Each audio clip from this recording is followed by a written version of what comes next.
So yeah, there we go. It started.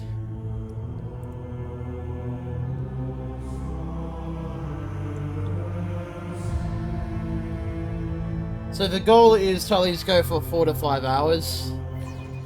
At most, maybe go for 10, given how heavy this game can be.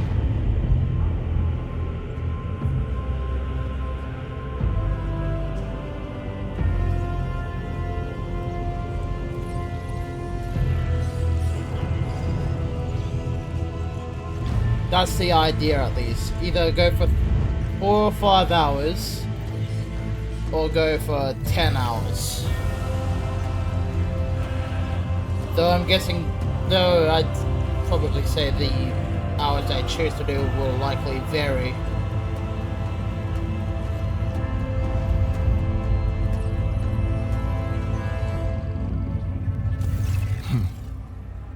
An excellent place for contemplation. One has the best view of the cathedral from here. Mesmerizing, wouldn't you say? An impeccable manifestation of the God Emperor's sublimity.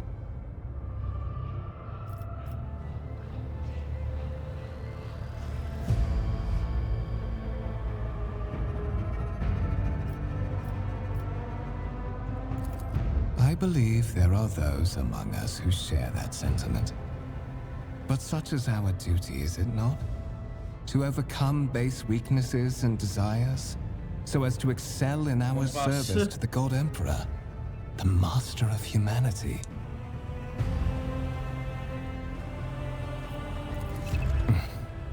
Allow me to introduce myself. Conrad Voigtveer, Master of Whispers, in the employ of Her Ladyship Rogue Trader Theodora von Valencias, at your service. I haven't had the pleasure of speaking with you in person before. My regards, Marshal. The Adeptus Arbites are famous for their unbending will and keen instinct for uncovering hidden webs of conspiracy and scheming. This is admittedly a priceless skill for someone destined for a path as special as my yours. icon. My icon's partially covering the character icon. Where can I set this where it won't largely interfere for this game? I saw the icon, it's like, ooh, what's that? It's like, oh wait, that's my icon. Where is... Make sure I refresh the blurbs and... Yeah.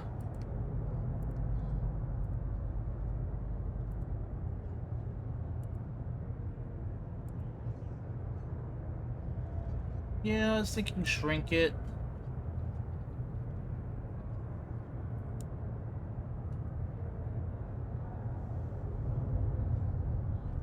How's that? Would that work?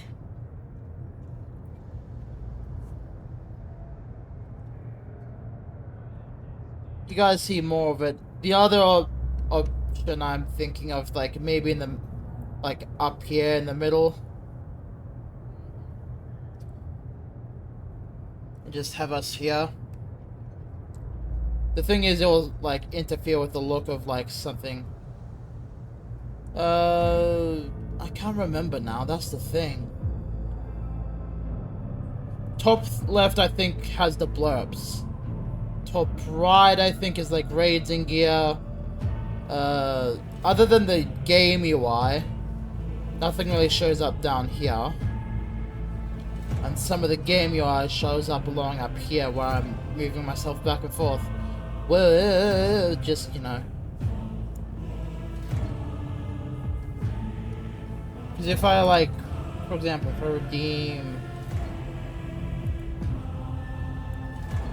Hold up. Wait a minute. Because there's the blurb when I redeem that. It could, yeah. That should be fine, right? Because when I redeem... Because there's the blurb when I redeemed it. I'm pretty sure I got a good chunk of, like... My Twitch alerts up in the right corner here. So if I I'll have to like run a preview alert just to show that off.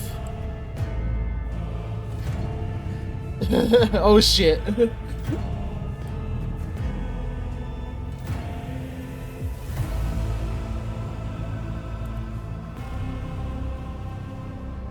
Because I've quietly packed a lot into just like the overview.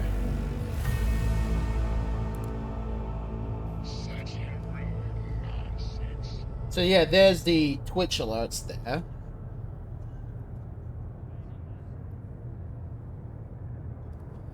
So that's why I didn't want to go top right. I can't really go top left.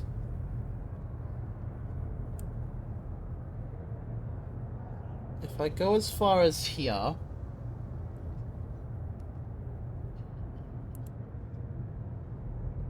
I'm pretty sure this might work. I might cover the screen a little, but... you guys should be able to see the vast majority of what's there. Right?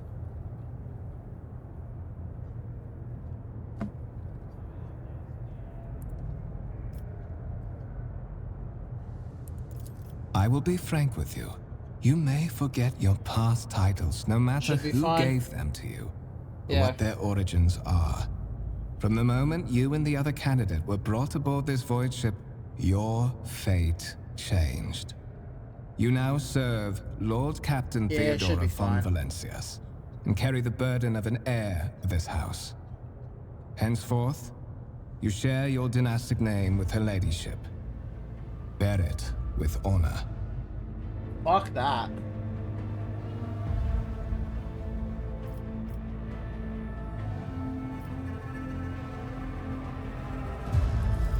To put it plainly, I am the head of the network of spies and informers who serve the interests of House von Valencias.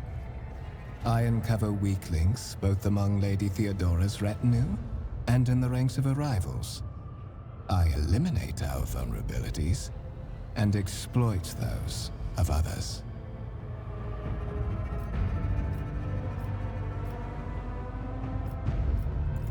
So that you may fulfill your blood duty.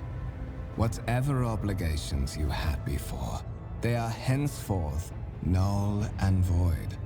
By order of the Lord Captain, you have been requisitioned to serve the rogue trader, indeed blessed by the God Emperor. I see that you are shocked. Yes, you understood correctly. Lady Theodora's authority indeed supersedes that of those whom you obeyed before. The Lord Captain's power is so great that she is capable of performing unthinkable feats, such as changing the fate of a servant of the Imperium. Your fate.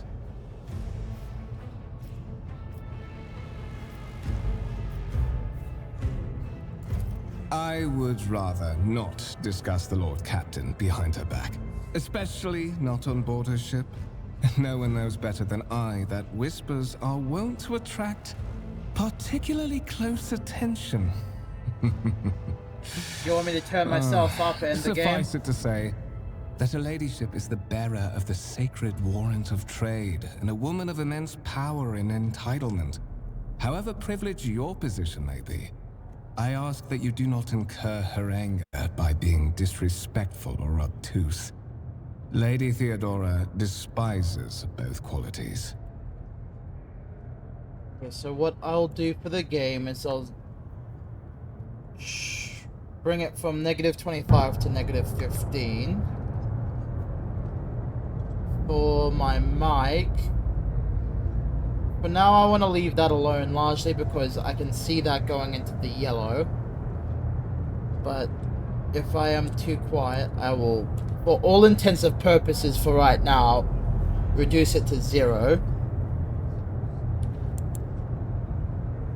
Bring that higher into the yellow. Yeah, but then I sound too loud in my own ears. And not everyone is using the new 7TV stuff, which has the audio compression. So...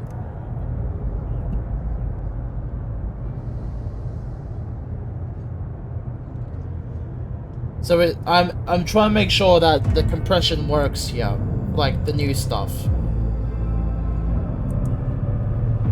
And not to mention, like, I'm not sure if I've properly got the whole compression and shit set up for streaming, which is probably why I sound a bit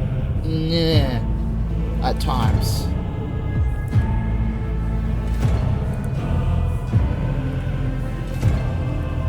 So I got the noise gate, I've got the noise suppression, I got the compressor and the limiter.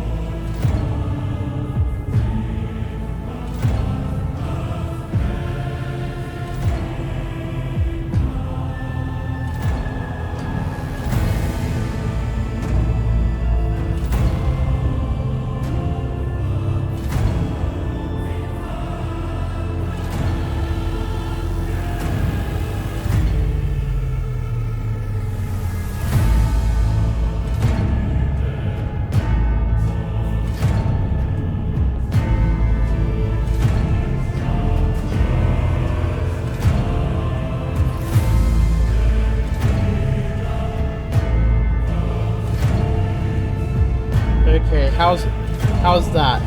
I've just done a bit of like live meddling with my gear, specifically with my mic.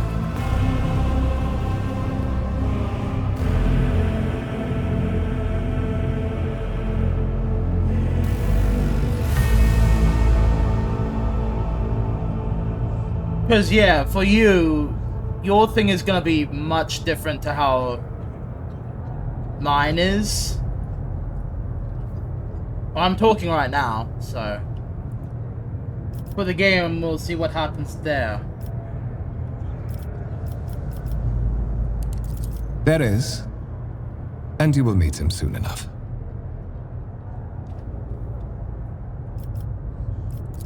Such are the traditions of the Imperium. Lord Captain is the title that was established in the annals of the Lex Imperialis at the time when the first rogue traders entered the Gold Emperor's service, and therefore, it is sacrosanct. So how's that? How's everything going here? I've meddled with my mic a little bit. I've upped the volume for the game. Delicious. So, when I was looking at the mic, I'm like sitting on mid-yellow from like my modifications. Okay, I'll screenshot it. So, at the highest, this is what it looks like, Proxy. When it's at its peak.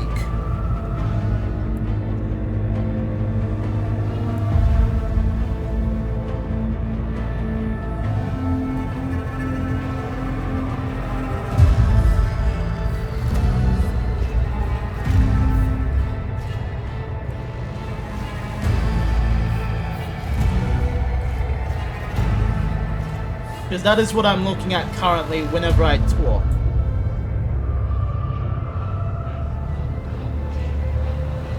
Yeah. Because the general standing of doing games for streams is have it set between -15 and -25. That is why I haven't done too much meddling with the game volume between those two areas. I don't want to make the game too quiet nor too soft. Because that's the general standpoint where I should be standing on. For the mic, it's usually where I've set it now, which you see the screenshot of, at -5. Because it helps compensate the noise from there. And since I don't have a natural noise gate or anything there, I tend, those who do not know, I tend to run my own filters with noise gate suppression or all that jazz, which help bring the mic down and bring it, have it as a better quality. Sometimes I'll still sound loud and sort of in everyone's ears. I do try to adjust for that wherever I can. But I think for me, it's like I need a wider audience to help me debug and adjust for that.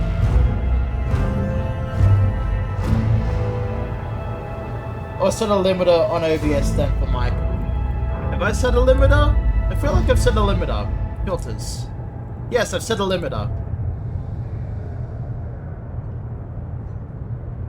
Set it to -3.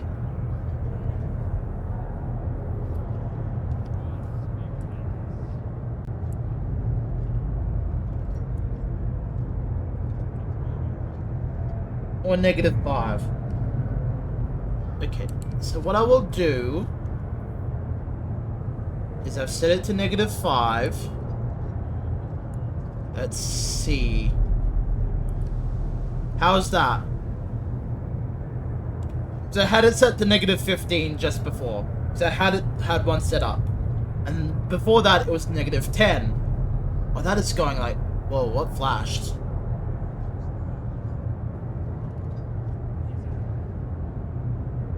I'm not crazy, right? I saw something flash up on the screen. It may have only showed in OBS, but I swear I saw something flash up on screen.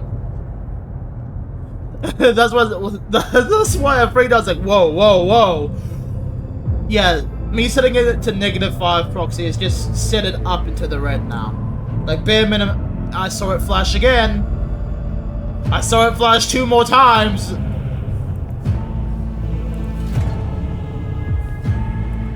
I don't...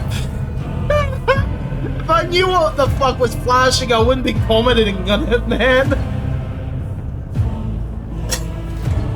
Everything is fine on this end. I know everything is fine on your end. And this is... What's hilarious is we're 40 minutes into stream, nearly 20 minutes into recording it, and everything is just me troubleshooting it. It's all yet again!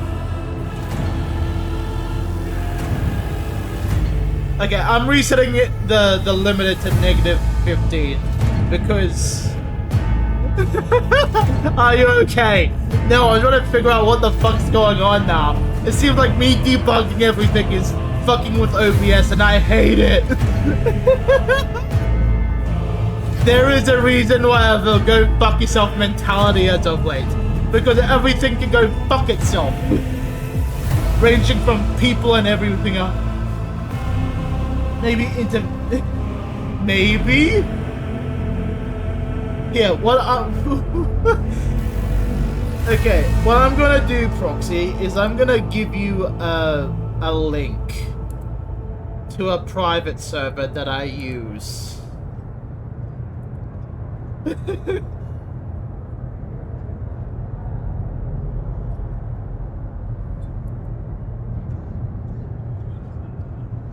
There you are. Meowdy. Now, I'm gonna show my screen for you, Prox, because you have no idea what I'm seeing. When I am in OBS. Oh. Oh no. Why are you... Oh no! New problem acquired. Okay, hold off on saying anything for a hot moment.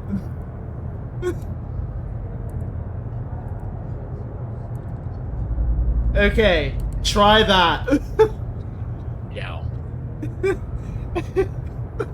Okay, so that's one problem sorted. Okay. Because this is what I am looking at whenever I'm editing stuff. It happens for like a very split second. It happens randomly. And this is why I'm losing my mind. Okay. It's not like the thing flickers, it's like more something pops up for like half a section, then fucks right off. And this is after I like do the whole editing with the filters and shit. Yep. So there's the noise gate, there's the noise suppression, there's the compressor, and here's the limiter right now. Having it set to -5 at its peak sets me up into the red, which is why I reset it to -15. Because at least -15 I sit in the bare, you know what, you can see what you're looking at. At its peak, I'm looking at the, like, middle yellow. Yep. And that's with how everything is currently set. What about... I could try -10, I guess. I love how this is like everything going on right now. So, depending on what happens here, we might see that flicker again. So it happens every time I make those edits. I am not seeing any difference. Like I said, it happens randomly Outback after every is- flick is... Outback is just crazy. Again, there's a reason why I'm this go fuck yourself mentality right now. And why I'm trying to take a break from a lot of people.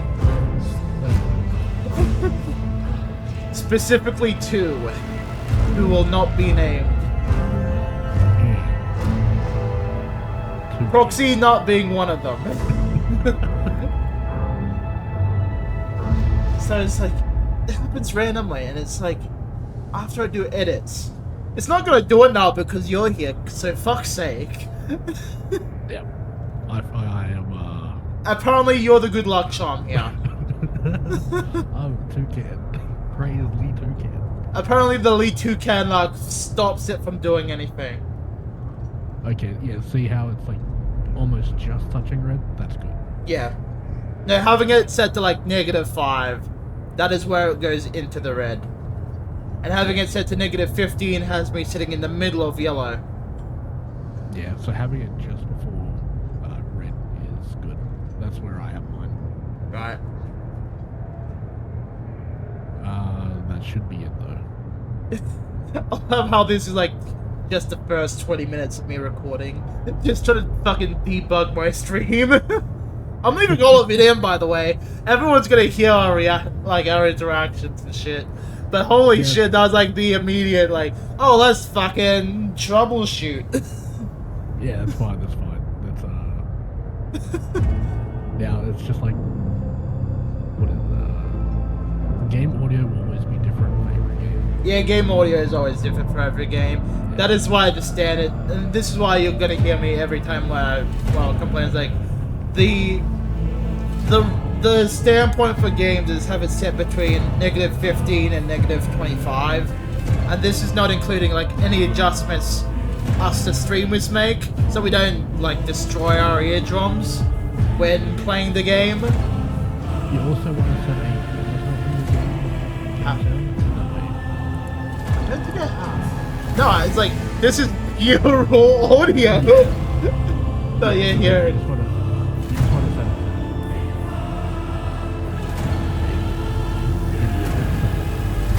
There's like 10,000.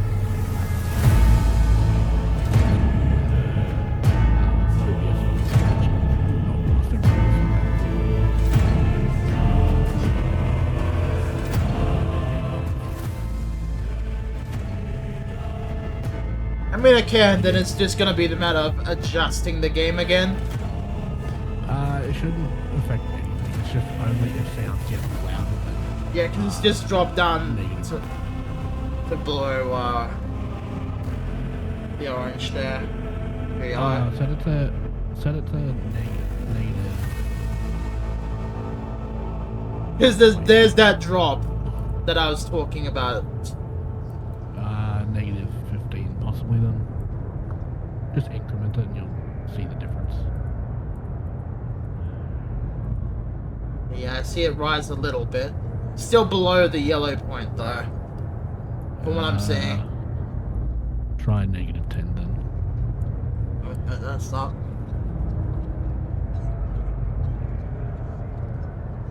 It's just a safety net in the events that It gets sound too gets loud, yeah. louder than, it won't blast everyone's ears out. I mean, you can see where the peak is. It's just under the yellow marker at the moment. Yep. So, again, you guys can't see what we're seeing. I'm sharing my screen with Foxy, but he can see what I'm talking about. So the increment is just underneath the yellow at its peak. Oh, I saw a flash. He can't tell me I'm crazy now. I saw it. You saw a flash? Hold on, maybe I'll do it again. It was like a very brief, like 1 second thing. Like, where is it on like the actual? It's like on the other, like, it's like on the actual screen there. It was like so brief. It was like like half of it was covered up solely because I still had the limiter open. But it was there. I saw it. I know what I saw.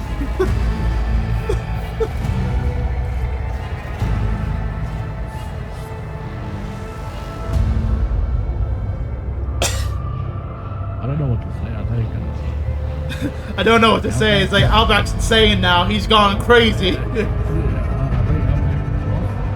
I finally lost it. It's about fucking time that I lost my mind. I've been waiting for it to happen for years, and I finally lost it. It's happening. All I need now is an alcohol problem. Nah.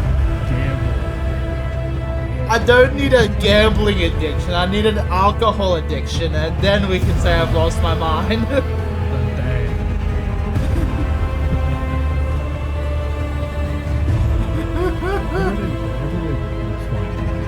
Everything looks fine on stream. It's like, this flash is so imperceptible that I don't think it's coming from the game itself. I think it's coming from OBS. But even then, usually OBS shows it up on stream with that flash.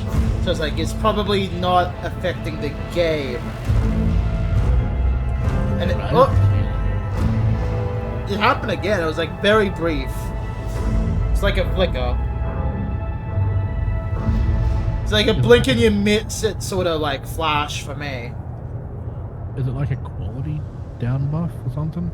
I have no idea. I mean, you can see everything going on here. Like for a split second, I did see it like pixelating, but I don't know if that was Discord. Like it wasn't like pixelating much, but. So it's not like I've done much to... Is that the right bit rate that you want as well? Just double checking. Down here? I thought I edited that. I don't think I can edit it while live. You should be able to.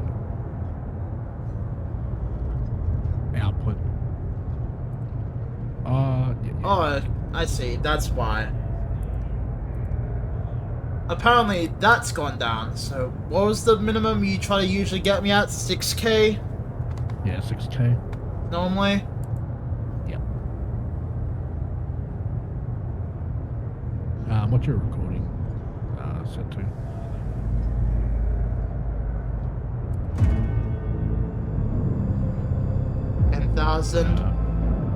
Yeah, that's good. Which is pretty normal for anything that I'm recording, actually.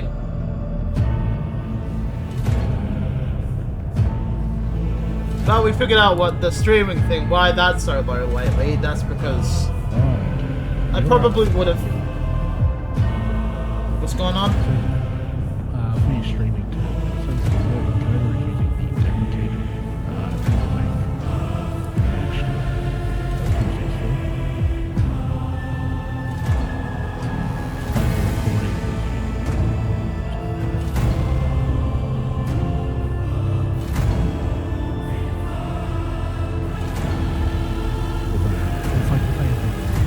Oh, I see, yes. Alright, I would have changed the video encoder for streaming because I was having trouble with the encoders at one point.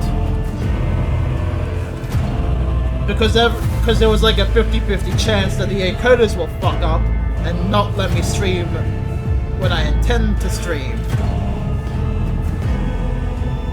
So that is why I changed the encoders there, for well, the video encoder.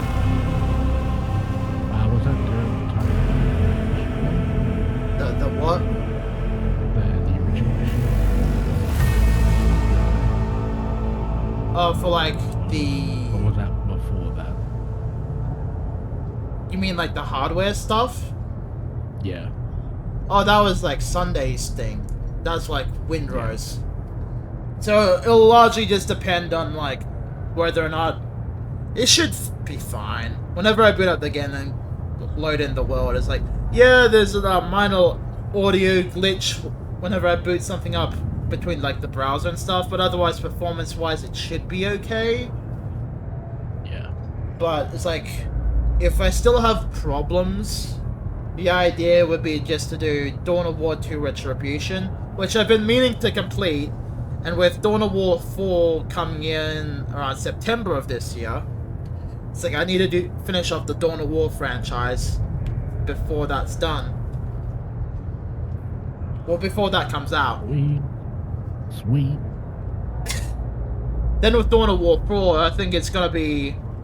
I think I want to see, like, what sort of co-op functions that is for the game. Yep.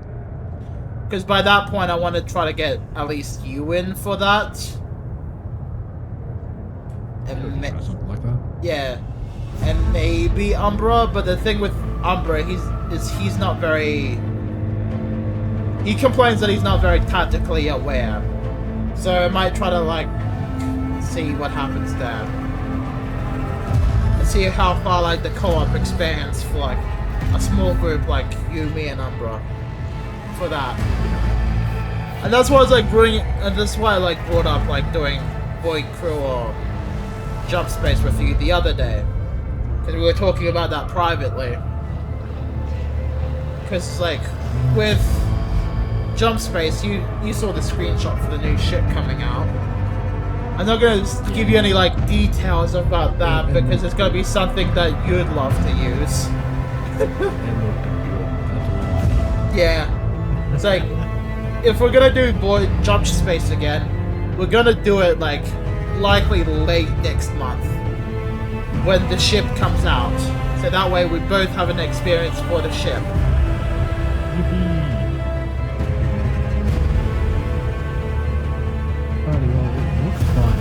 It looks fun in my end. I haven't seen any more flickerings. Like a very blink and you miss it flicker. It could be a quality thing, like you said, that where I could be registering it as flickers or pixelations or stuff, so it could be just that. But it happens like very quick and very... I'll keep an eye on this. Yeah. If it's just some like mild pixelation, then it should be fine. But for me, it's like when I'm looking here at OBS, it's just occasionally I'll see a flicker up on like the game preview screen. It's like, oh, what's going on there? And that is why I'm reacting the way I am. So obviously it's not like registering it on the primary stream like I'm seeing it here on the preview. So that's probably the good thing. Alright, well, I'm gonna jump out a call and Yep. going to listen to the stream to let you know if the game is either too loud or too quiet. Yeah, that's fair, because we all don't like listening to ourselves while we stream. Otherwise... I don't like listening to myself, you don't like listening to yourself, Umbra doesn't like listening to himself. I saw Umbra boot up Species Unknown, he's probably playing with Lily again. Calling him out right here and now. Like, I've gotten better with it with my own, like, settings, so it's like, oh, okay, I've you've got... enough times, but when it's, like, other streams and such, I'm like, that's not me. That is not me. That is not me. That is not me, please. No, go away! Type shit, yeah. When it's my own stuff, a lot of it's like, I go through that whole debug phase with the audience to try to make myself sound collectively better for everyone. So it's like, I'll follow like what you've given me as like a baseline. And I was like, okay, if I need to change, just give me directions on how to change. So I sound collectively better for everyone, because I will sound different for everyone. Yeah, I'm also in the same boat. I don't know if the game's being too loud or I'm too loud. Yeah. Etc. And then I'm just like, everyone's still here, so I think it's okay. Yeah, because there's no one there actively troubleshooting what's going on. So, yeah. Alrighty. Yep. Have fun with stream. Yep.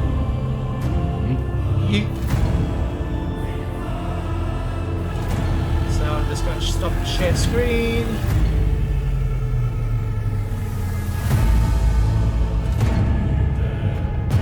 It's a cutie.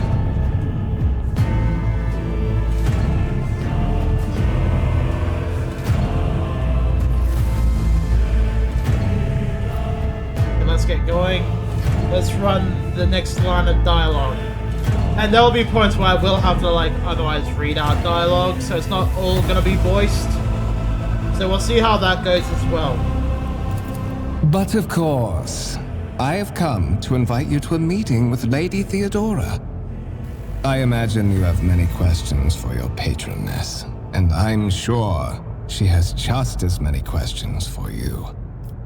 It is regrettable that you haven't yet had an opportunity to speak. It has been an arduous voyage thus far. The Lord Captain and Master Edelthrad von Valencius are conversing on the observation platform. Let us join them there. Aye.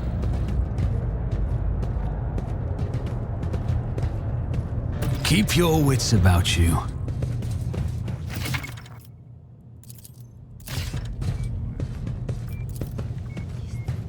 Massive conference table, obviously crafted from real wood, a resource incredibly valuable. Aboard a void ship. Glory to the Omnisci, giver of knowledge.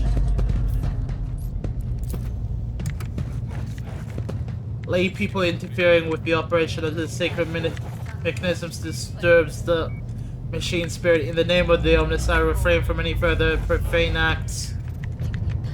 I always have a backup plan. Incomprehensible information displayed on a large screen. Above the cogitators, you can make out references to unfamiliar systems and worlds. Among the numbers of the Logister symbols.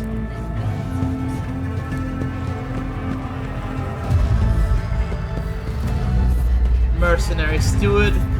Greetings, my lord. Yeah, Mercenary Steward is like if we were running the copy of the Lex Imperialis. Rise to the top or get left in the dust. Game save. This game is very, I don't want to say, has a very Baldur's Gate sort of feel. One of the Von Valencius trophy rooms. Perhaps you would like to take a look around after your audience with the Lord Captain. With like the movement style and the camera movements in gear. But the combat mechanics which we're about to see is going to be very different. What's happening?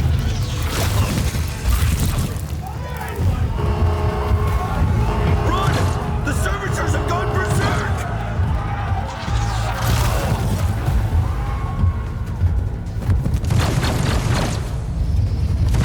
The in-game music could be tiny bit lower.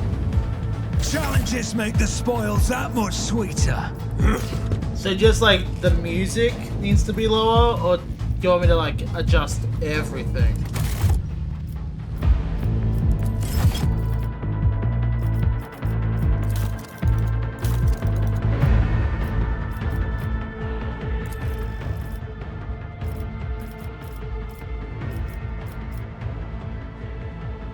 So let's say something like this maybe? About 80 to 90. Got it. So bring it up slightly. How's that?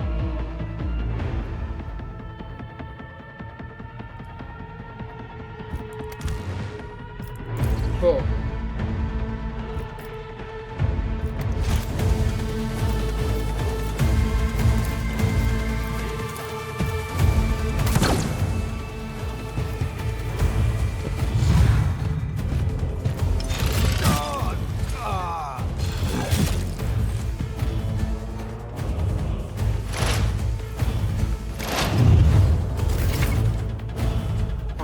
In movement. Right, so this is showing us that this splits between two primary functions: our movement points and our action points.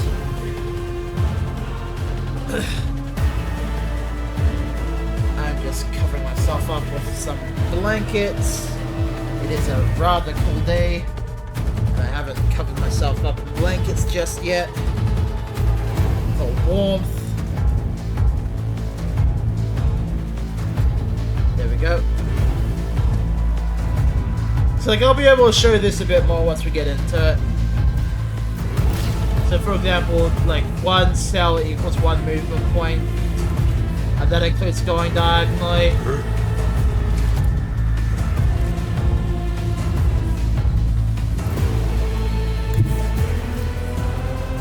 So I can like waste all of my movement points going up here, then shooting.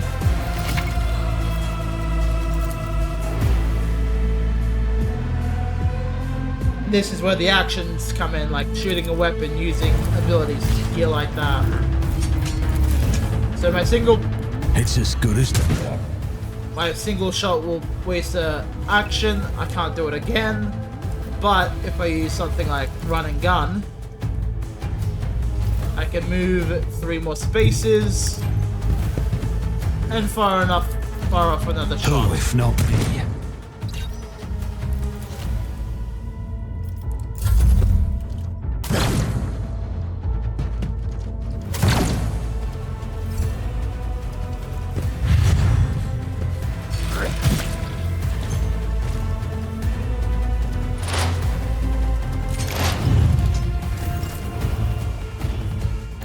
Taking calculated risk is my second nature.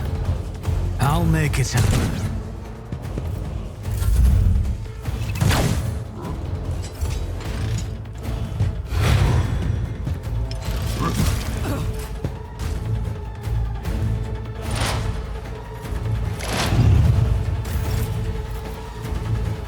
Let's make some opportunities. On it. There we go. I'll make it happen.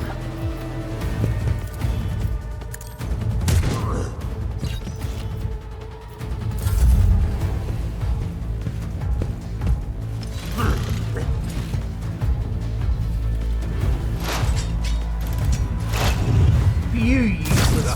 Oh, there we For the go. glory of the Imperium! I can scarcely What believe it. suspiciously A day poor like this. timing for such an accident. Servitors malfunction on the officer's deck at exactly the same moment when the rogue trader and her heirs are gathered here. I have blocked all passages between the upper and lower sectors of the residential decks. If this is a deliberate attack, it should stop the culprits from advancing their plan.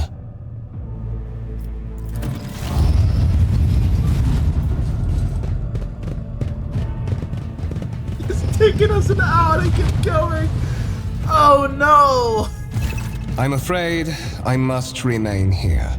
You For know Lady what? Fuck it. Theodora's I'm gonna try to safety, go I have for to 10 oversee hours. the execution of these orders personally.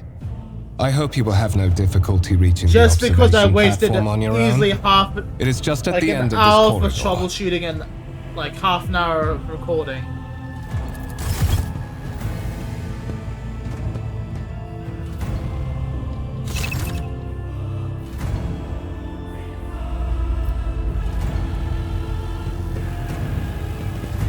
Actually, you know what? I'll make it 5. That way I'm not gonna Is there money exhaust to be myself made? trying to do this.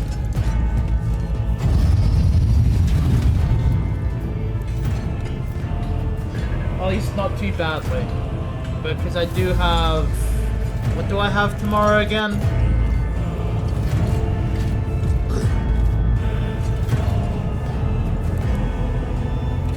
See, I'm bad at remembering my own schedules. Species unknown. Okay.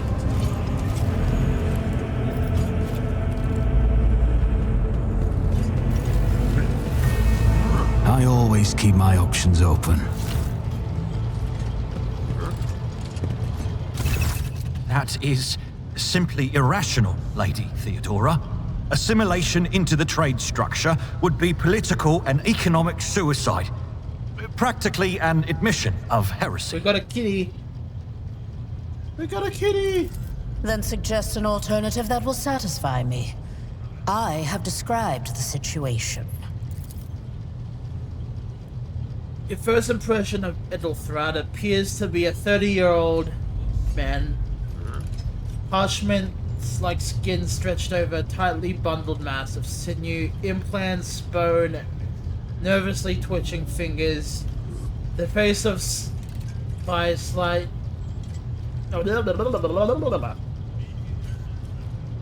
Your first impression of Ethelthrat, who appears to be about a 30-year-old, will be 30 years old, is of parchment-like skin stretched over a tightly bundled mass of sinew, implants, and bone. The nervously twitching fingers, the face twisted by a slight tic, and jerky movements are all signs of some illness or defect that has taken over his physical form. In stark contrast to Ethelthred, Theodora von Valancius' features appear as if they are carved from marble, eternal and indescribable. Head raised, proud posture, hands clasped casually behind her back. Everything seems to emphasize the difference in status between her and Ethelthred. Next to her, you see two more men. One is a grey-haired officer, impeccable bearing, who's studying the contents of his data slate. The other behemoth bristling with holsters and baldricks containing all manner of weapons. Our second candidate has joined us. Approach and give me your answer.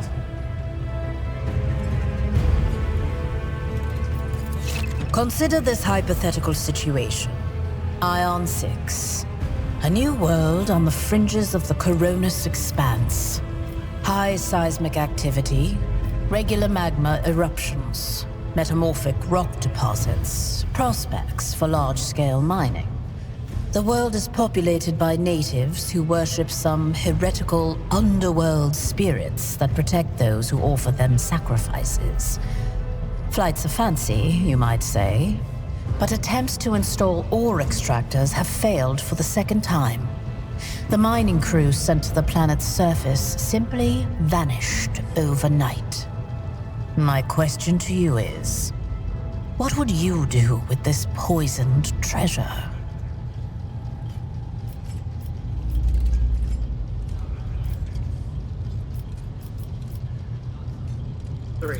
You have been hunting lawbreakers for so long, you see them everywhere now. Your expectation of finding a single specific threat on Ion 6 may leave you powerless in the face of other enemies who may not even be human. I will not even deign to comment on this suggestion, if you can call it that.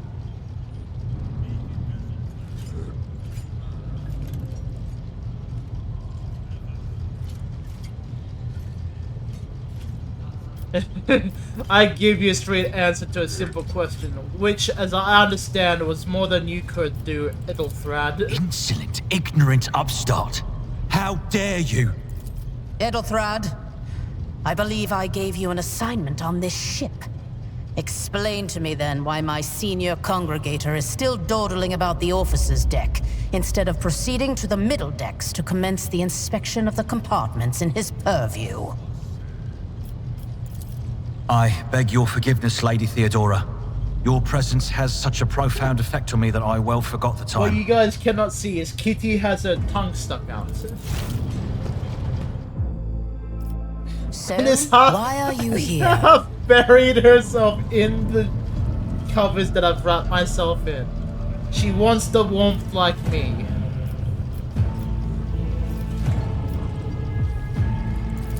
You are direct. I approve. But you will have to wait. There is something I want you to understand first. My name is Theodora von Valancius Massimo of Scaris. I am a rogue trader in the service of the God Emperor of humanity. And my rights and freedoms are vindicated by a most sacred relic. The warrant of trade, kept aboard this very vessel. Mine is the honor to venture into the darkness, beyond the Imperium, and carry humanity's light where powers wicked and heretical reign, and bow death and ruin to us all. It is my decision alone to determine the fate of whatever I find past the bounds of the explored void. Every world I discover, along with all there is to find thereon. Resources, people, riches, and mysteries, is mine by right. I command millions of lives, rule over numerous planets, and possess fortunes that no planetary governor or commander could dream of amassing. And you are one of those with Fon Valancius blood in their veins and a rightful claim to this inheritance when the hour comes. Oh yes, you would be, wouldn't you? The question is, am I ready to choose you over the rest? You came aboard hours before the warp jump, and have not yet distinguished yourself in any way. As things currently stand, I have doubts that you are suitable for the role of rogue trader. Blood right alone is not enough to earn the high honor of becoming the bearer of a warrant of trade. Nonetheless, your abilities and talents may yet prove useful. If not for the role of Lord Captain, then for that of their closest ally. Alas, even those responsibilities can at times be too challenging for those who share your blood. Kunrad Voitvir served me for many years before he made his mistake. His kinship to me is most distant, as is yours. Nonetheless, he does bear the name Fon Valancius, even if he avoids using it publicly, and as such, strictly speaking, can be considered my heir. That door, however, is closed to him. Voitvir's performance in his current role is satisfactory. Or it used to be, at least.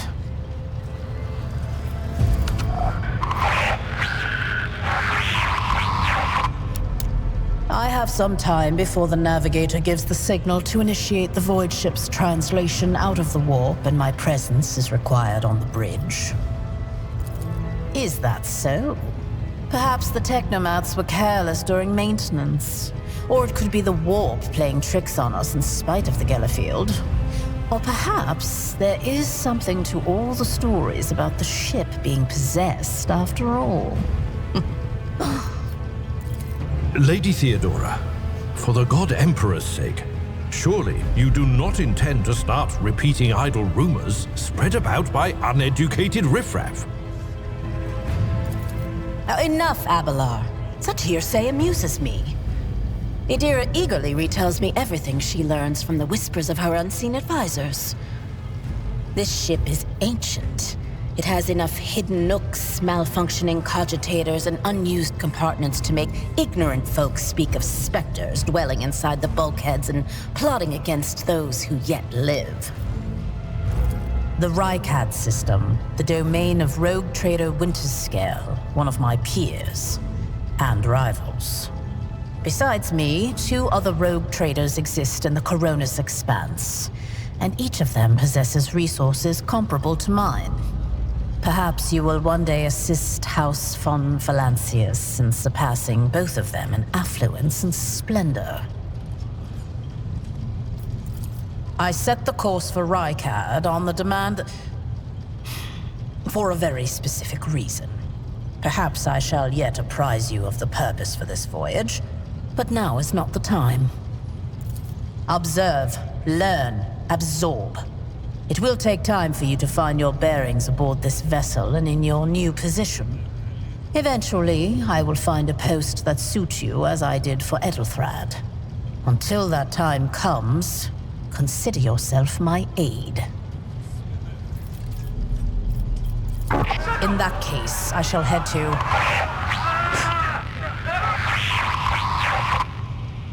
Disturbances reported on the adjacent decks. Seneschal, if the need arises, protect the new blood. It is possible that the chance to prove your worth may present itself sooner than you may have anticipated. Fair enough. Heretics.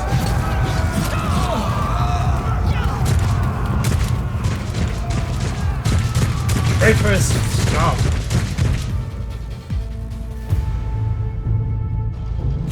beg for mercy, but I will grant none.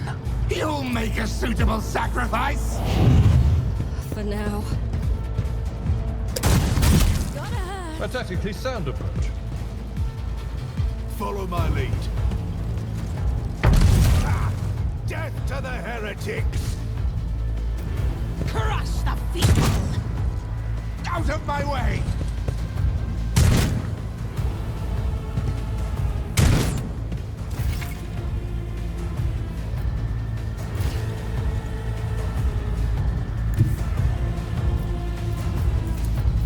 I don't need luck. I have strategy. Who if not me?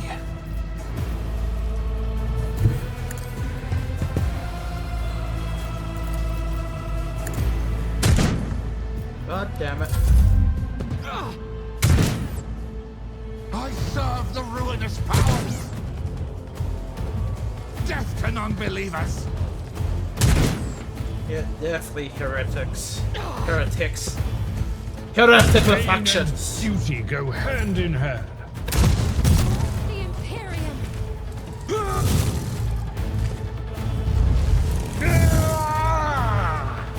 Break their morale! Die!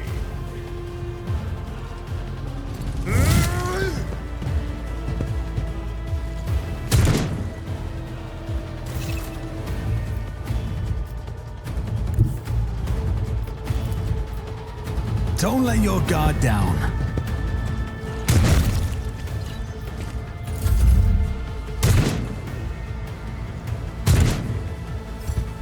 Emperor, protect me! No mercy for Follow my lead. My faith strengthens me! For the glory of the Yeah, that's all of it Imperium. then.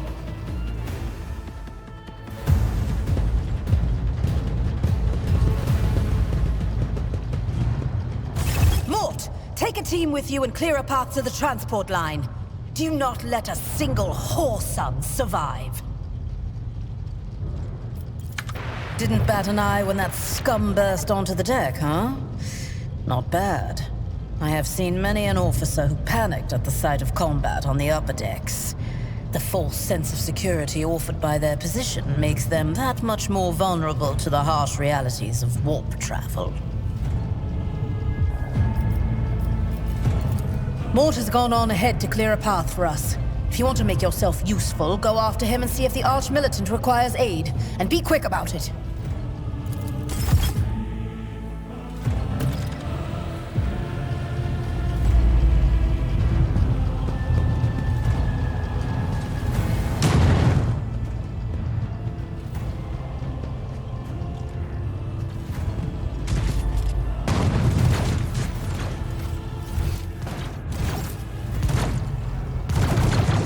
Let us not dawdle.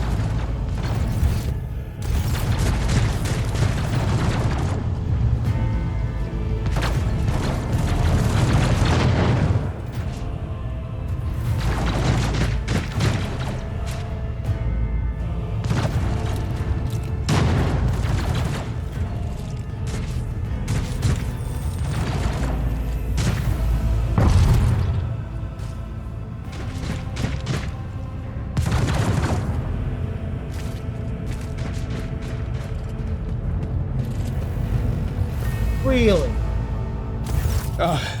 Thank Providence you are alive and well. Let's try to bite my hand. Yeah, that's brilliant, Rox. Always on time, eh, Coonrad? The moment we finish chasing the riffraff around the deck, you show up. Always just after the fighting's done. You could set your chrono by it. You should see your chrono by. Mort, Yeah, Rox. pull yourself together. What, did the Lord Captain send you to chivvy us along? We're all done here. I'll report right away.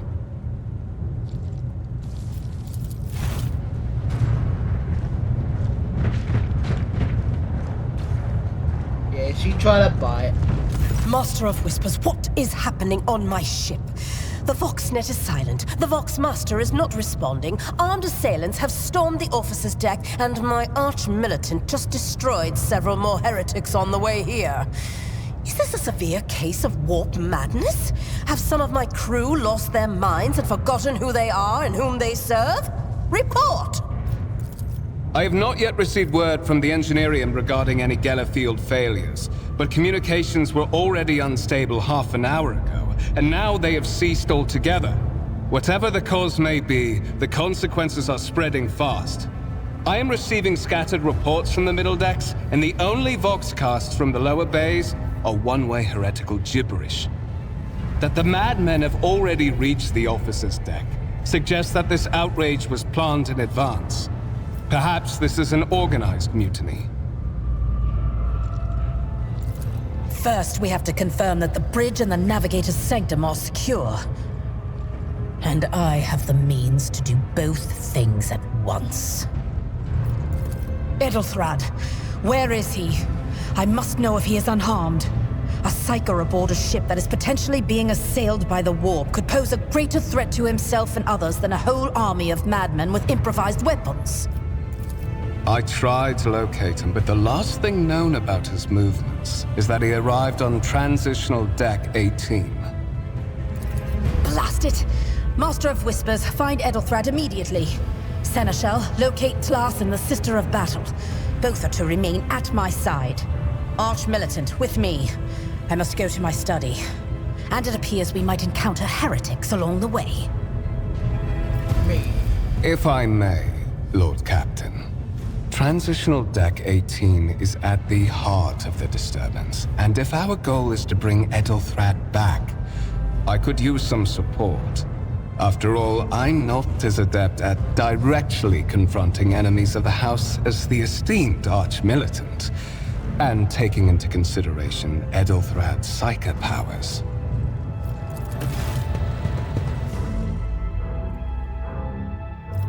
Then it's settled. Find Edelthrad and bring him here. In whatever state you find him. This elevator leads to restricted compartments such as my personal chambers and the bridge.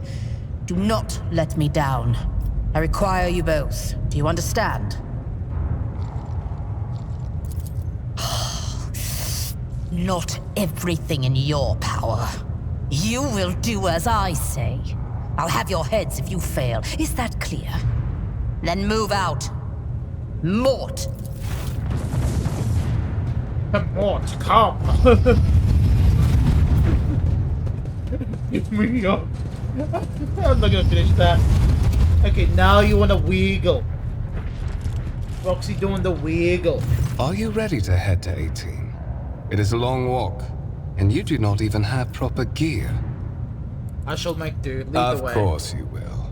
He rummages Lady his pocket for Theodora something. would never have someone she couldn't rely on as one of her heirs. But that is no longer relevant. No longer relevant. Something hits you hard with a sharp crackle, and you are consumed by an unbearable, gut-wrenching pain.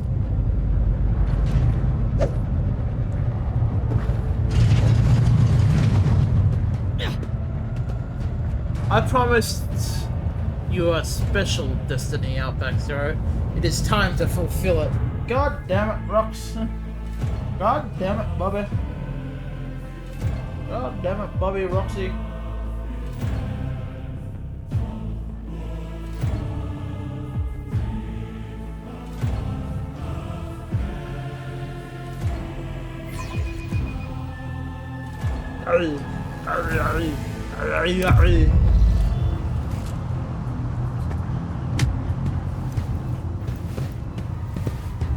Careful, careful. Be gentle with our guest. He has an important mission to complete during our visit to the warrant chamber. And for that, I need him breathing. Oh, you are back with us, I see. Delightful. Fuck you. How perceptive of you. I'll help you with the next insight. I need you here for your blood. You have the option to share it voluntarily or I will squeeze it out of you myself. We are in the anteroom of the Warren Chamber, this void ship's most hallowed vault. There, beyond those gates, lies the relic that gives Theodora all of her power, the sacred Warrant of Trade. Only one obstacle remains on my path to obtaining it. The gates to the chamber are guarded by the Sentinel, an ancient device that will only open the door to a true heir of the dynasty. I expected to do this part myself, but never mind. You will offer your blood to the Sentinel. On the contrary, the Warp's blessing has raised me too much above your kind, Fon Valencius. The Sentinel refused to submit to me. But you can help. After all, isn't that what family is for? What? Sorry. What? Sorry, pathetic excuse do you even have for your apostasy? You sordid, wretched piece of grok shit. Wretched? What do you know about wretchedness? Theodora's cur. Are you hoping to buy a grain of her indulgence with your blind loyalty? Oh, I know this delusion. But thank the gods it no longer has power over me. Humanity can rot. I no longer serve mortal kind. Once my work is done, I'll make that pompous wench Fon Valancius watch as I sacrifice her entire dynasty and commit their fate to the gods. And you will be the instrument by which I will accomplish this righteous act.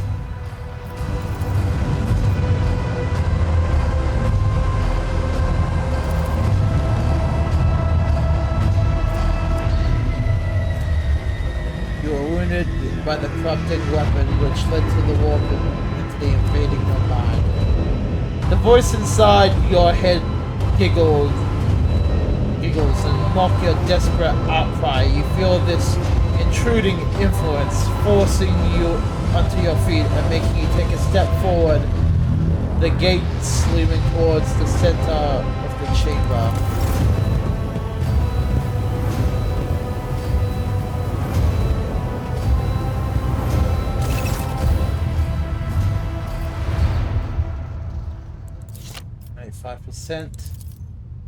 Successfully. You carefully inspect the design of the gate cogitator, which immediately catches your eye is the strange alloy used as the material for the machine's components, some of which are unfamiliar to you. You suspect this is some kind of archaeotech relic. The servitor on the gate begins to move with the screeching and groaning of metal. It leans forward closer to you. Its lower jaw opens with a drawn-out shriek, much wider than a jaw of a living human could. The servitor mouth filled with sharp, metallic fangs that glint in the dim light. The vid screen right above you lights up, showing strings of mysterious symbols on a green background. A whisper runs through your consciousness, insisting demanding sacrifice. The voice that fills your head after Voidbeer wounded you wish with his blade did not go away. On the contrary, their source coiled itself into a tight knot somewhere in the depth of your mind. The servitor looks noticeably different from the ones you are used to. Its skin covering is stitched together with copper thread, and its metal hinges appears to be in places of standard joints. It seems that the creators of the Sentinel did everything to ensure that the service life of this unit would be much longer than that of an ordinary automatons.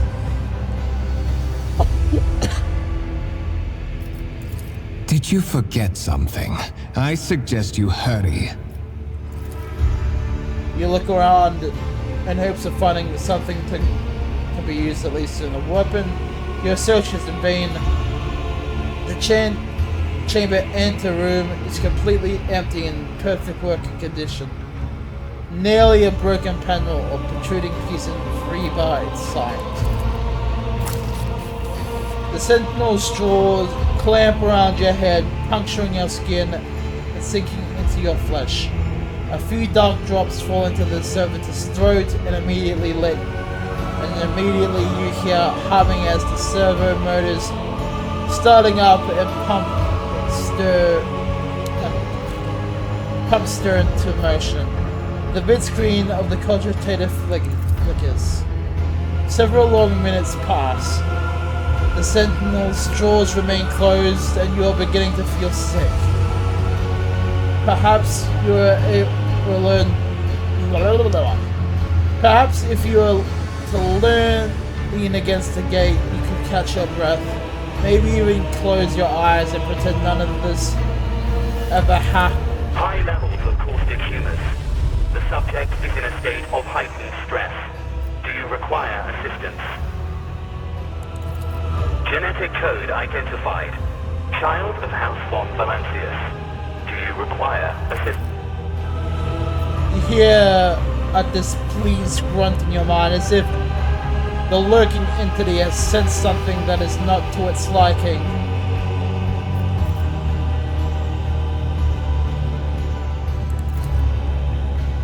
Pain shoots through your head, and this subsides just as quickly. It seems the entity coded in your consciousness does not have the ability to do any real harm. Request accepted. Initiating defense protocol.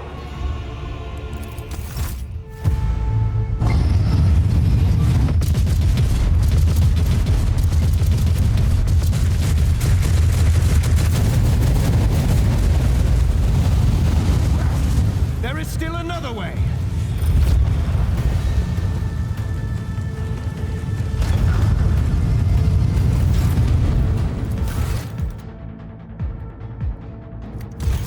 Always keep your eye on the prize.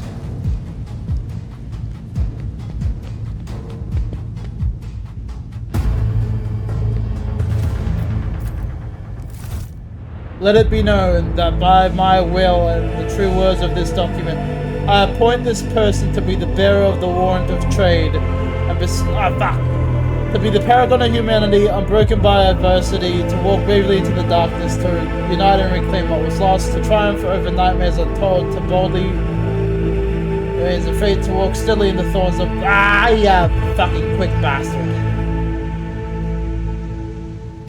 Escort the child of the house to safety. Voxcast frequencies disrupted. Initiating setup. Establishing connection. Voxmaster, restore communication with the navigator's sanctum. I am trying to contact the bridge. If anyone can hear me on this frequency, regroup all available forces and head to the upper decks at once. I repeat, regroup all available forces and head... Communication protocols breached. Signal latency assessment unavailable. Unable to establish two-way connection. Temporary obnubilation following acute stress. Mobile unit of the Warren Sentinel standing by. Mobile unit of the Warren Sentinel designed as a personal escort of the child of the house and a means of communicating with the rogue trader's subjects. Mobile unit standing by. Distance from the current location to the nearest arsenal. Initiating situational calculations. Middle and upper decks. Assuming the probability of safe placement in areas of concentration of armed units. Calculating. To prevent unauthorized units from breaching the warrant chamber, preemptive sealing must be initiated. The mobile unit will start executing the received order immediately after the safety of the warrant is secured.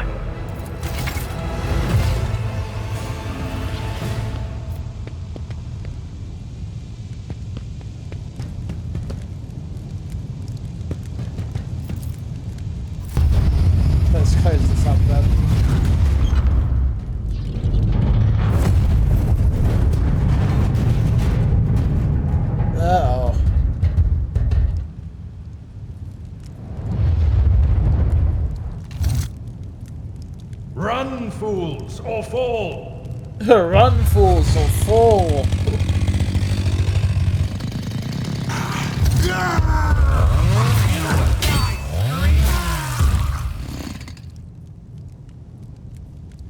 Hello, Ablod.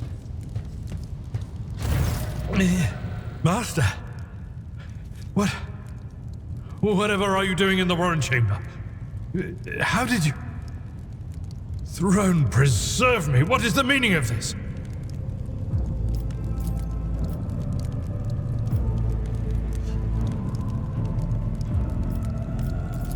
What?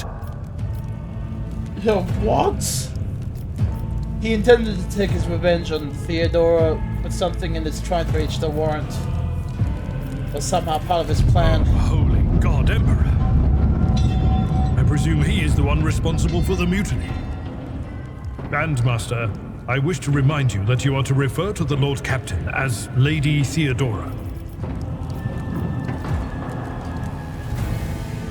Wait for you.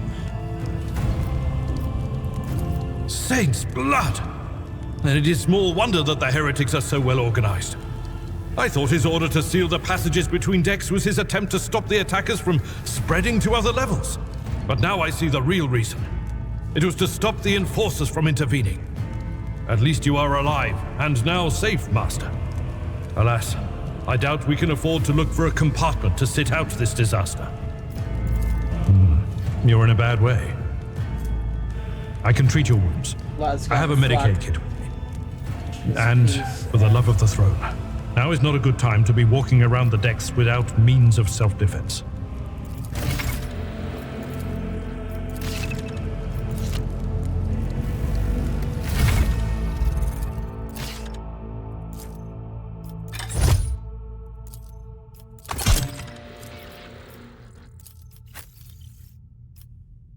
Like, I can't heal myself, but he can heal me. What advice do you seek?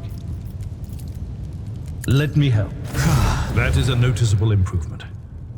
Now you're prepared for the trials ahead. The lower decks are teeming with heretics instigating the rabble to revolt. But that is the least of our problems. The ship's enforcers are rounding up the scoundrels and suppressing the resistance. The situation on the middle decks is much worse, although strike teams have already been dispatched there. All communication with the bridge and the engineering bay was lost. So, apart from scattered voxcasts, we have no information to go on. But that is not the worst of it. All these jolts and shaking are most alarming.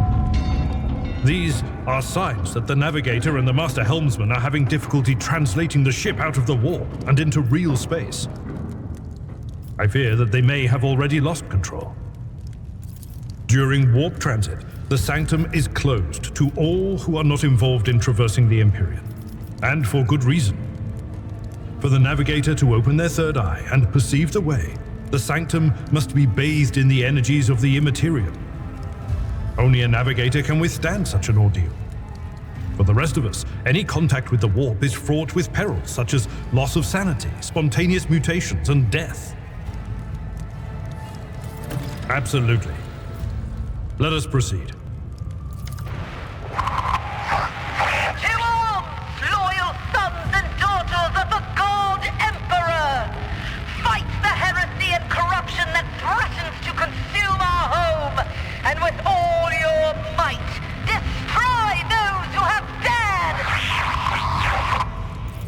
The Lord Captain is calling her crew to battle, which means the Vox networks are set up for broadcast transmission, not message exchange.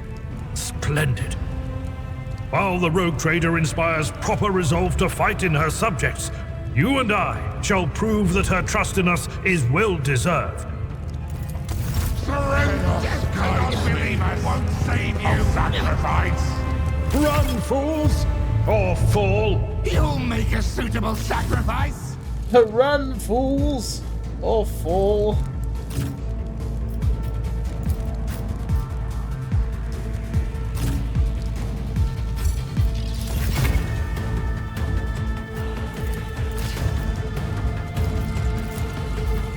Someone else can do this.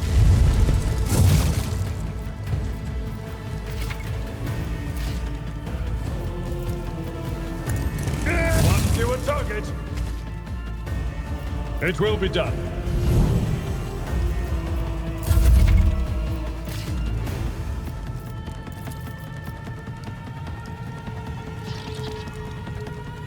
I'll see to it. Your end was inevitable.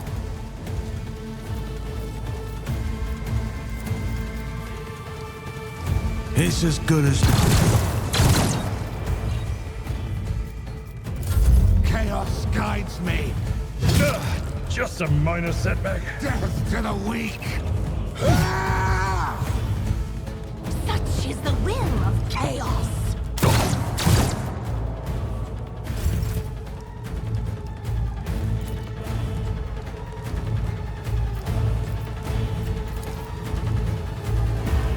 Tried and tested tactics are the best ones.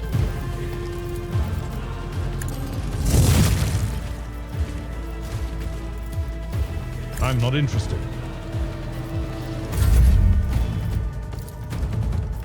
On it.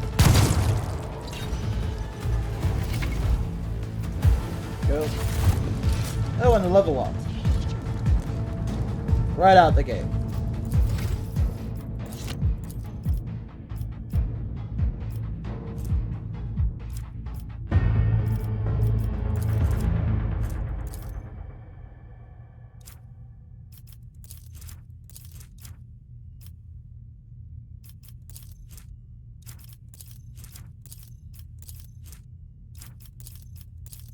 Recommend either awareness or that. Athletics.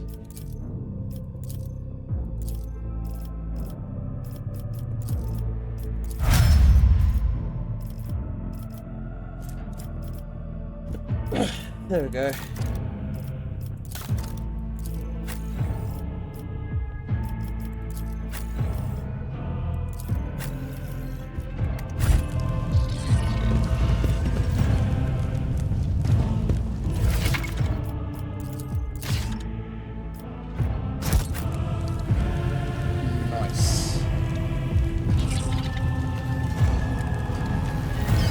Like what we were doing with like Baldur's Gate 3 for like looting. Hello, rocks. Got Kitty back.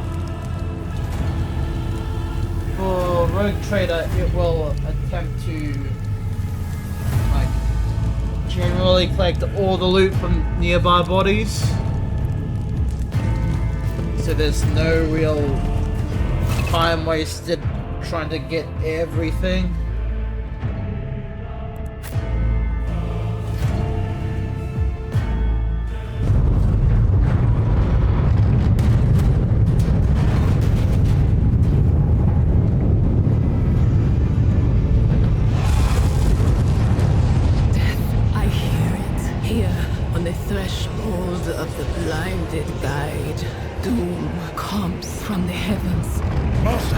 Watch your head.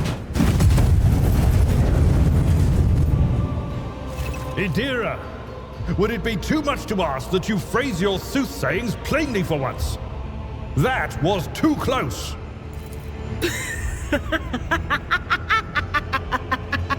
Sorry, old man. Their voices are so loud I can't even hear myself. They shriek, they sing, they... Oh, Abala, how they sing. This is Idira Tlas, personal psyker and diviner of Her Ladyship Theodora von Valancius. Idira? I'm not drunk, old man. I'm suffering the effects of the warp that is seeping through these walls. I see the ship's fate. To die in the waves of the immaterium, fall under the burning rays of the final dawn. And in the roaring blaze, I see a figure standing. Who is it? I have no answer. The entity in your consciousness shrinks and crawls in deeper. Its claws scraping against the walls of your mind as if the presence is trying to hide from the seer standing before you. The voices from beyond the threshold whisper to me. Sometimes their murmurs are clear, they grant insight. Sometimes they drive me mad.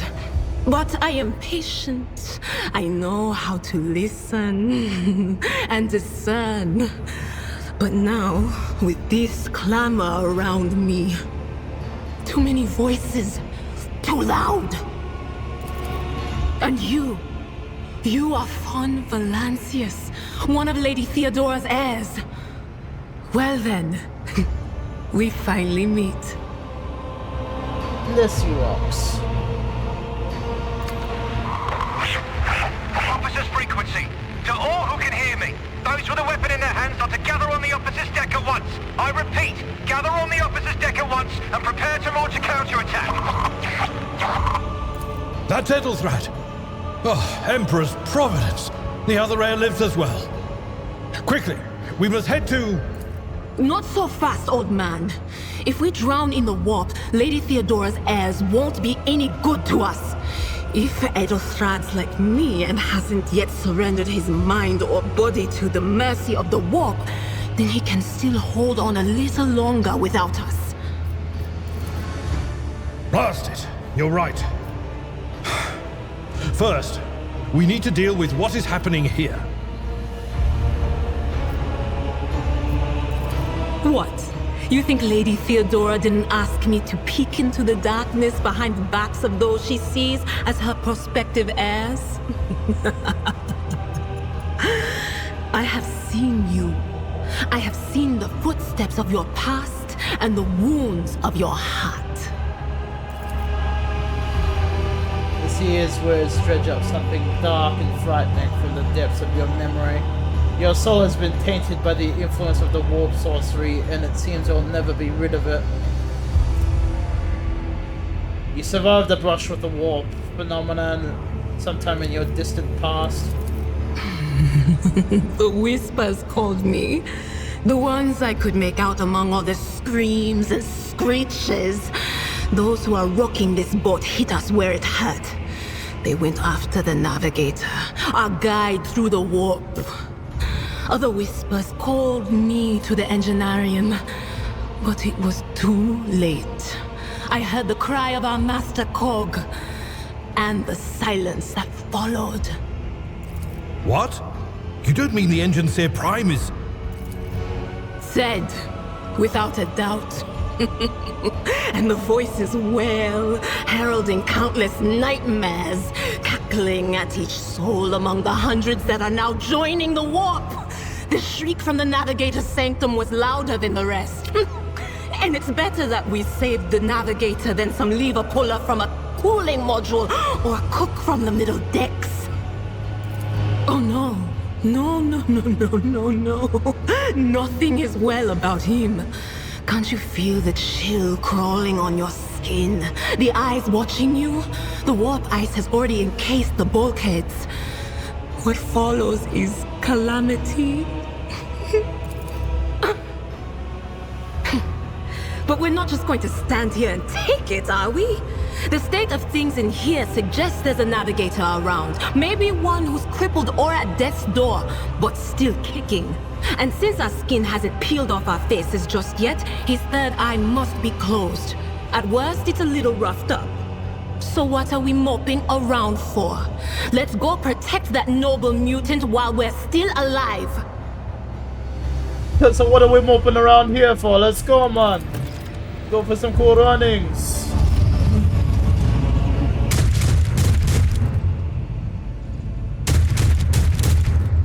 Alright, destroy this field. Rise to the top, or you're left in the dust.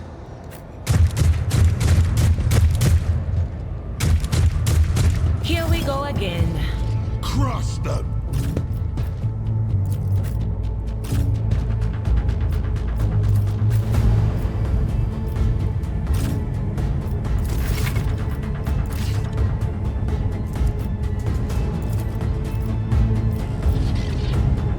I'll see to it. You never stood a chance. I'll make it happen.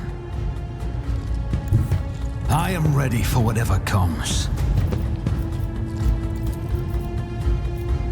It's as good as... Your end was inevitable.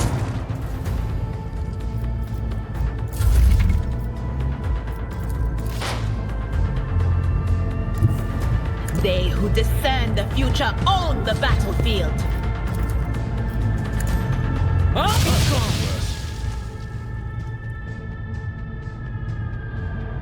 Brings the smell of rot.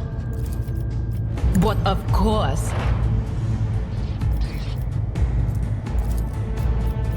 will do. Hold on!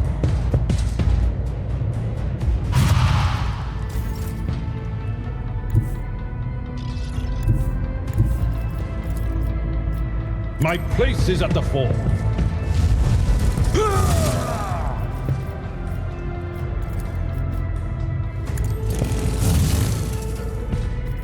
At your beck and call.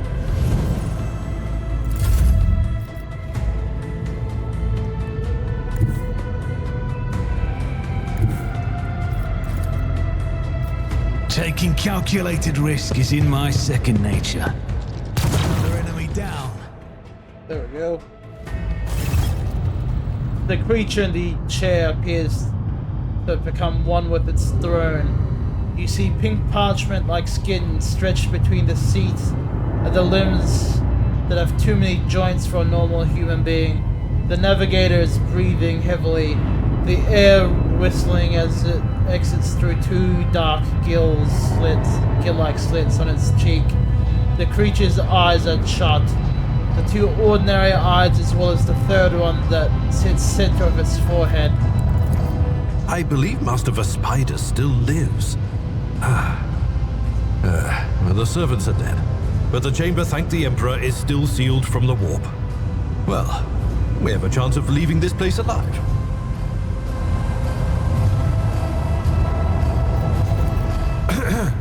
Master Vespidus. Your time is short.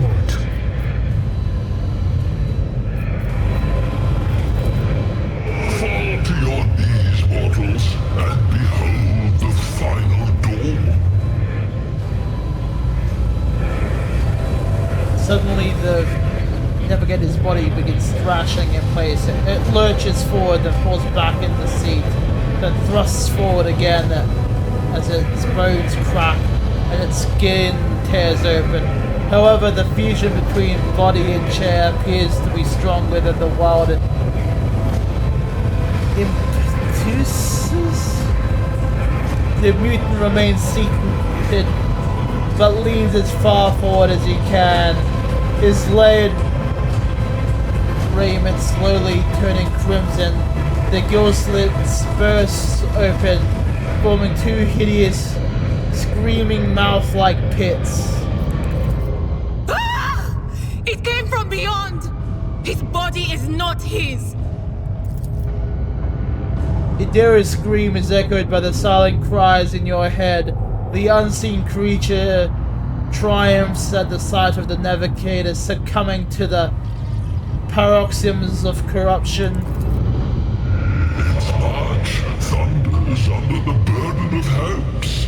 Unseal your hearts, and I will flood your souls with myriads of words and meanings, each one a portent of salvation within me. That sounds like a Zinch demon right there. The navigator continues to convulse violently in the black and crimson. The dark ooze from under his third eye has turned from a trickle into a stream mixed with the blood coming out of his nose.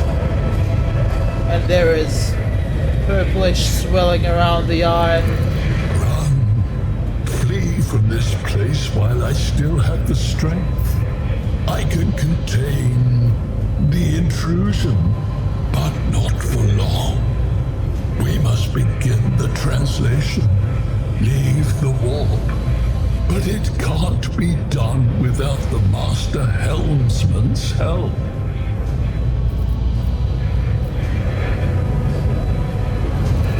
The ship can only begin the translation with the assistance of the Master Helmsman, if he is still alive. It is worth a try. We must get to the bridge, but we will need support.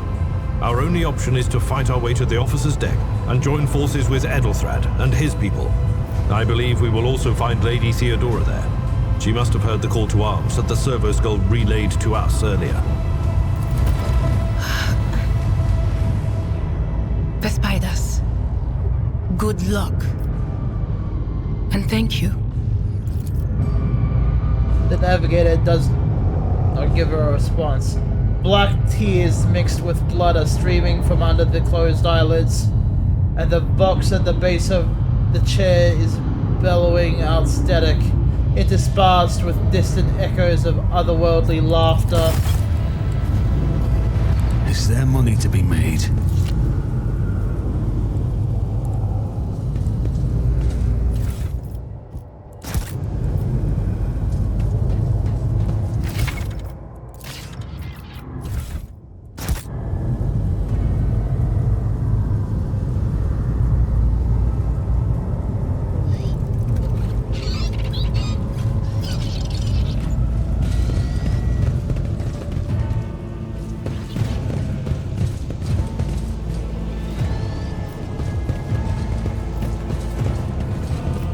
I always have a backup plan. The door does not budge. Clots of Biscuit's flesh have entangled it, causing it to clog. Actually, you know what? Another game that I've been meaning to do co-op with is there's a game called Inquisition.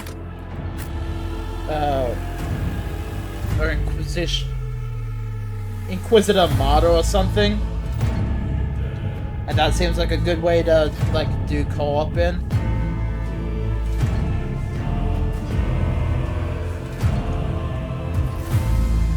Ads in about 5 minutes.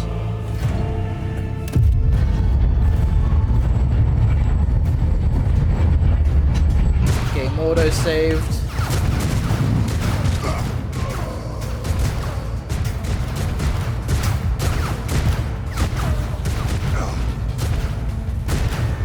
Ship's as good as ours! It's all over for you! I shall pity not your enemies. I shall heed not their pleas. Somebody shoot this! Somebody shoot this! Shall betray not your tenets, nor stray one step from them. Take not your gaze from me. Leave me not without your grace. I told you he would protect us. My God, my light, my Emperor.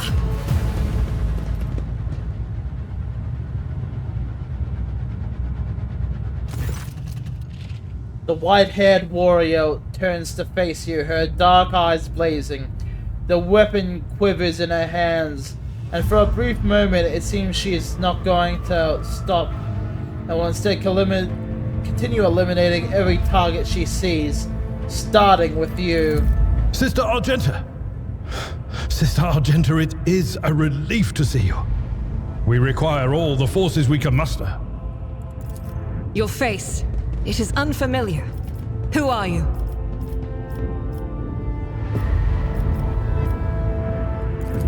The hour is dark and daunting. A ship abounds with corruption.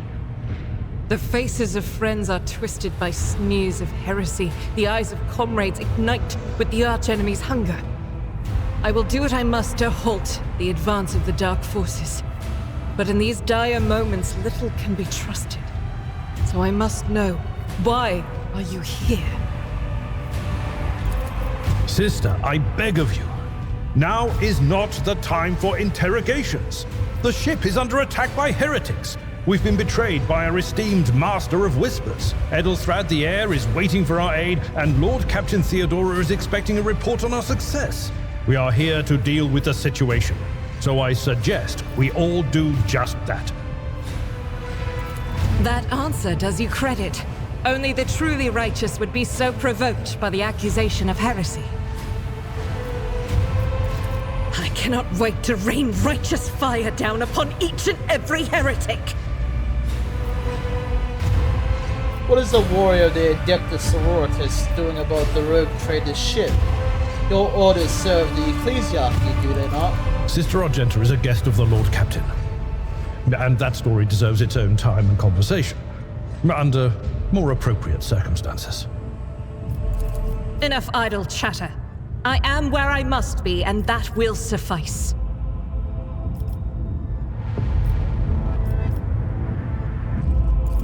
Massacre, my lord! And heretics are not just killing the crew. Some kind of blight is sweeping through the decks, filling the air. I saw people going mad the moment they breathed it in, screaming about seeing their dead comrades, tearing out their eyes. I implore you, my lord, be on your guard. Overseer of Middle Deck AL-84, my lord. We were rounding up everyone we could find in the attack compartments when we ran into an ambush. Just about every enforcer fell. These are the survivors. Through this door. I shall join you, for it is my duty to the God Emperor to destroy this heresy. We will follow. For now, we will hold off any heretics who might try to crawl in through the cracks to join the main assault. And we'll take a look at the generators while we're at it. Those villains made a mess of the cables. Oh, I wish we had a Tectomat with us. But we'll see what we can do without one. Good to hear it. Sister? Ready. May Terra's light illuminate our path through fire and darkness.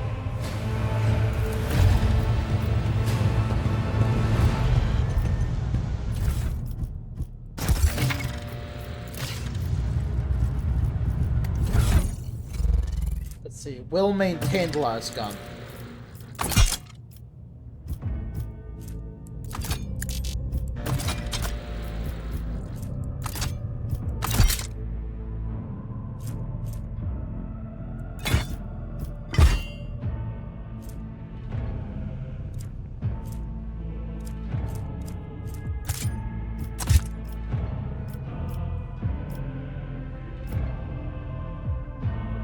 Yeah, you can kind of see the last pistol there. Box this thing.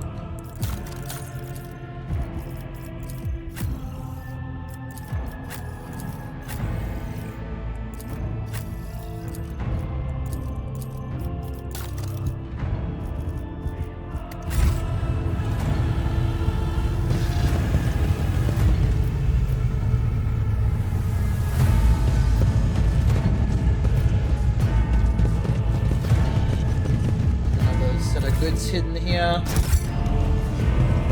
Let us not dawdle.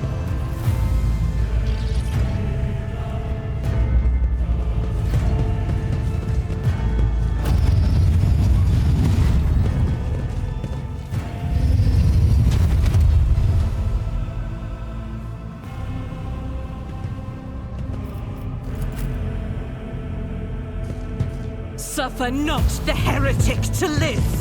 Your Emperor won't save you! Suffer not the will to live, so says... Oh, I've already forgotten his name.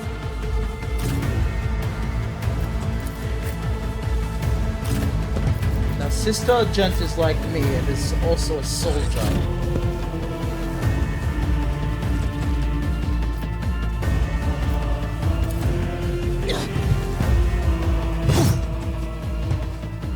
Chaos guides me. Pain and duty go hand in hand.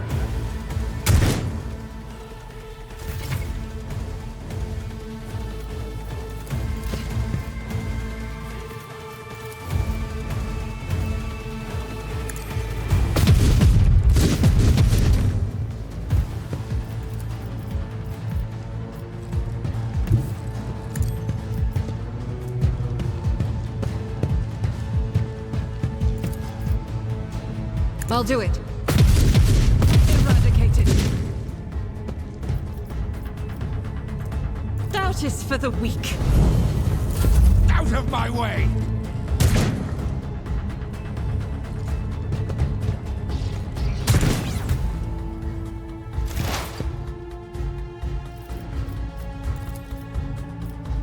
On it.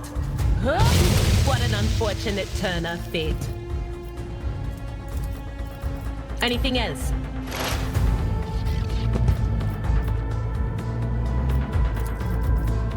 No can do.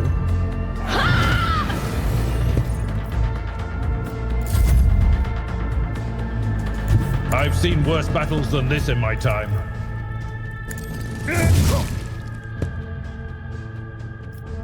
Indeed.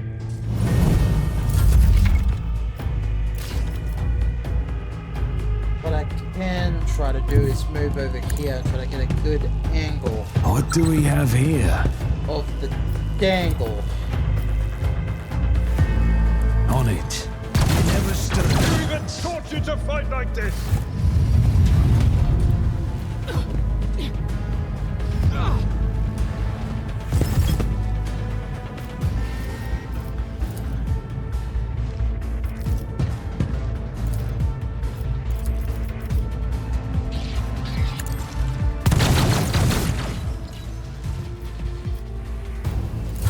I serve the ruinous powers.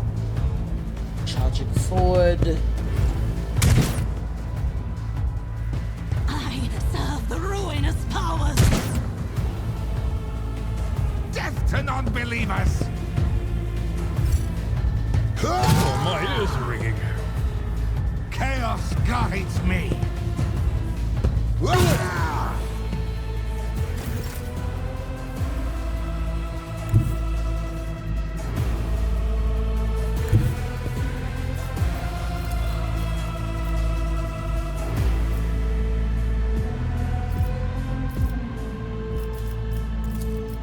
I will bathe this battlefield in righteous fury!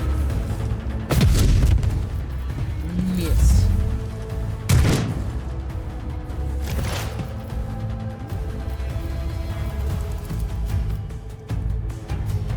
But of course, farewell. Just a minor setback.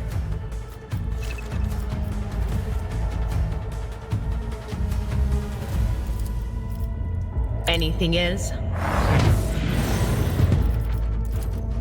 Will do.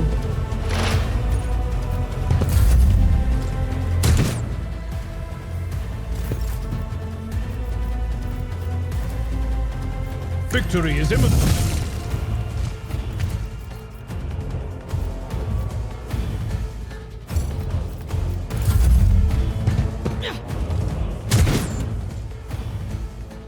Death to the weak.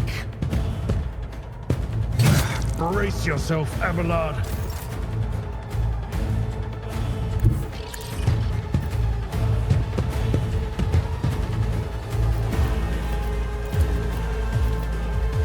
Who, if not me? Your end was inevitable. Here are those two in the back.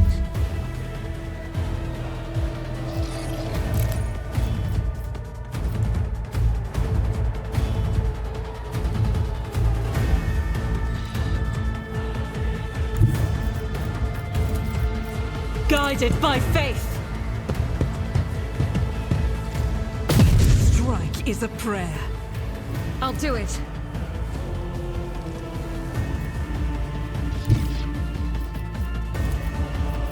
The enemies of the Emperor will be undone!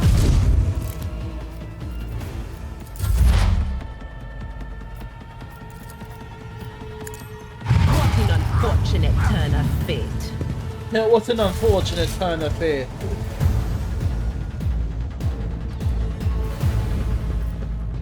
Sometimes you consult the appropriate. Let's not waste time with pleasantries.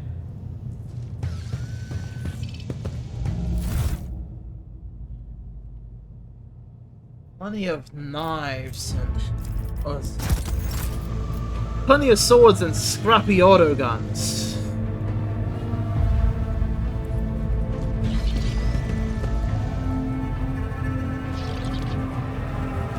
I always keep my options open.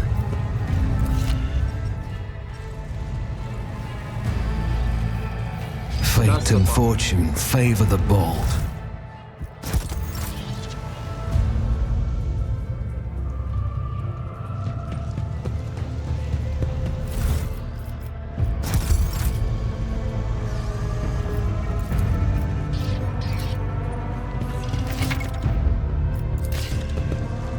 I always get the job done. Keep your wits about you.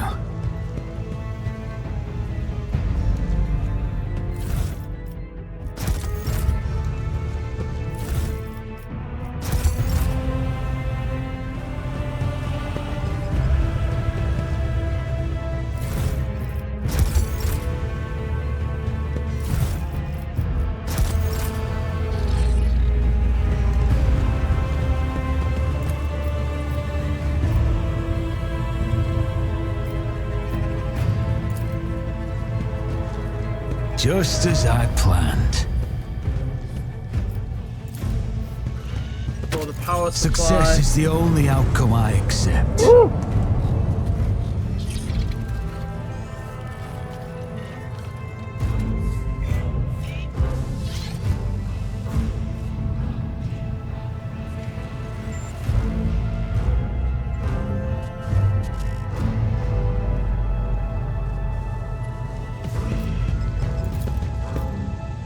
Logic. I always get the job done. Woo! Just as I planned. Proxy! Proxy, my friend! We found one. We found a fuck-off gun. We found one!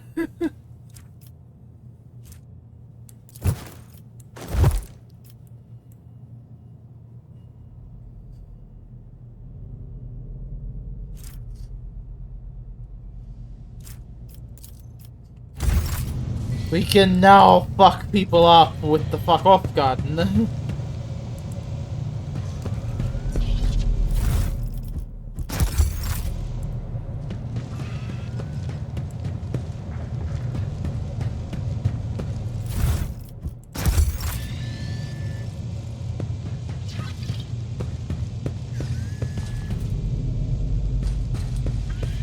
I think that's the first time I've actually managed to Always open up that keep your door eye on the too. price.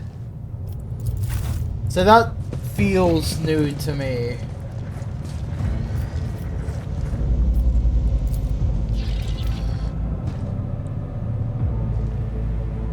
I'm better myself through my service.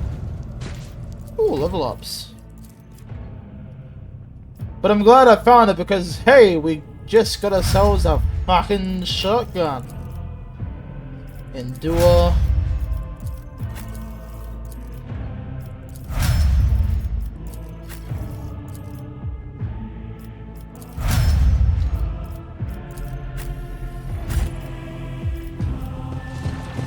I always have a backup plan.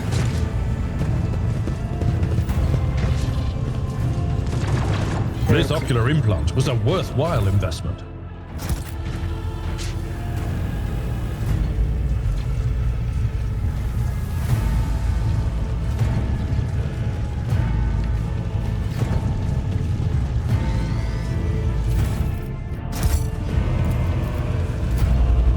Success is the only outcome I accept.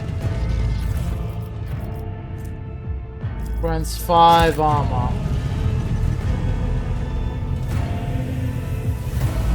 Need to be made.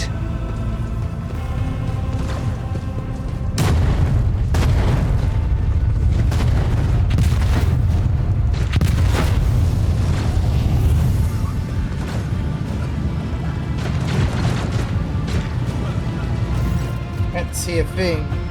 The roar of the flames rings in your ears, and the choking smoke makes you cough and gasp for air. You instinctively recoil from the scorching heat, wiping your face.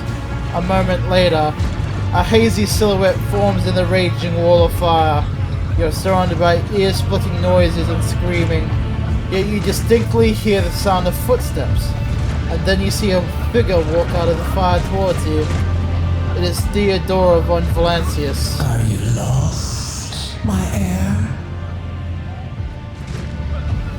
Her expression terrifyingly calm for someone whose body is engulfed in an inferno. One of her hands is resting on the hilt of her power sword, the other raised in an inviting gesture. An apparition. A sorceress. Apparition. Trickery of the warp.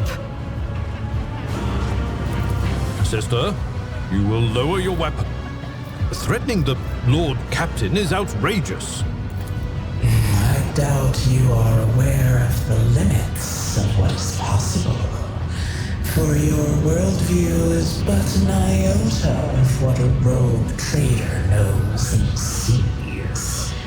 But I can tell that you would like me to share that knowledge with you. That power Again, sounds very siege I here. can lead you out of these flames, show you a path, rid you of pain, and give you a weapon so that you may defeat your enemies. Decide. Your mouth begins to salivate. Each word Theodora speaks is like music to your ears. The entity that now dwells in your deepest recesses of your mind is pleading, begging, demanding that you give her an immediate answer. And that answer can be none other than acceptance. Do not listen to this abomination. If there is naught but his light in your heart, if you are resolute in your faith, then step into the flames. The Emperor protects. His faithful will not be deterred by either darkness or deceitful promises. Nor will the fire burn those who carry the torch of faith in their soul. To the void with you. We need to follow Lady Theodora before we suffocate in this furnace. The people! The survivors from the middle decks! We must help the crew! Lead them out! Find a way around! Then we'll miss our chance to meet up with Elo.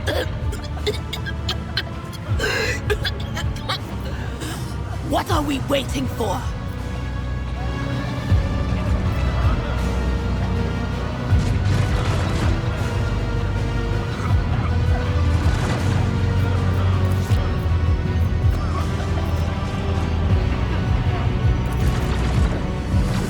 Thousands of needles pierce your consciousness, but they are powerless to stop you. You take a step forward and the illusion breaks. A wave of excruciating pain crashes over you, and Theodora's voice fades into the firestorm. You hear the voices of your companions calling from behind you, and the screams of the weak dying in the inescapable blaze.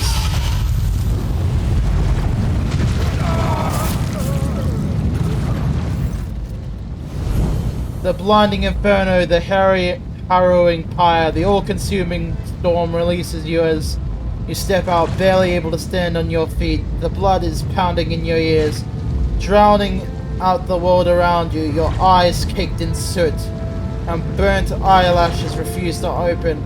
Free from the flames, you take 2 more steps before collapsing on your knees. The rush of blood in your temples and the horrible pain all over your scorched body cloud your mind before suddenly retreating as if driven away by some mighty will. A new strength spreads throughout your veins, and despite the wounds, your body is once more ready for the trials and struggles. You open your eyes and see a glow with the warm light before you, the Aquila, the sacred symbol of the Imperium. The next moment, you are struck with another realization. The repulsive presence, the one that has plagued your mind since Voidbeer rooted you, is gone. The fire seems to have burned away the entity without a trace. Master, can you hear me? Oh, you're alive. Which is more than I was expecting after what you just did. Praise the Emperor. We passed through the flames. How can this be anything but a portent? For so it is said that the Emperor will bless the worthiest and most steadfast in their faith. Behind you, behind Argenta, you see dear Palas doubled over in a fit of nausea. The rest of the people who are following you have withered away in the fire that continues to rage mere 2 steps behind you.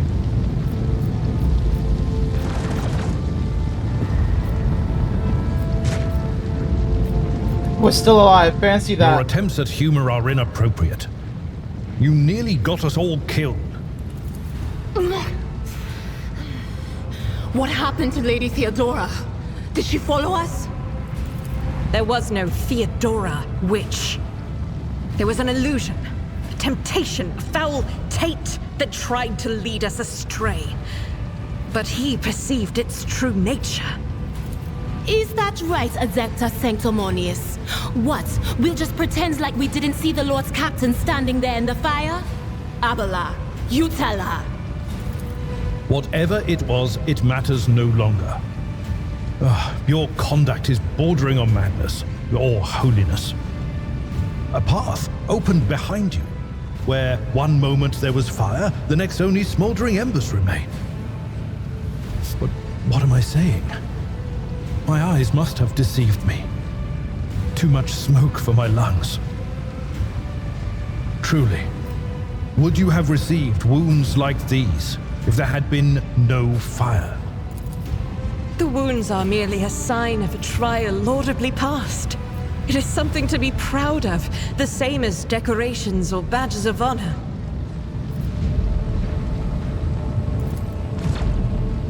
Even as you're anticipating another wave of pain, it does not come. Your muscles feel strong and your limbs obey you without fail, and yet, deep inside, somewhere next to your heart and stomach, you can feel a certain tension akin to that of a taut string. You're at your limit. Be it adrenaline or the strength of your faith, it will not carry you much farther. Do my eyes deceive me? I could swear that I just witnessed you step out of a pillar of fire with the rest following in your wake. Indeed it is. Your wounds.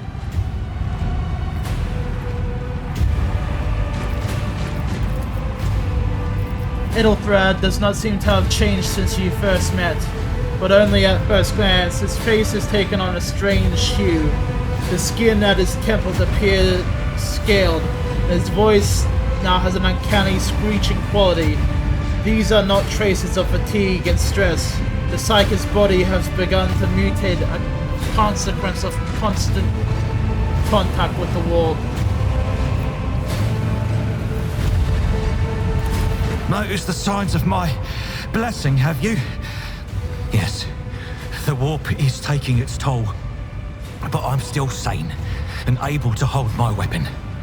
I'll fight for the Von Phalanxius bloodline to the end, and if the price is the eternal curse of mutation, so be it.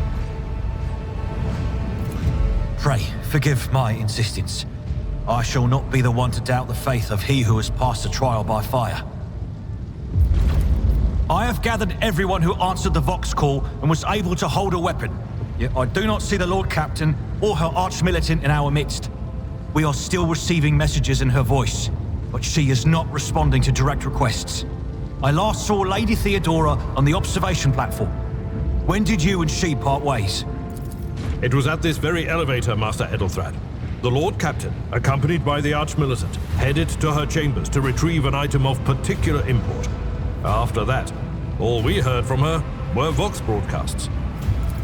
This is troubling, and the timing is inopportune. I am still receiving fragmentary reports from the breach. Kunrad Voigtveer was spotted there, and even what scant intelligence on his activities I have reminds me of descriptions of sorcerous rituals. If that traitor has resorted to witchcraft, we must stop him at once. No, you most certainly are not. You can barely stand upright after what happened. It is best that we go to retrieve Lady Theodora and let Ethelred commence the attack on Voigtveer. Something in the Seneschal's voice gives you the impression that his primary goal is ensuring Theodora's safety, not yours. A reasonable approach. Take your escort with you. You may be waylaid. Once you have found the Lord Captain, you must beg her to go to the bridge and lead the counterattack. The rogue trader's appearance is sure to fill the defenders' hearts with hope, however frightened or exhausted they may be. Until next we meet, may the Emperor bless your deeds. I shall see you on the field of battle. At least that's with this weapon that goes to combat. Then it goes to the fields of war.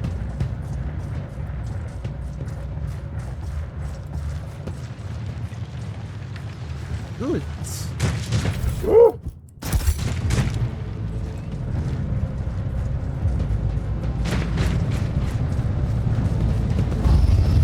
I always keep my options open. Would you look at that?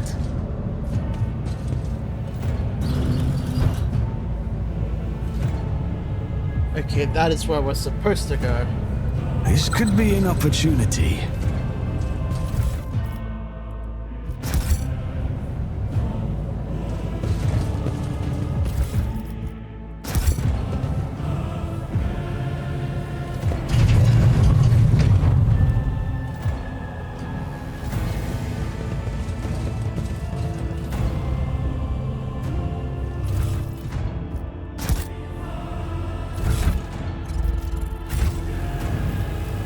I'm at your service.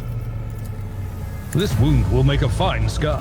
I'll make sure to return the favor one day. We are the spearhead of the Imperium.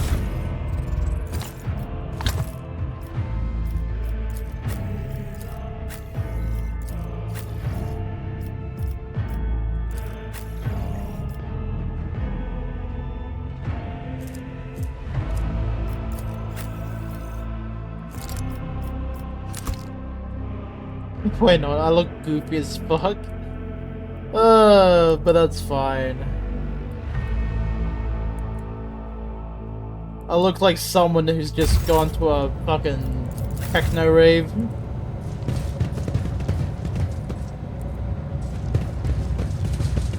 Keep your wits about you.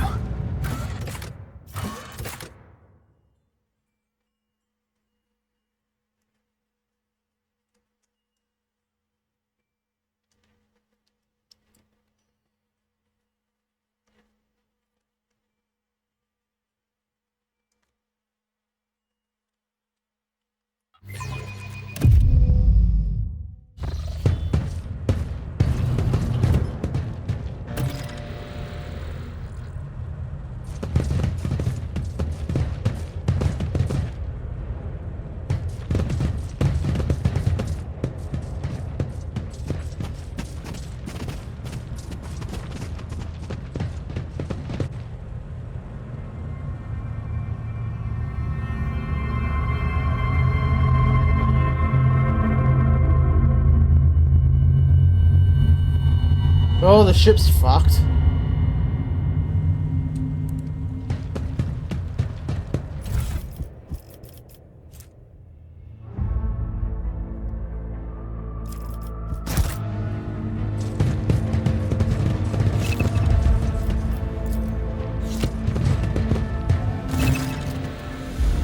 Theodore von Valencia's body is sprawled on a large, blood-drenched desk. The Arch-Militant's corpse is still clutching a weapon. It slumps against one of the bulkheads. Emperor, accept thy faithful souls. No! Lord Captain, I didn't hear a thing. Not a whisper, not a breath. It was so loud. Why didn't I foresee this?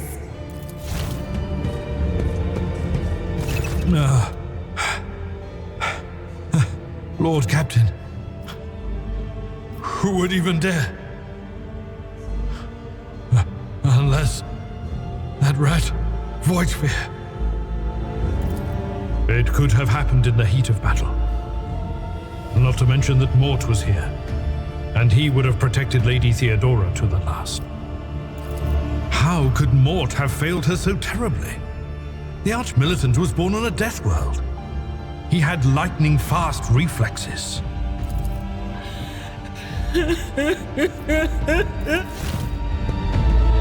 Damn it. You lean closer. The cause of death is apparent. The rogue trader's life was ended by an auto-pistol shot, an extraordinarily accurate one at that. Theodora's face bears an expression of surprise, the last emotion she experienced in life. Something on the floor catches your eye, a heap of blood-splattered parchment and scroll must have fallen off the desk. As you lean down for a closer look, you notice something else. Small shards of glass scattered across the floor.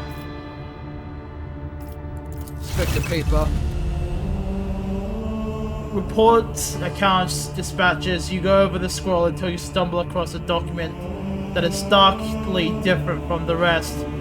It is a handwritten letter signed with the initials XC, and a seal that vaguely is familiar to you.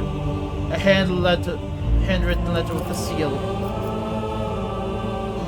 And it sends a shiver down your spine.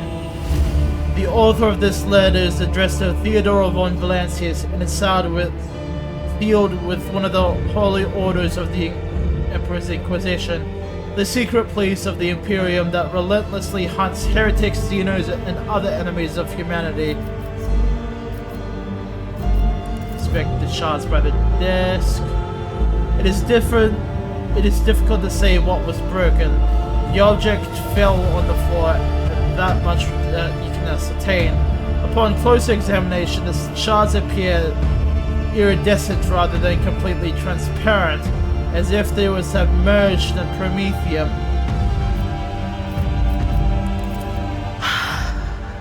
I see streaks of color, luminescence, blue lights, faces drawing closer. Lady Theodora and Conrad and what is that? Ah! Something dark, enormous. Oh, this glass thing was something foul, that's for sure. Tainted witchcraft.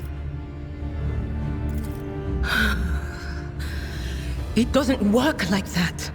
I can try to read the memories of objects, but dead bodies are a different story. Something like that would require her soul.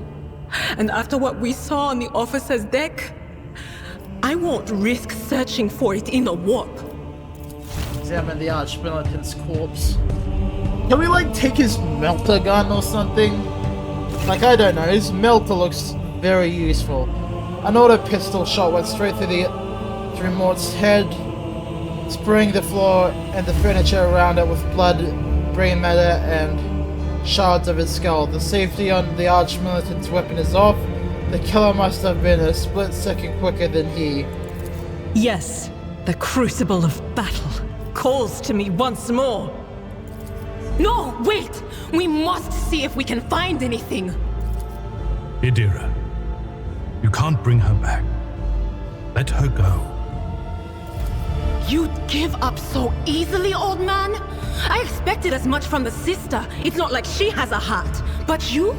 Oh no. I'll get to the bottom of this. I'll find the one responsible for murdering the Lord Captain. And when I do, that scum will regret the day they were born. And I do not doubt that, Idira. But there will be a time and a place where you'll be able to perform that sort of conviction.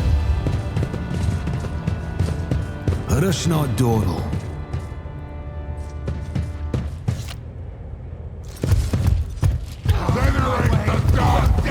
Your demise is already calculated. Your Emperor won't save you!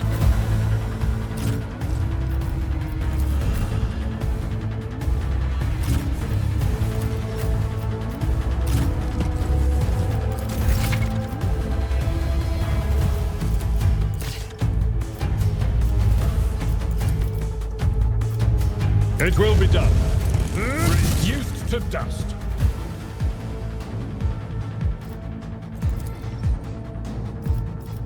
At your beck and call.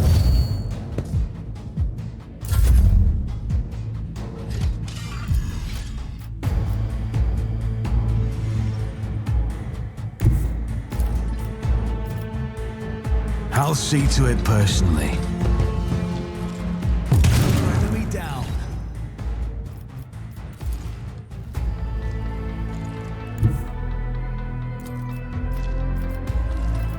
I'll make it happen.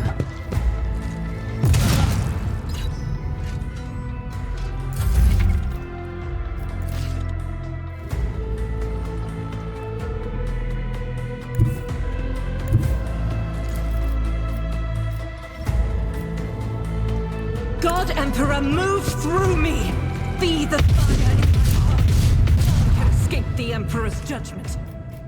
As the Emperor commands, I act.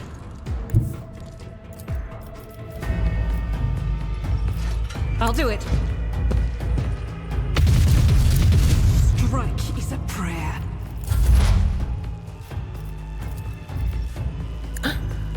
Be gone. Where's On it. weakness? Will do.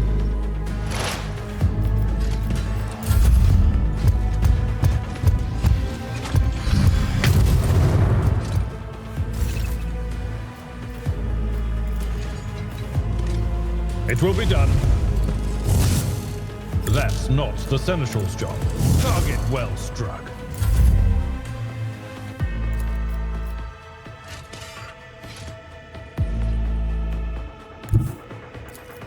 On it.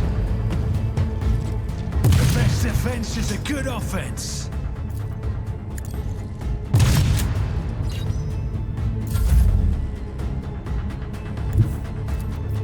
Rejoice in battle!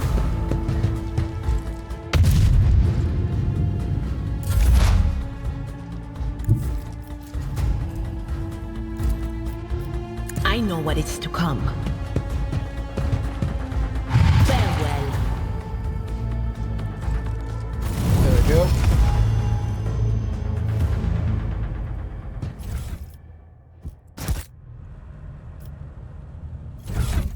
Now what I can do is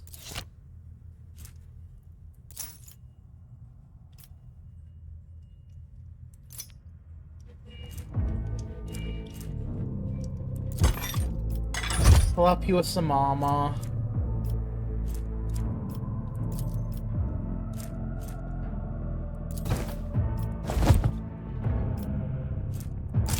Give you a las pistol.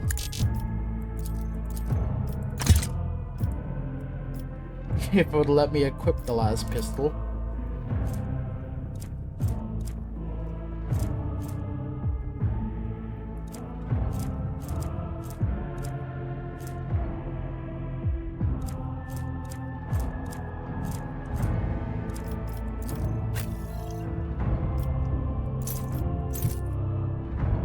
Bring up Adira's toughness.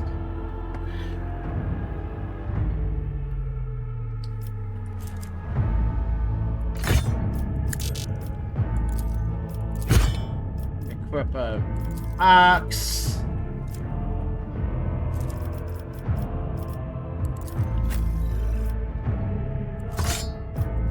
Throw a sword onto the Sister of Battle.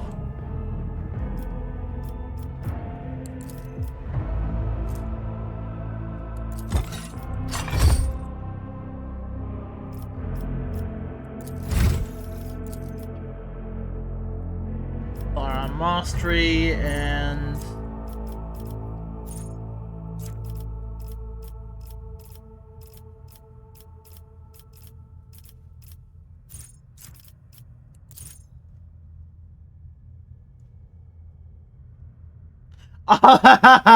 hey, Prox, you'll love this. The arbitrators can wield two-handed shotguns in one hand.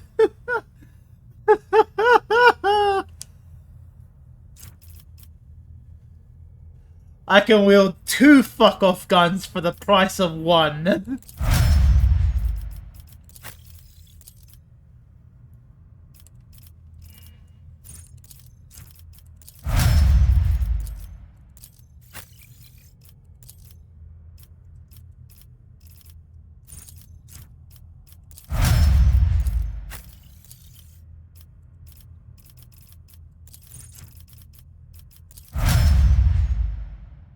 Get all the shotguns. Hell yeah, man. So if I've read the mastery right. Yeah, see, there we go. I'm just holding the shotgun in one hand. I can chuck another gun. Yo. Yo, this is cool. Oh, that is fun.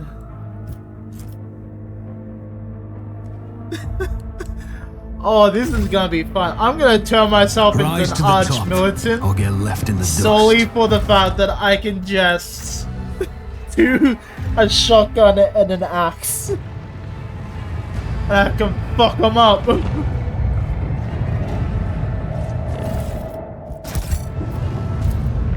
Over. The horrific vision of warp enemies permeate the bridge.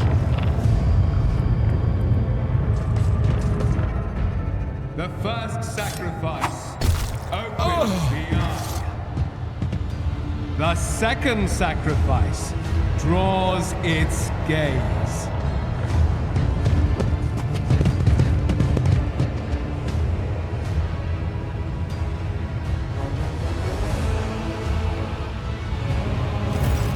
here. But where is the Lord Captain? Dead. God Emperor preserve us. The rogue traitor is dead. The ship has lost her Lord Captain, and the house its head. No matter what ritual Kunrad is performing there, the warp is too strong. I cannot withstand it. I feel my body changing with every second. The warp is ringing in the air. This is the end. We will perish in the warp, along with the Warrant and all the dynasty's heirs. The enemy of humanity has triumphed. I've seen it before. We'd better get away from him. The changes are already accelerating.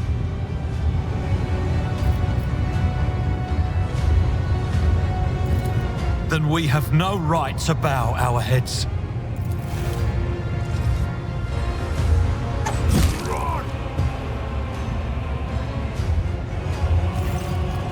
You see Kunrad Voidvig clearly in the gloom of the bridge. The broken blade he is holding stained with dark drops that seem to be piercing glimmer to them.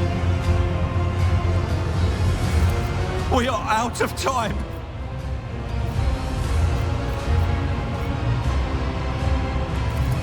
No. To die altogether is to allow the flame of the dynasty to perish in the dark. No. It will not be like this. Not today.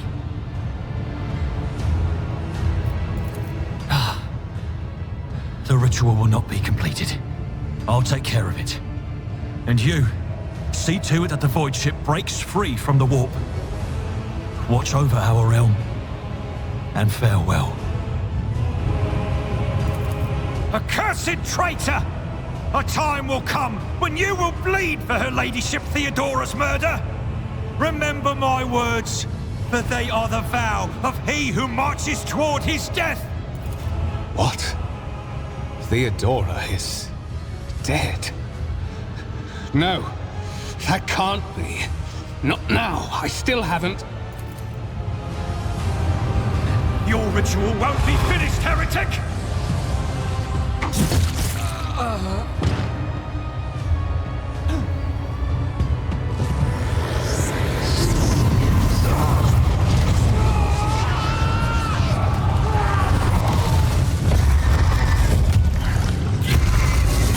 Chaos.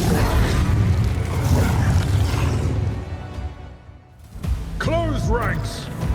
You know what, Proxy? I will go looking for a second shotgun after we get out of the warp. So I can just double wield shotguns.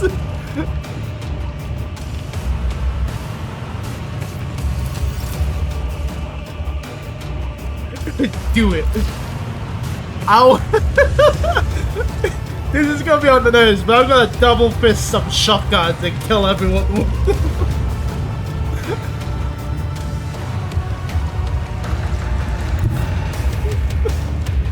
For the sole purpose of fucking people up. I don't need luck. I have strategy. Consider this a taste of what's to come. It's as good as done.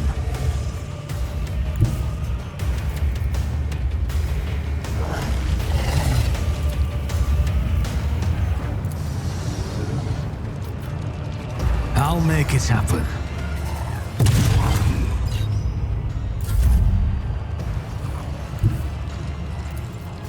I will bathe this battlefield in righteous fury!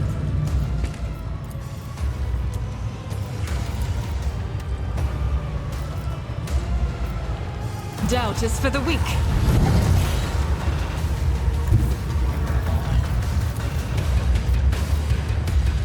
I'll do it.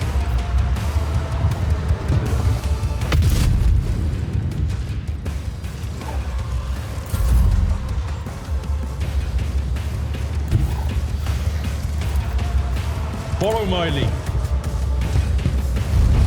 I took care of this one.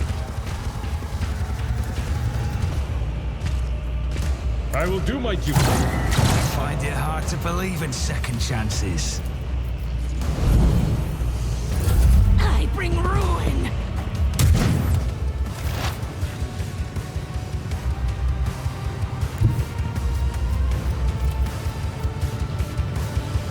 There is movement in the Empyrean. Be gone! Anything else?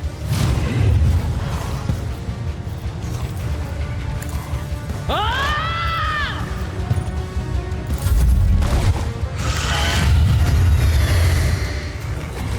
Stop mocking me. Stop mocking me. Chaos guides me.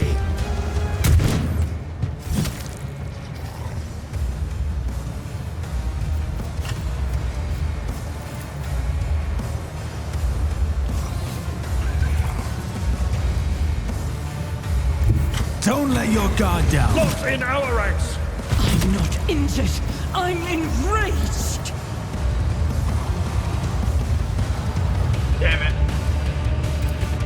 Faith without deeds is worthless.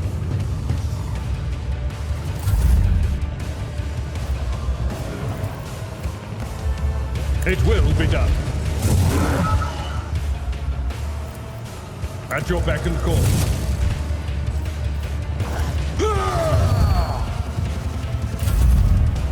I've never felt The witch has fallen.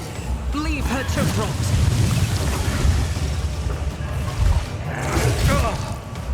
Pain and duty go hand in hand. Guided by faith.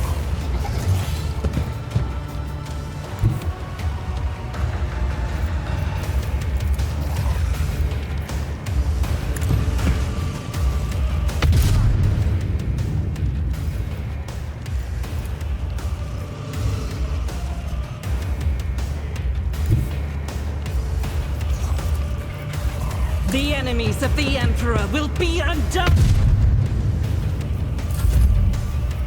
It will be done. Victory is imminent. I will do my duty.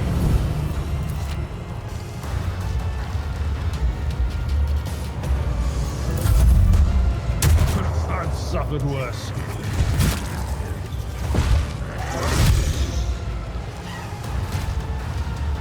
Out of my way! I need your aegis, O Emperor. Injuries will not slow you. As the Emperor commands, I act.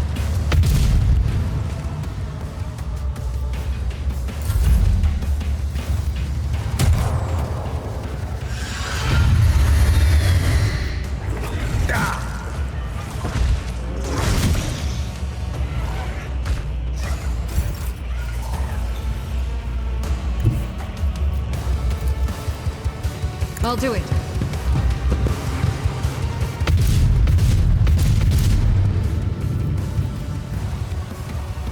Doubt is for the weak. I'll do it. Faith without deeds is worthless.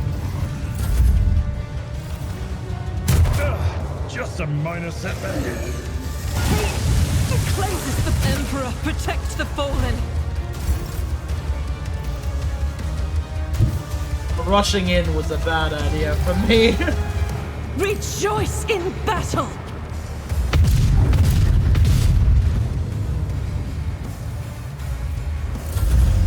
Rushing in alone, I should say.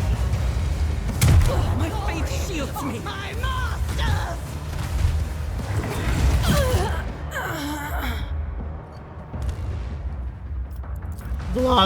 The last save would be the auto save for the battle, so that's where we'll be starting from.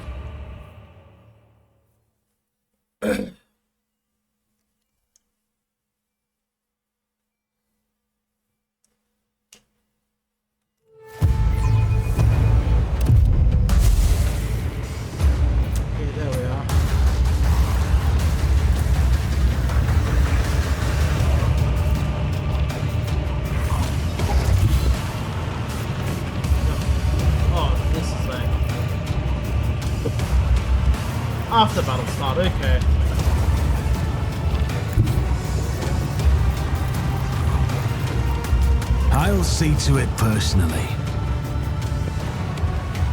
You never stood a chance.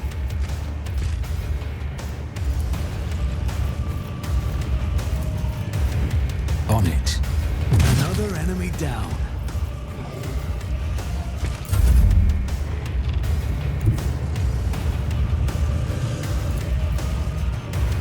I will bathe this battlefield in righteous fury. I'll do it.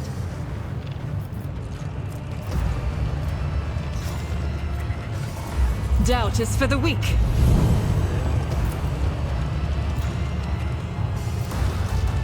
I'll do it.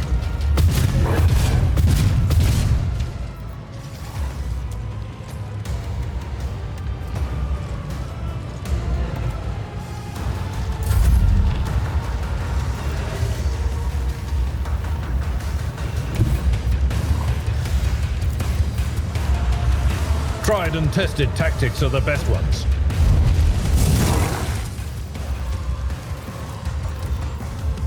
At your beck and call.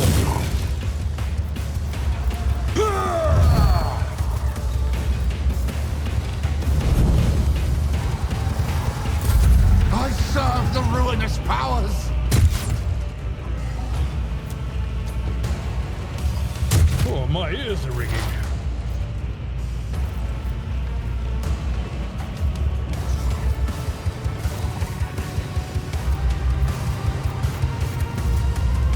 Was that you? Or... I'm not so sure.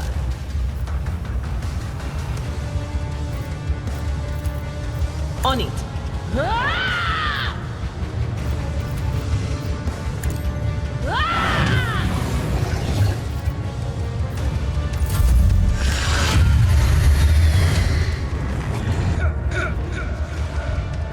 Pain and duty go hand in hand. Death to non-believers! Brace yourself, Abelard. I am ready for whatever comes. I'll see to it your end is inevitable.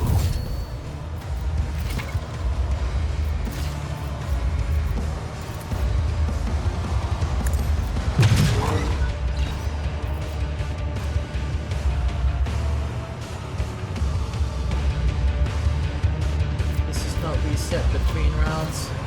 Good.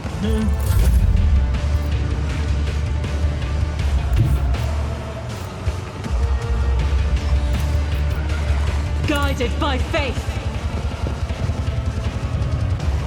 Eradicated.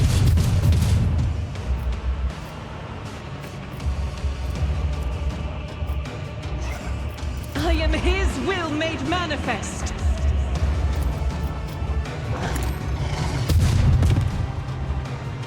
Faith without deeds is worthless. I'll do it. Each strike is a prayer.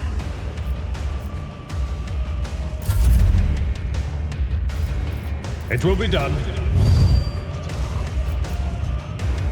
Victory is imminent.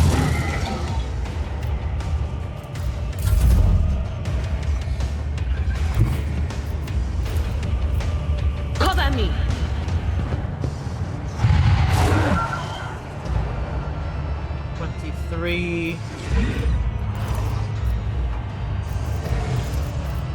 Analyze. Of course. Will do. A strike of terror pierces the heart.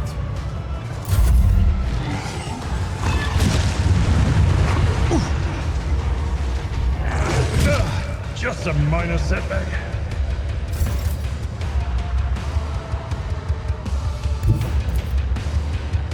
Let's make some opportunities.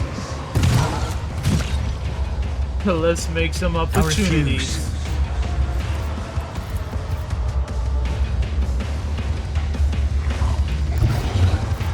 It's as good as done. I'll make it happen. Fuck him up!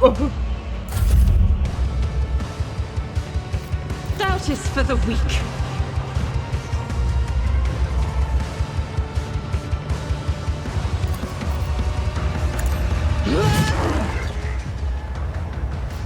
As the Emperor commands, I act. Faith without deeds is worthless.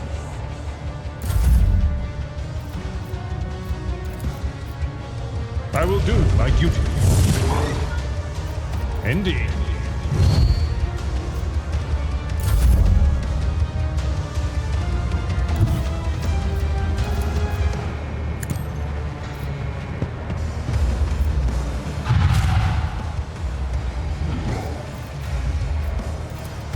Anything else?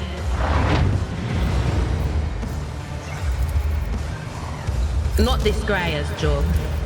On it.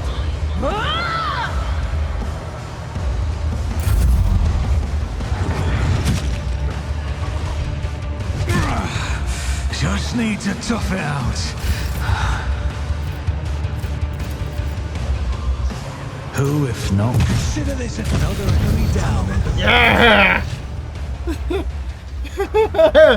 I got him to fuck off with my fuck off gun.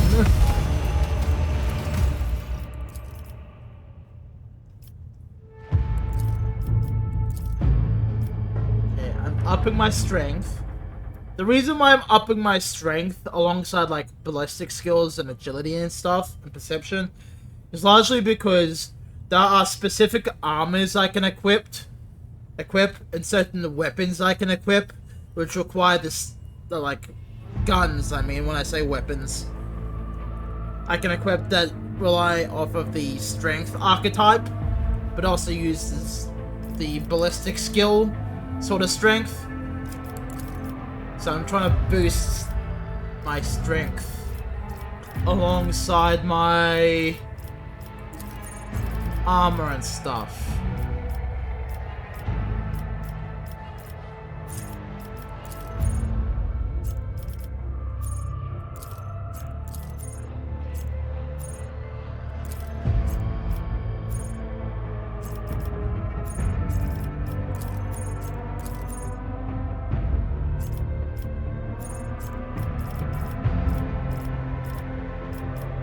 Because here we go, chain weapon expert, we've got the shotgun expert.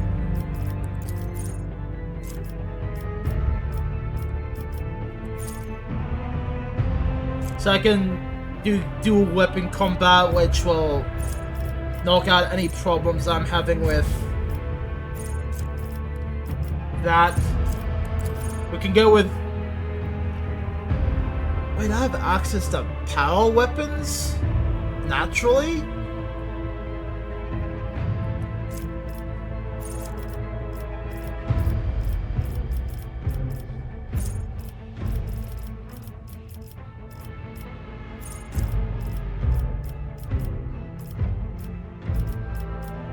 But anyway, where I was going for, some weapons will allow me to like do plasma.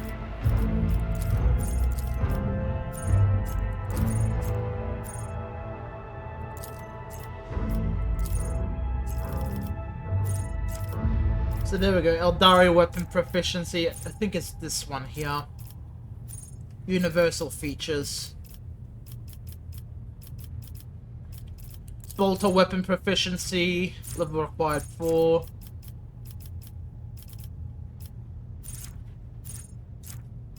Flamers, here we go. Heavy armor. And heavy weapons. So I can go with heavy armor, get my heavy armor, be able to equip heavy armor to my character. Basically become the next Ned Kelly of the Warhammer universe. For those who do not know, Ned Kelly was a famous... is a very famous fucking outlaw here in Australia. Who wore this iron armor, this heavy iron armor, and tried robbing banks and shit. But was eventually died. He eventually, like, got captured and hung. But it was like, He was very famous for being a very famous outlaw for all of the shit that he came up with at the time being.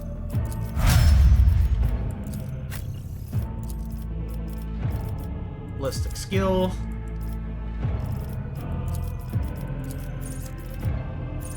Rapid ruin. Hell, I think he was even wielding a shotgun when he fell, right? Roxy? That was like part of his history. He was like finally captured, but he was like firing off weapons and shit. What advice do you seek? Let's patch you up. I owe you a debt.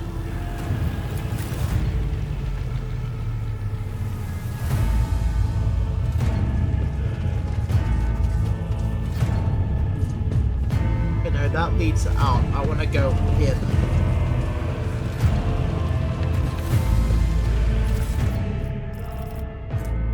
Blade Shard, Mantle of Heroism, Iconoclast Follower, Gloves of Endurance.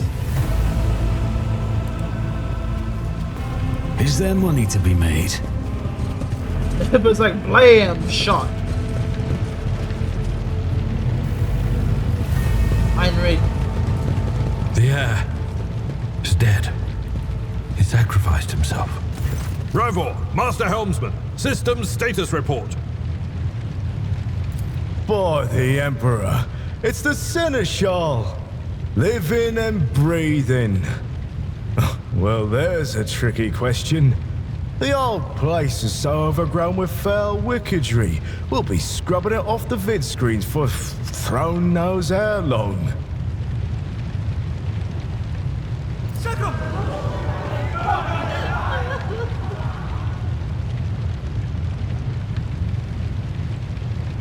Public cuffs the crying officer without even looking. Restore the Vox channel to the Navigator's Sanctum. Ready the crew. Prepare for translation to real space. You may call me superstitious, but translation is not a good time to disregard rules. You are the only one who speaks for House von Valancius. You may not be the Lord Captain, but you, more than anyone else, deserve to take her place in the ritual that is about to commence. I am ready. Begin the ritual. Give me my ship!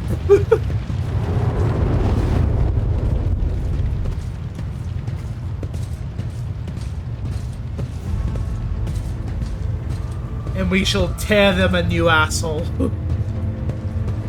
With my shotguns. The image before you is hazy, swaying in sorcerous currents invisible to mortal eyes, as if whatever beneath this thin shell is constantly changing while remaining the same. It has taken on the guise of Theodora, but the false rogue trader's eyes reveal the entity's true surreal nature. One of Theodora's eyes is engulfed in otherworldly fire. The other, a vessel of ancient evil, bores into you. A voice seeps directly into your brain without ever reaching your ears. And this voice booms with all the horrors of the warp. Mortal, who are you to oppose the very flows of fate? It matters not. Your footfalls are an echo of the sand pouring between the scales. Your hopes and faith are my mockery.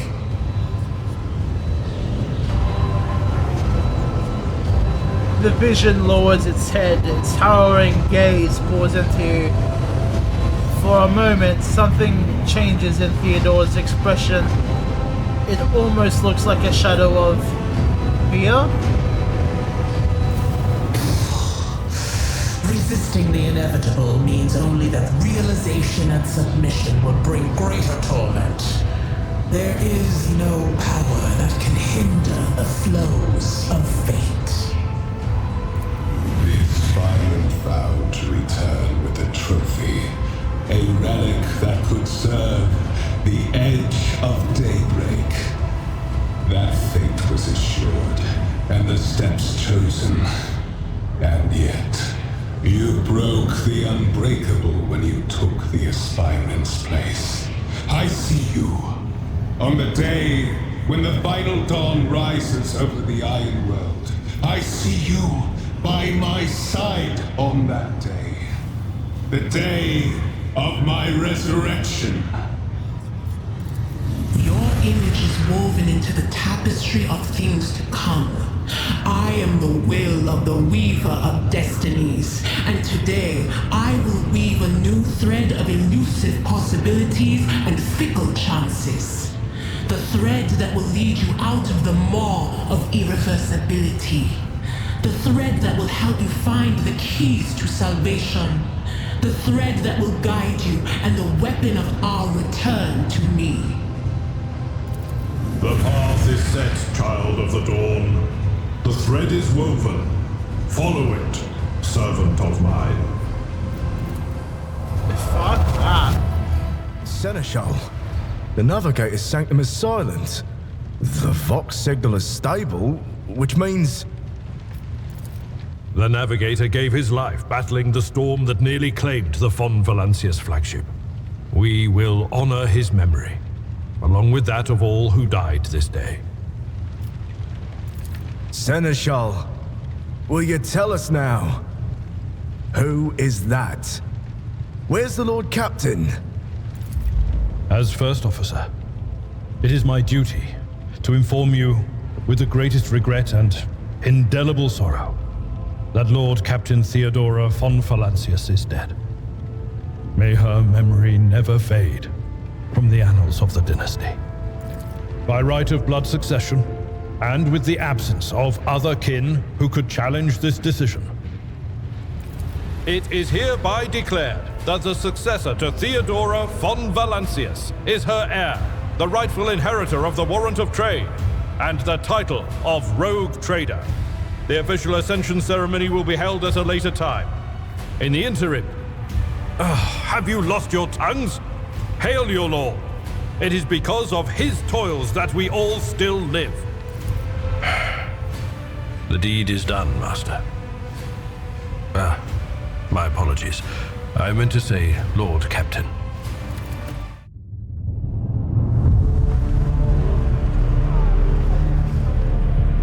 The treachery of the Master of Whispers was fruitless, but victory came at a great cost. Lord Captain Theodora von Valancius perished along with her heir, Edelthrad, and thousands of crew members.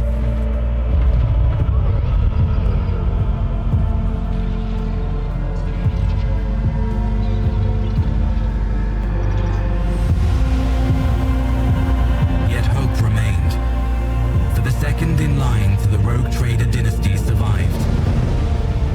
To hang the ancestral banners once again, and exact vengeance on the enemies of House von Valancius and humanity.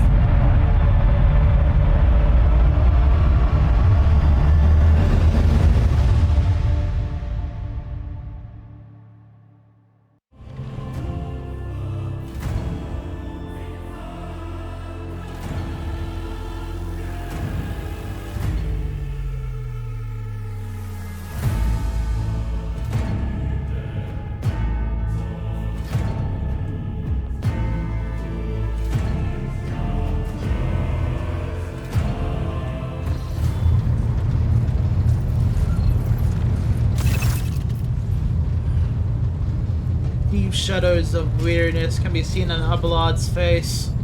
Though the old officer's eyes are keen, they wake over you from head to toe. He frowns, mutters something, then nods to himself. Well then, your lordship. You had us worried for a few hours there. Abelard offers a thin smile. But after witnessing your fearless rush into the fray on the deck, the only thing that surprises me now is how long you stayed on your feet. Your strength only left you once the fighting was all over. Such fortitude is most admirable in a Lord Captain. You must now hold your first officer's briefing in your new role as Lord Captain. For many of those who are about to join us on the bridge, this will be also their first briefing, We sustained many losses among the senior and middle-ranking officers. Some posts had to be filled by deputies and deputies, while others go unfilled entirely. And now the deck clans are deciding who will take over the leaderless crews.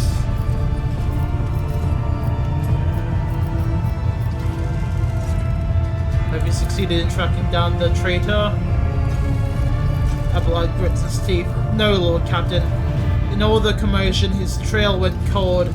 Our people are still on the hunt for him, and any mutineers that may be still skulking around on the ship's many corridors. But frankly, I would not be surprised to hear that we are now one shuttle short. I'm afraid that it will be some time before he answers for all that he has wrought. How did we come to lose so many officers? It appears that the heretics were deliberately targeting the vessel's command. They knew exactly whom they were looking for and where they could be found, which is unsurprising given that their informant on board was our own master of whispers, our blood grimaces. What is the purpose of this meeting? Reports on the condition of the ship and crew. The Lord Captain is not usually drawn away from her important affairs to attend such routine briefings, but this is a unique situation. I am still receiving updates across the ship, and they are not encouraging. Getting this bird to fly could take a gargantuan effort. Even so, they are personally negotiating with the authorities of the system which are currently in. So prepare to hear a bevy of complaints and excuses, Your Lordship. Take this opportunity to get a good look at the officers who work 6 decks away from the bridge, and that if they could turn in, will have the honor of beholding of the visage of their Lord Captain. I'm ready for the briefing. With a gesture, Abelard relays the order to the adjutants, at the far end of the magnificent chamber.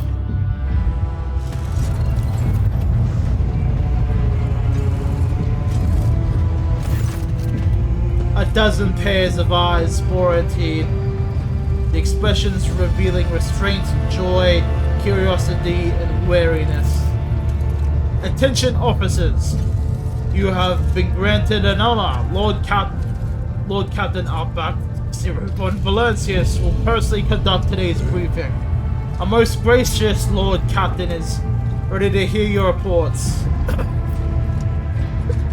Perhaps you would introduce those who... President Lord Abelard. As you wish, Lord Captain. Victus Suri Order of the Coleman line of new Boxmaster. It is an honor to serve your lordship. The Boxmaster offers a deep bow. Aboard this vessel, you have at your command thousands of crew members and hundreds of officers and sections chiefs. I am responsible for receiving, processing, and sending all communications between you and them, as well as external sources. I am your eyes and mouth, Captain. Beside her is Ravor, the master helmsman. He steers our ship along the course set by the Lord Captain and monitors the void around us to ensure that we do not stray into an asteroid field or pirate trap. The bearded man with pale, almost transparent skin, large dark circles under his eyes, that dour expression that seems hardwired into its face gives a solid nod. Hail, Lord Captain! This here ship's as good as home to me as the rest of. So rest assured, she's in safe hands. I'll die before I let her come to any grief. And lastly, our High Factorium, Generous Danrock, who oversees supplies, procurement, and general material well-being of the ship. dressed in an embroidered jacket, heavy-set man with oiled hair offers an obsequious smile and bows. It is an honor, your lordship. You may trust me with all matters concerning your comfort. Everything may be done with the highest of standard. In the second row, we have the 3 officers charged seeing the ship's vital functions. The Master of Ordnance is responsible for the artillery aboard. The Furnace Master, who crews prevent and extinguish fires aboard the ship. And lastly, the Drive Master, the servant to the Omnisar. The 3 salute you. The Furnace Master does so with confidence, while the Master of Ordnance betrays nervousness. The Drive Master offers a salute resembling a dance involving the complicated manipulation of all the tech priests' mechanics. Thank you.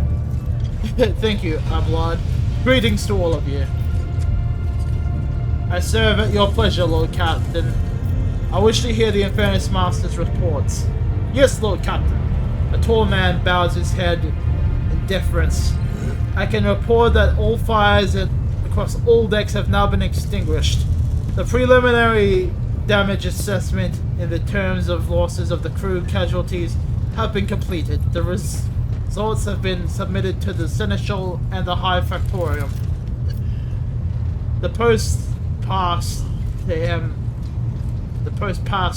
after the previous Infernus Master and his next 3 deputies were expired in the line of duty. Ablad remains in a low voice, in a pitch that only you can hear. The lad's managing well so far. He can take the heat, so to speak. Drive Master, now you. Lord Captain, the foes have set upon the noble void ship, destroyed the repositories of hundreds of machine spirits. The warp engine entrusted to my charge is unharmed, thank the old Messiah, but the spirit mourns its dead brethren, and has not yet identified the prayer protocol capable of damaging its... not yet identified a protocol capable of assuaging its sorrow and anger. With a great sorrow, I must report that the Agency Prime, overseer and spiritual authority of all tech priests of board fell in battle. The Magos was betrayed by the little flesh that remains part of him, and terrible loss. There's no one among my comrades who has experienced the experience and comprehension of the secret protocols equal start of the fallen Magos. We require a replacement as soon as possible. I see, thank you. The tech priest bows his head. Master Helmsman, what is your status? Right you are, Captain. To cut the long story short, the outlook is bleak. The ship's sound, more or less, but without our Engineer Prime and Navigator who fell in battle, we have no way to get out of the system. We need to set... if we are to try to step so much as a toe in the warp, we're gonna need to know what will happen first. A warp drive is torn to shreds, and pieces of it melting into the bulkheads. Your Lordship, if you'll allow me to interject, when we arrived in the system, my crew followed a standard protocol and conducted a count of all available communication channels in this region. One of them was a Navless Nobilite station, the one station maintained by the Vox Silence, but even if its presence inspires hope, if we to have located a navigator in this very same system, it's an incredible stroke of luck. A true blessing of the God Emperor. If I were you, I'd grab this chance with both hands, or else you'll be eyeing up an asteroid to use as your next new residence. In a slightly less shitty news, we can go around the system till our heads are swarming, as long as the Prometheum and supplies last. And if any thick-headed squawk shit lowlifes come sniffing around, we'll be able to take him out, so don't you need to worry about that. Master of Ordnance, report. No, my job's simple. Maintains the arsenal and fire where I'm told. But if anyone asks, we are no able crew, no Lord Captain. Master of Ordnance, you forget yourself. So what? The ship's in ruins, every second officer's dead, and now we've got a green Lord Captain who's supposed to lead us to void knows where. Silence! Enforcers, leave! Seize the mutineer.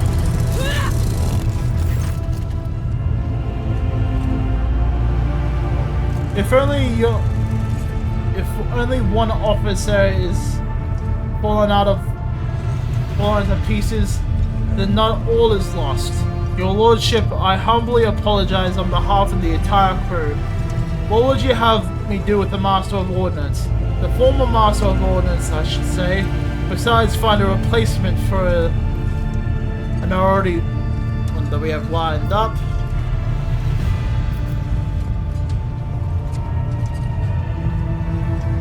Experienced Masters of Ordnance is a few and far between. For that reason, he may remain at his post. I'll leave his punishment up to your discretion, Abelard. 20 lashings for a month for the next 6 months. Deprived of any officer rations and privileges of the same period, with the option to extend that record to his file. Abelard stares unblinkingly at the Master of Ordnances. Cease your sniveling. You disgrace yourself and your entire clan. And now enough. The heretics are over. Let us resume. The Master of Ordnance stands up, wiping the blood from his broken nose. His face a picture of shock of what just seemed to have happened, dawning on him only as now, and the knowledge, the fate he narrowly escaped. Yeah, because under normal circumstances, anyone that strays from this fanatical, dogmatic path gets executed immediately without hesitation. So the fact that I'm being at least somewhat lenient here should hopefully be a good thing. We are toiling day and night to compile a full account of losses. The task will require next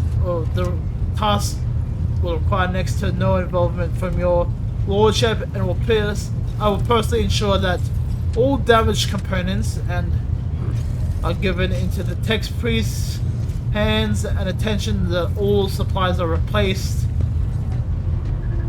There is only one resource I cannot replenish single-handedly, and that is people. We have lost more than 2,000 crew members, and unfortunately this number is not confined to the scum of the lower decks, which are easily replaced, but this includes trained professionals.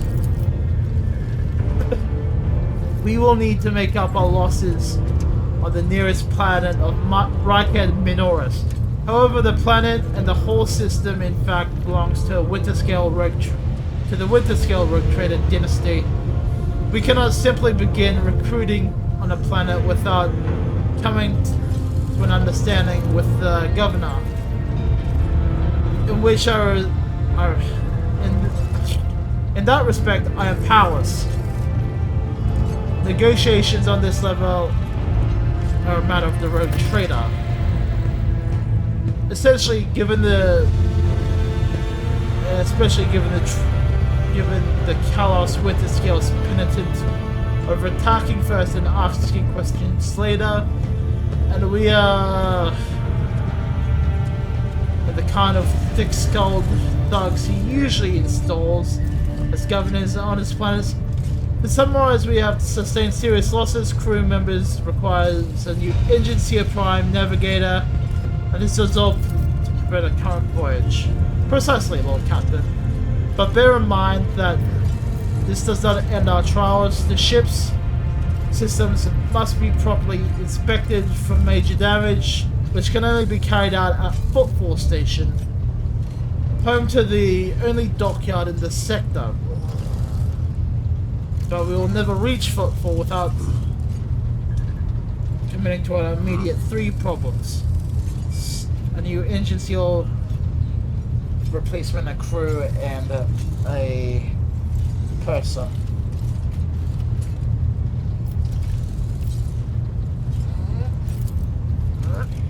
I cede to the Voxmaster at this point. Mistress Tillman, we are in the Owlcat star system, and our voyage here was undertaken by the orders of your lordship's predecessor. There are 3 inhabited bodies in the system, and our attempts to send Vox messages have produced confounding results. The Navis Novelite station has not simply failed to answer, it is simply maintaining total Vox silence. However, we did not receive a distress call from the prison. However, we did receive a distress call from the prison, which is a planetoid in the system, and the Owlcat Norris itself is also not responding to hails. But what is most alarming is that our augurs have intercepted signals from the surface that seem to indicate ongoing hostilities on the planet. The situation is not very encouraging, but without a navigator, a tech priest, and new crew members, we will not be able to travel anywhere. Therefore, we must go to the Navis Novelite station and find out what the void is going on. You're all dismissed. The officers assembled salute as one. Your lordship, there is one other thing, a confidential matter of the utmost importance. Lady Theodora, Abelard hesitates, your eternally esteemed predecessor, brought the ship here in the system for a reason. She was given a secret commission. You perhaps are wondering who has the authority to commission a rogue trader to do anything, and I shall tell you, the Lord Inquisitor, the hand of the Emperor, the chief architect of his will of the Kronos Expanse. I came across a strange handwritten letter on Theodora's desk, signed by XC. Are you referring to the contents of that note, I presume? Yes, quite right.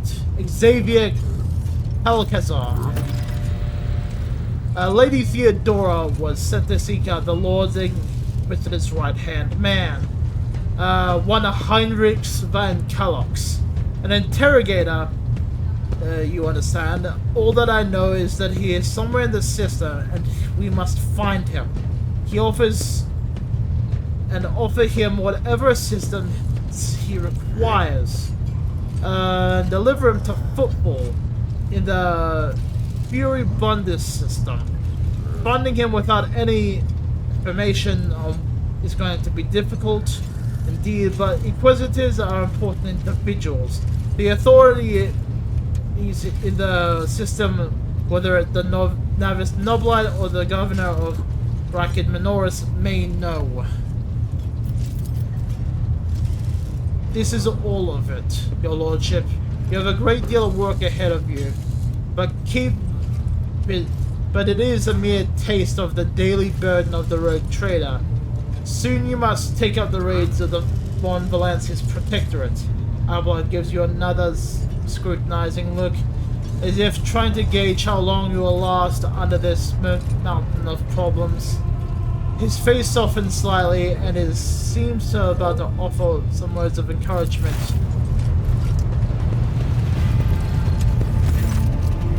Idra, Sister Argentus, explain yourselves. The Sister of Battle grimly nods towards Idira. The Psyche is suffering some sort of ailment of dark madness. She insisted of seeing the rogue trader. I judged it would be unwise to leave her unsupervised. For a brief moment, Sister Argentus' voice sounds hesitant. I was also hoping to approach you with a personal request, but I can wait when you have the time, Lord Trader. Idra's glazed eyes rove over the assembled. One word burst from her lips. Daybreak.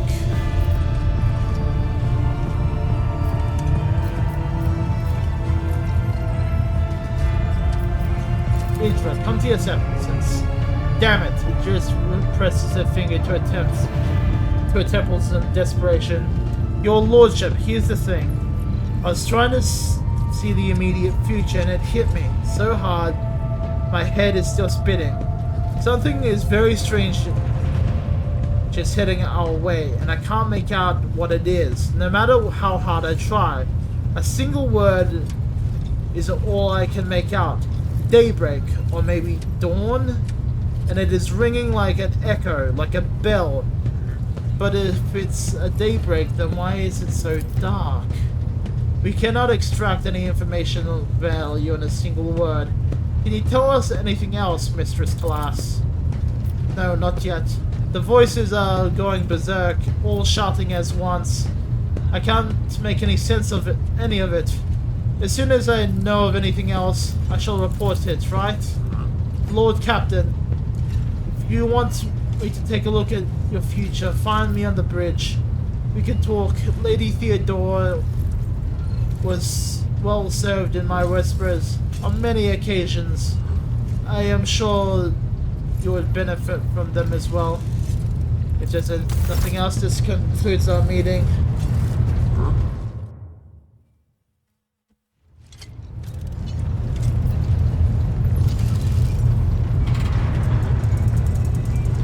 Nice. So I want to go to my captain's quarters because there's going to be some things hiding in here from when I got the Lex Imperialis DLC, which we will eventually get around to. Oh, one thing I have noted, which I've kind of spotted, at least while scrolling YouTube, is that it looks like that there's one of the games that I've got like on my radar, maybe like coming out somewhat soonish, either this year or next year.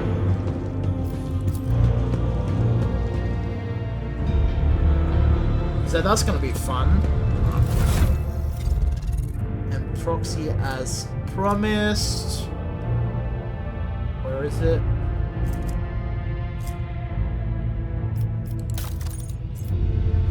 There it is. Hey! Proxy, we did it! We're now dual-wielding shotguns.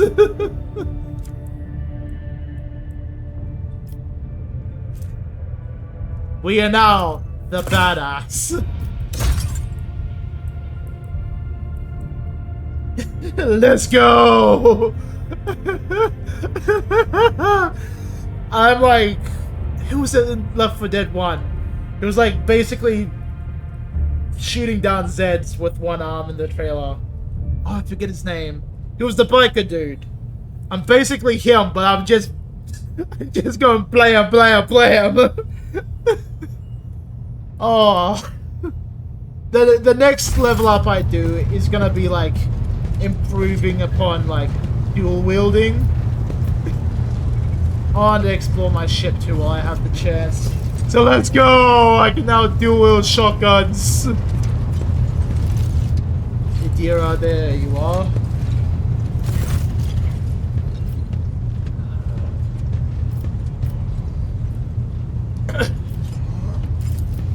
abilities. What are you talking about, Lord Captain? You're a Psyker. Psykers are granted the right to live with the Emperor's blessing. Have you ever been to Terra? Look, Lady Theodora couldn't care less if some eggheads measured my brains or not. It's not about the seal on your forehead, get it?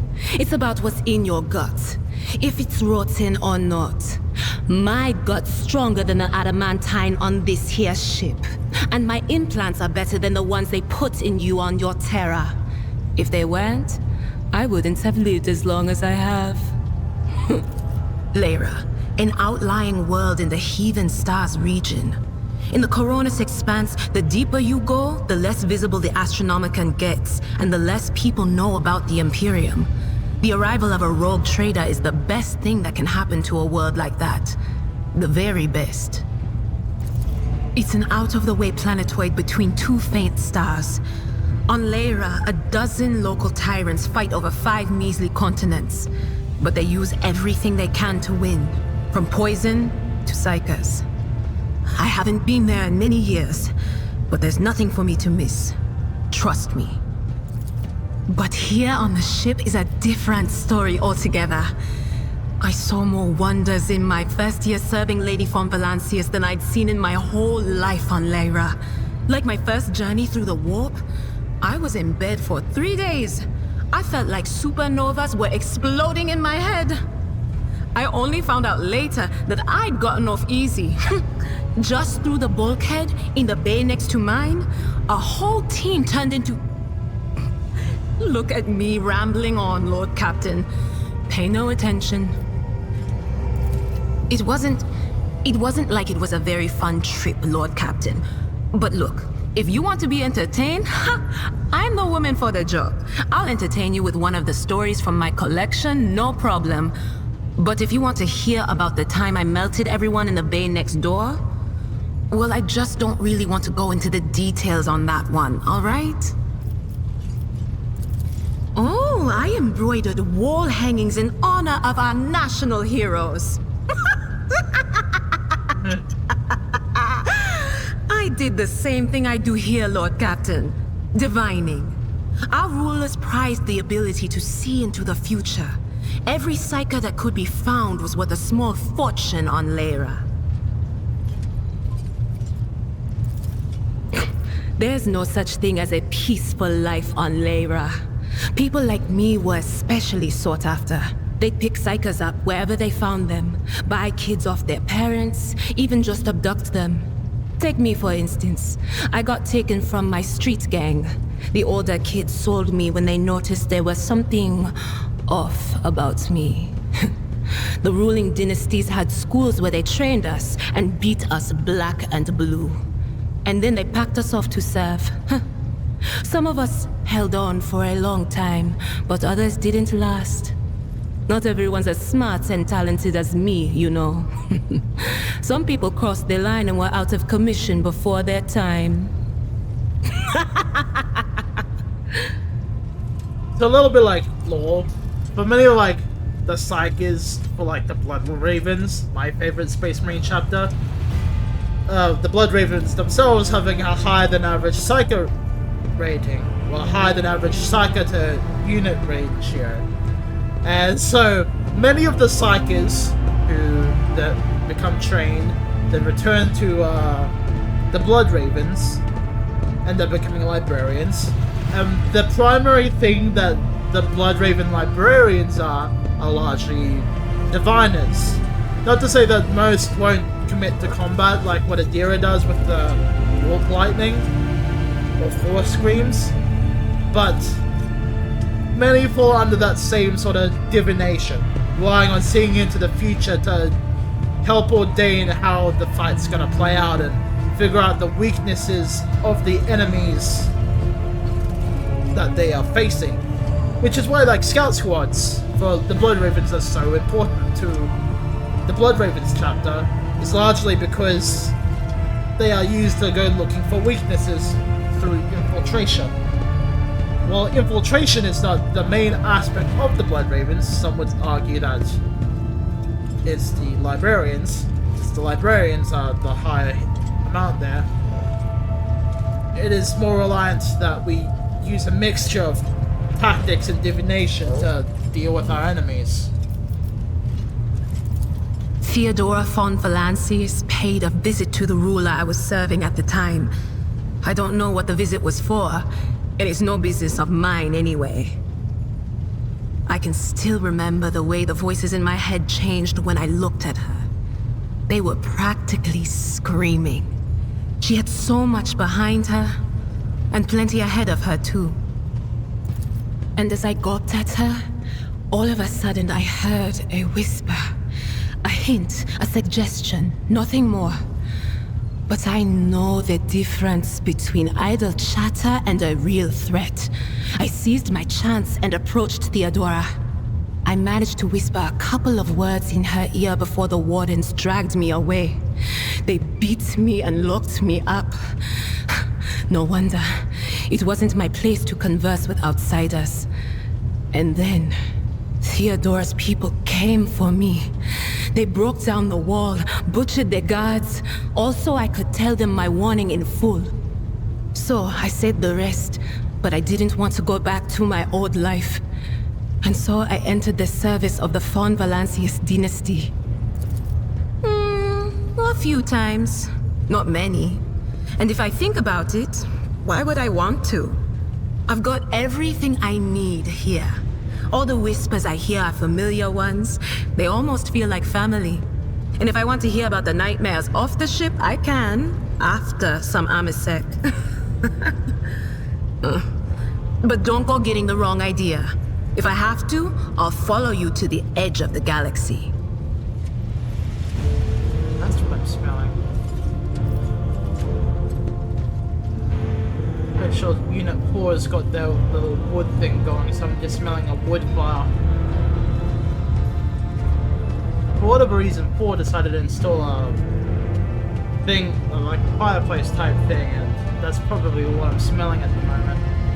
Them using their wood fire. Of course, Lord Captain.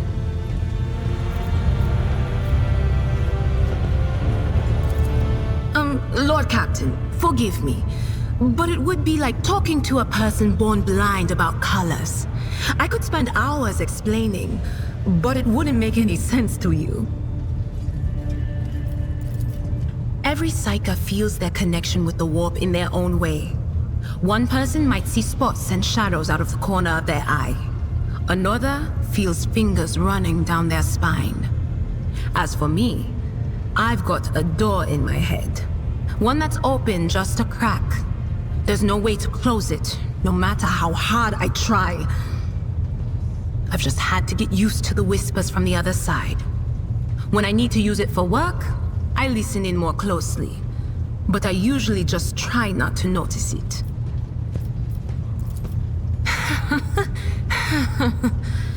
Well, if the door opens, that means somebody's planning to come in, right? But screw them. They're not coming through. Trust me, I know how to keep my valuable head locked up tight. Training, habit, and a little amasek and a couple other things you can get on the lower decks. If you put all those together, it makes things bearable. Sometimes I even wonder if I'm imagining half the voices I hear. You know, when life on board gets a little boring. Better than listening to the living, anyhow. Only losers who are afraid of their own gift lose control. Or idiots who never figure out what they are before it's too late. Or little kids who want to play around with their shiny new toy.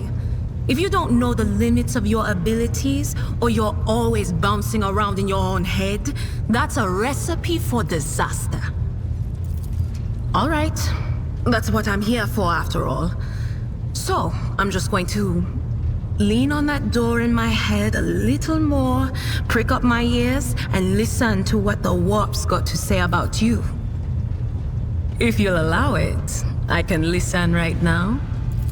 All right, let's hear what they're whispering about you, Seek not on firm ground, but in a golden hall suspended in the void. There waits a child without kin, but with a name blind to truth. She draws the brush across the canvas and does not notice that her palette is full not of paint, but of blood. And with each smear, this well does not deplete, but fills and fills up to the brim. One thing is clear. When this vessel overflows, none will remain unstained. This would be about the navigator. Among the blind men and false prophets, a red-robed sage seeks the answer to a question. He does not know that it is not the answer he must seek, but the question that will draw everything into focus. Will you help him, rogue trader? But mark that sometimes ignorance is sweeter than oblivion. A chained hound chases after glimmers of the aurora, but sparks in the scent of oil confound his nose. A chain trails after him. What will happen if you pick it up? Will you become his master, or merely another beast in the pack of his true lord? The glow of dawn bursts forth from its prison. Dungeon walls cannot contain the dark essence wallowing in the dust. A naive cub pushes his nose into a familiar hand, one that holds death in twisted glass. Cherish it or cast it off as a burden. The sword of change has already been raised. What is one more life to it? I'm sorry, Lord Captain. The voices are going wild. I can't make out a thing. I'll try to rein them in, somehow. But for now... None of the officers knew the Lord Captain well. Not even Abelard, and she was always closer to him than anyone else. She told me from the off if I ever listened to anything in the warp about her without her permission, I'd be going out through the airlock. I'm not an idiot, so I never stuck my nose where it didn't belong. Only when I was asked. It's hard to wrap my head around the fact that she's gone. Lady von Valancius gave me everything I have.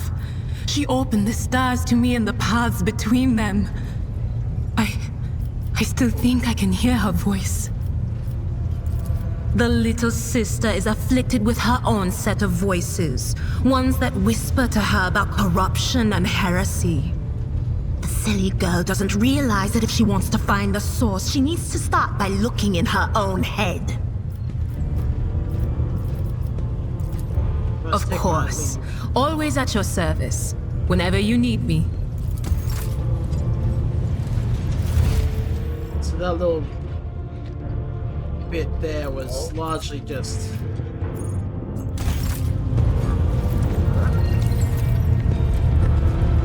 Lord Captain. A noble aspiration, Lord Captain. I am ready to acquaint you with all the particulars that interest you. Outline the situation in the Cronus Expanse for me. What do I need to know and keep in mind? This is a topic for an official briefing, not a casual conversation. But I will try to answer succinctly. And if you permit, in my own words. The Cronus Expanse is considerably removed from the heart of the Imperium. This means that local warp routes become useless within months. Established pathways are regularly subject to attacks from all kinds of rabble. And in the only major port, the Imperium's frigates find themselves moored alongside pirate vessels. Until recently, the Cronus Expanse could hardly have been called a region of the Imperium. The situation has changed with the arrival of the Lord Inquisitor, but not by much. This place operates under its own rules, you see. More radical, so to speak. But ones that allow for a non-standard approach where there is a promise of victory. The Cronus Expanse is considered rogue trader territory for a reason. Only rogue traders have sufficient military might, audacity, and the rights granted them by the warrant to survive the leap into the unexplored part of the Expanse, and in the event of a successful outcome, to hold on to whatever they manage to capture on the frontier. In the first instance, you should treat official representatives of the Imperium with respect. The Expanse may be on the fringes, but it still numbers among the territories of the Golden Throne. The arrival of the Lord Inquisitor has turned the Coronis Expanse into a less wild and uncontrolled region, to the regret of some individuals who had grown inured to the local lawlessness. Rogue traders such as yourself are also servants of the Imperium. They have been accorded special rights and powers. They wield immense authority within their territory, and they enjoy absolute respect in other parts of the Expanse. The most powerful of them are Caligos Winterscale and Incendia Bastal Chorda. Tread carefully when dealing with either of them. If we are to speak of unclaimed territory, which is what Footfall is, among the scum that dwells on that handful of asteroids, there are 3 factions that wield considerable influence in the sector.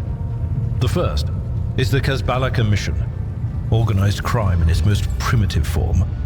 It holds sway over the Liege of Footfall and has links to rogue trader Winterscale. The second faction is an offshoot of our shining ecclesiarchy, followers of St. Drusus. They are actively building their forces and hold influence over rogue trader Chorda. And finally, the third faction, the Explorators, a wing of the Adeptus Mechanicus. They are willing to die and kill for the secrets of the ancient technological heresies that are hidden among the stars of the Coronis Expanse. You know, Lord Captain, I am no admirer of fine art. But when we next find ourselves in a civilized port, with time to spare, I will promptly find an artist and commission a portrait of the individual to whom you refer, with a hole between the eyes. Conrad Voigtveer. That he committed his treachery and escaped with his life was an unforgivable oversight. We both served Lord Captain Theodora for many years, and we never saw eye to eye. He was brash. He was never afraid of assuming responsibility, and he willingly took on difficult tasks. I am loath to admit it, but the Von Velatius Protectorate continues to reap the fruits of his labors to this day. His service always garnered my respect. But everything else about him made me want to wring the neck of that two-faced snake. If you are taking comfort in the thought that we will hear no more of Conrad, prepare to be disappointed.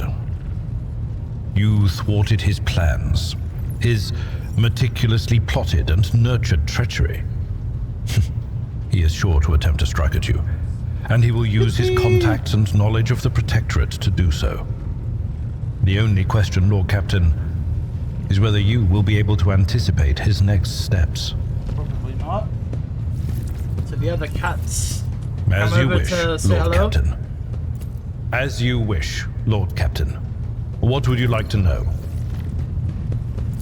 I used to be an officer in the Navis Imperialis. No, used to be is not quite right. It was not simply a job. It was my calling. The essence of my life. I was proud to serve Lord Captain Theodora, but in my heart and mind, I'm still an officer of the Imperium.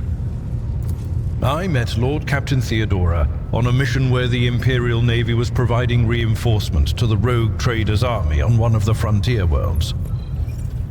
Our acquaintance was not easy. Working with people outside the Navy hierarchy has never been my strong suit. It was to my great surprise then, that after the mission's completion, I received a referral to leave my service in the Navy and join the rogue trader's personal council. It was a difficult choice for me, but I saw in the offer a chance to serve the interests of humanity even more effectively than in the Navis Imperialis. You do not need me to tell you just how remarkable a person Lord Captain Theodora was. I recognized her at once as a true leader and formidable creative force. One who had built a protectorate amidst the dangers and wildness of the Expanse. You could say there was no one among the naval command who was willing to impede the wishes of the rogue trader. To do so would be to risk their own position and their relationship with Theodora. The Lord Captain possessed certain contacts in the Imperial Navy. Contacts which she used to request help during the conflict on the border world, and which enabled her to make me an offer that resulted in my joining her retinue. Nice. The Navis Imperialis is an ancient institution with its own mandates and muster lists. On occasion, in the heat of an official briefing, or an informal You're discussion. getting cuddles, Axel. I Come violated here. those rules, determined to press my point.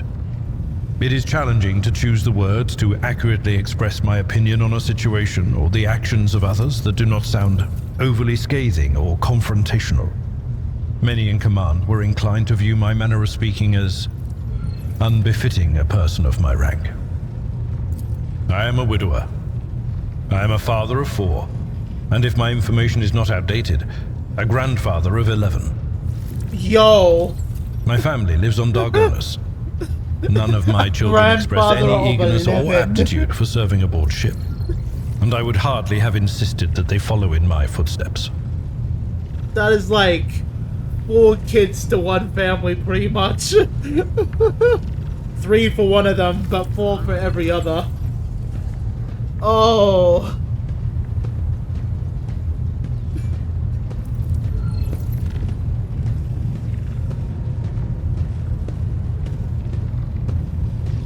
This man got busy. Of course.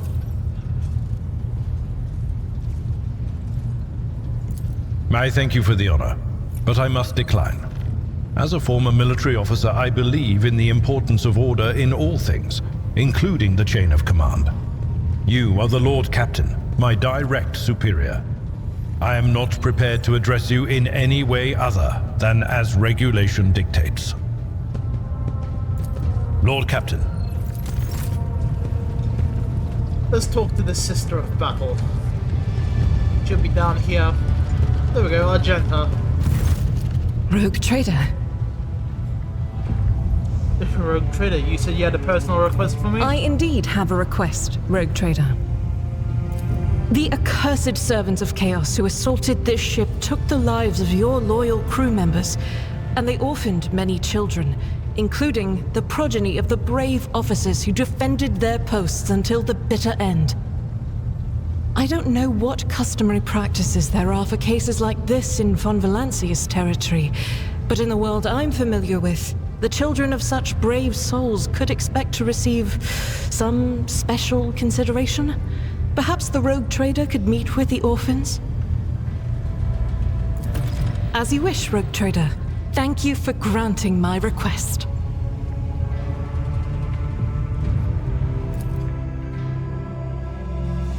Now I have Kitty, who is keeping me warm. All psychics have 2 types of psychic powers, a minor and a major.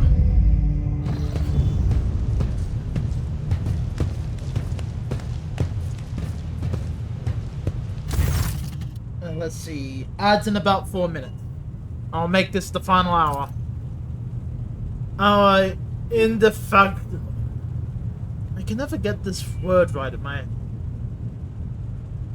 Indefatigable? Sister's been keeping an eye on these pups. Abelard glances at the gathered children. It is hardly the Scoloprogenium in here, but we have provided the orphans on our ship with adequate care and instruction. Argenta is standing on the side of the group. At your approach, she perks up and announces, her voice ringing, "Brave ones! The master of the ship has appeared before you, the one who guides it through the darkness of the universe. By the Emperor's will, greet your Lord Captain, the rogue trader of House Von Valancius." You notice Infernus Master Heinrich Montag standing a few paces away from the orphans. He watches you with approval and bows respectfully when he meets your gaze.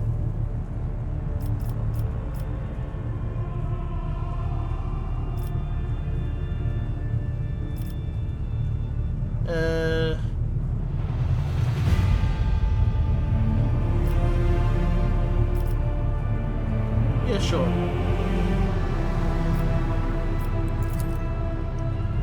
The teenagers keep staring at you. A girl who's remained close to Argenta smiles uncertainly. A skinny, pale lad tries to throw his shoulders back and stand at attention like a soldier. Only a few teenagers at the far rear end of the row seem sullen and not particularly impressed.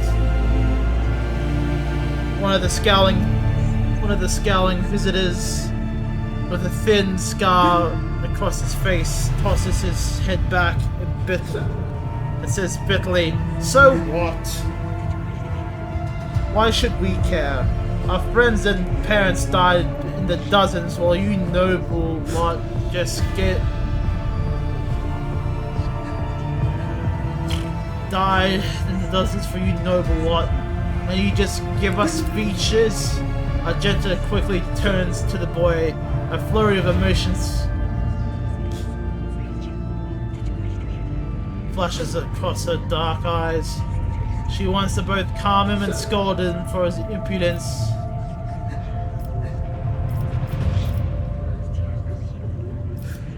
Address the group. If you have things to say them without fear. I will listen. The boy smiles grimly. It does not matter what we say. It won't bring back our parents. And it won't change our fates either. We'll keep slaving away on this ship until we drop and die like folks. Or worse.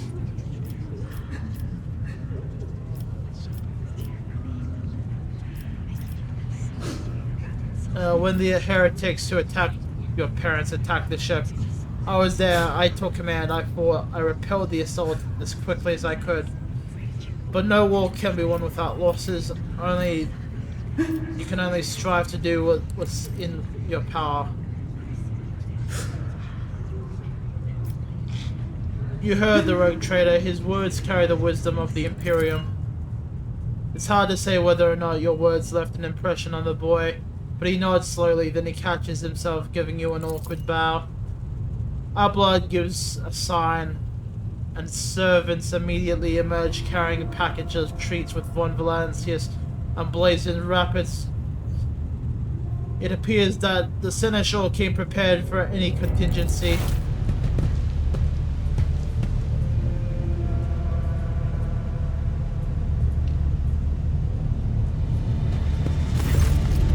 Argenta rubs her temples pensively.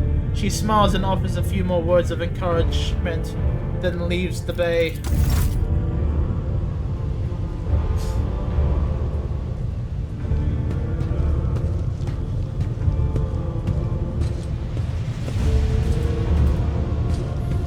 I will put you in the microwave. I'm lying. What I'm going to do is far better and far less hurtful. I'm gonna burrito him. Turn him into a feline burrito. Make sure he knows that the warmth that he feels is for him.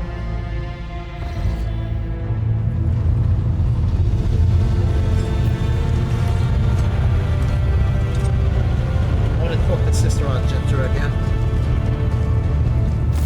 Greetings.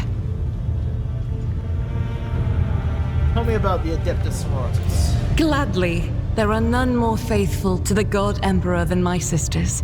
We fight against his enemies by the will of the Holy Ecclesiarchy. I beg your pardon, Rogue Trader.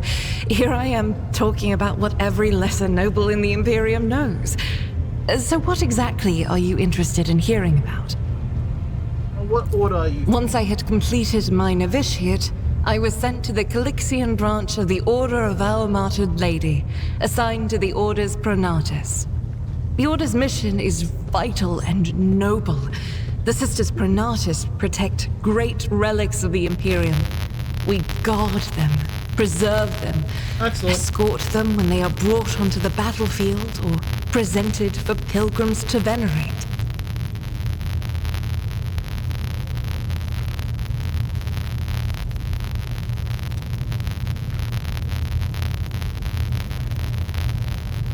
I'm sorry, I had to take a photo of Burrito Cat. He's burritoed, he has not tried to run just yet. And we seek out the relics that have been lost. Neither a coven of heretics nor the most wicked death world can deter Sisters Pronatus when their goal is to return a piece of the great legacy of the Imperium into the hands of the faithful. So this is where you try to escape. No! God damn it, this boy fast! This boy is speeding. I keep dropping the phone now. Ugh. More Imperium succeeded. Don't let the name deceive you. The Order's militant trains sisters to march onto the battlefield as an army. That does not make sisters who belong to the non-militant orders timid and helpless. Both the solace-bringing Sisters Hospitaller and the enlightened Sisters Dialogus know how to greet enemies of humanity. Their dialogue with heretics is usually quite short, with the last word being a bolter discharge. And my order has all the more reason to be known for the martial prowess of its sisters. We are the keepers of the Imperium's relics. What would become of our blessed hero's legacy if the Sisters Pronatus could not protect it? The Order sent me to Footfall. My undertaking was to assist the local priesthood of Drusians in caring for a sacred reliquary that had been there since the time of Parson Mr. Wayne, the station's founder. None that I'm aware of, but the Sisterhood's orders are many, and can operate independently of one another, sending their sisters wherever their presence is needed as deemed by the ecclesiarchy. Perhaps somewhere in the Lord Inquisitor's retinue, may his path be blessed, my sisters perform their duty as we speak. I wish it were so. Even a single evening spent in joint prayer and training would bring me joy. It is. The Sisters of Battle are a fire lit by the God Emperor. They are the echo of his voice that travels through the dark expanses of the universe. We bring his wrath to heretics, mutants, and other enemies of humanity. We protect the faithful from the unholy and unhallowed. Sometimes with words, more often than not with a bolter. Even the novices of the Adeptus Sororitas are drawn from among the most worthy. Those who have taken the vows and become a full-fledged sister are the best of the best, tested by trials of body and spirit. Yes, there have been cases when a sister stumbled or showed weakness, but do not expect to hear a story of depravity or downfall from me. Each such occurrence is a great tragedy for us all. Light cannot bear the smallest speck of darkness within. And thus those who have trespassed or shown weakness of spirit are given a chance at redemption. They are called Sisters Repentia, and may the enemy tremble before her, for nothing can stop a sister of battle who yearns to be cleansed of faults and weakness. Wearing nothing but robes, no armor, eviscerator in hand, those sisters who have once faltered find repentance on the battlefield. Their lives are seldom long, but a death in the name of purgation is a better fate than to live with a shadow in one's soul. Should any more arise, keeping them to yourself would be imprudent. It is a virtue to take an interest in holiness. About me. I am the Emperor's daughter and his servant. What else is there to tell about me? I first came here when I found myself in need of passage from Footfall to a remote planet. But I imagine what interests you is not that first journey, but rather what brought me aboard prior to the cultist attack. That story is complicated. It just so happened that I made a mistake. In a moment of laxity, I was ambushed by the accursed followers of the archenemy. I was badly wounded. Lady Theodora came to my aid and brought me aboard her ship, where crew attended to me in my weakened state. It all happened not too long ago. I had barely recovered from my wounds when the cultists struck. Truly, the servants of evil know no rest. There is no place where we can be safe from their machinations. Sadly, they did not. Lady Theodora was in a hurry and chose not to stay on the planet. Her people took me to a ship while I was unconscious, and when I came to my senses, we were already flying away. How I pray to come face to face with those heretics once more, and it's bound to happen someday. On one of the recently discovered planets in the Expanse, no one suspected that it had already been tainted by the filth of heresy. Had I known it beforehand, of course I would have been on my guard. I hadn't been here that long. Just one journey from Footfall, and the other journey, the majority of which I spent in the confines of the medbay. I can't tell you much about the first voyage. I was more focused on prayers and ruminations than on the people around me, or the journey itself.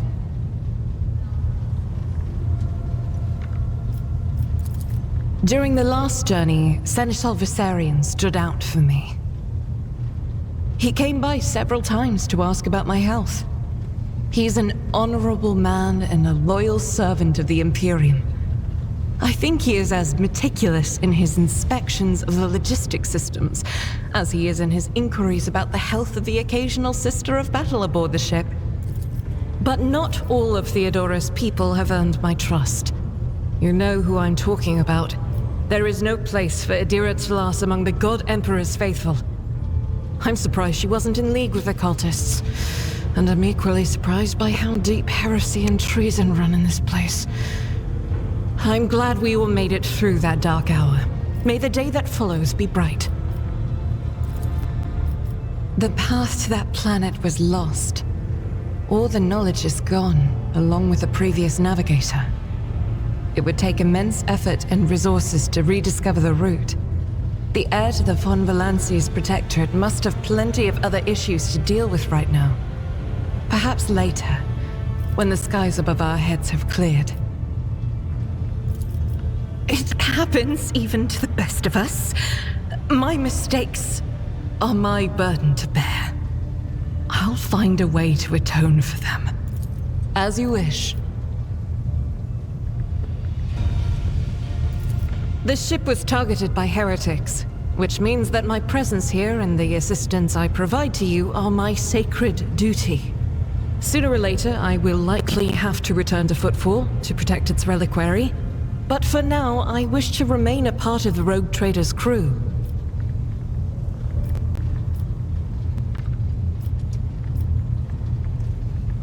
Those are very courteous words, Rogue Trader. Thank you, both for your words and your hospitality.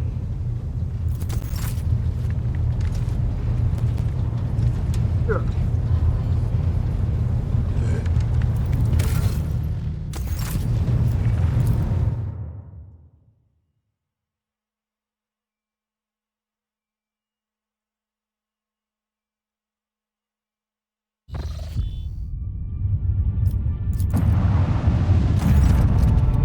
Lord Captain, Astropathic Choirmaster Zachary Weiss is asking to speak to you via a private channel. Greetings, your lordship. I can report that the choir is listening tirelessly to the Immaterium in the hope of picking up voices from the dynasty ships or worlds. However, we have heard something horrifying instead. Amid the Immaterium's tumult, something is screaming. This scream is driving your choir mad. Until it stops, we have no hopes of contacting any of the dynasty's worlds. It's coming from Rykad Systems' astropathic relay. What is the nature of the scream? We do not know, your lordship, but it has brought the Immaterium to a boil. There's always been so violent, roaring ocean that could spell doom to who would consider stepping into its waters. Now, however, it seems to become a cradle of madness where expelled images fuse together, twisting and crackling before crashing into the minds of all who perceive it. A mighty warp storm like this, which I cannot recall in ages, core rages in the Imperium, and it fills me with terror. If the screaming stops, what does... I humbly hope so, your lordship. Perhaps we will manage to send a call to aid to the Von Valancius worlds, one of the dynasty's allies.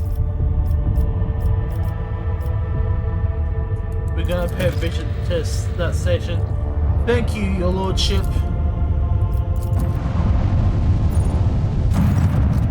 Lord Captain, reporting that the heralds of the Novice Noblide continue to maintain their Vox silence.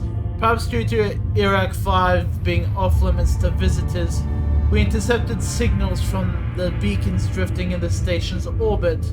The demands are clear. We are told to turn our ship around immediately. We also detected an accumulation of space debris near the station docks. Presumably it is the remains of interplanetary shuttles. Perhaps the esteemed Novice Noblite House requires aid and therefore cannot respond to our Vox transmissions. Order the Auger crew to scan the station. Yes, Lord Captain. The officers from the Auger crew performed a full scan of the station, but information is imprecise. They note a wave of distortions of unclear genesis that are throwing off most of their readings. They were able to ascertain that the reactor core of the station is still active, but many compartments are unpowered and some fully depressurized. The signs of biological activity are largely present in the central module, which means that the station has not been abandoned. So the question remains, why are the steam navigators herald ignoring us?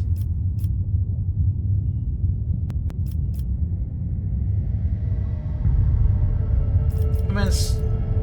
Affirmative, Lord Captain. We do not know what is happening at the station, so you'll have to look for the esteemed navigators blind. Dock safely, and may the God Emperor light your path. May the God Emperor light your path. That is the sentence I needed there.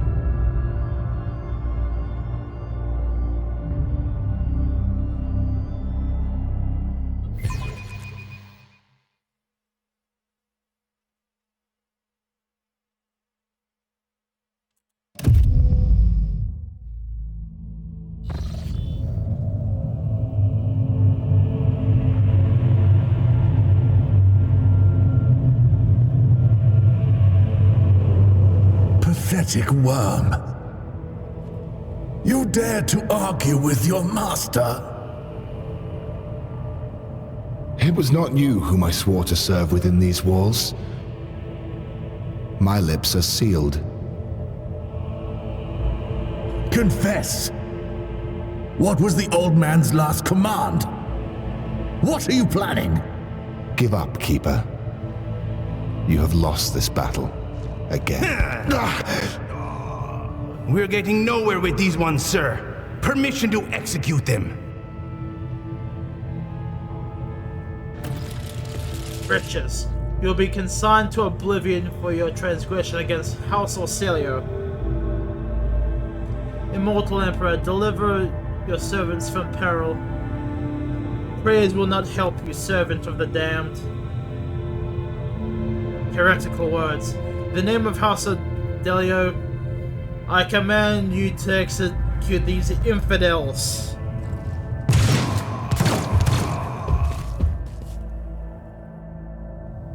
And Biggs, not a step further. Master, we have some strange guests on the station.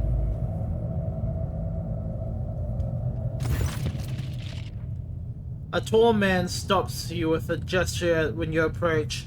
Blood is trickling down the peely scales of his weary face, and not just his own blood. Two jet black, unblinking eyes watch your every move, and a third one marks the mark of the navigator's fate, is menacingly pulsing behind the lowering lid of the middle of his forehead. Step back, or I'll unleash the horrors of the Sea of Souls upon you. Emperor, be my witness. Deceased brother, it was the Emperor's will that brought me to this abode. No one has the right to interpret his will so freely, brother. But wait, I recognize your coat of arms. You must be the Lord of the Von Valancius dynasty? Yes, I am absolutely positive in fact. Since fate has brought such an important person into my abode, allow me to introduce myself. Before you stands Philip Christoph August, keeper of this station. So you did not come to offer support to the traitors? This is great news. Having said that, you must understand that Eric V is a holy sanctum for House Ocellio, and the path towards only revealed to a select few. It pains me to say this, but you are not on the guest list.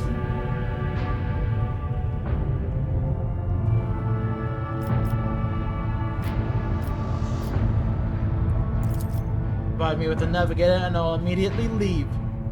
I do not think that this is possible. Eric 5 is an observation station. We do not assign contracts and do not provide navigators. We delve into the depths of infinity and chart the movements of the warp storms. And besides, just with the order on him, you've chosen an inopportune time for negotiations.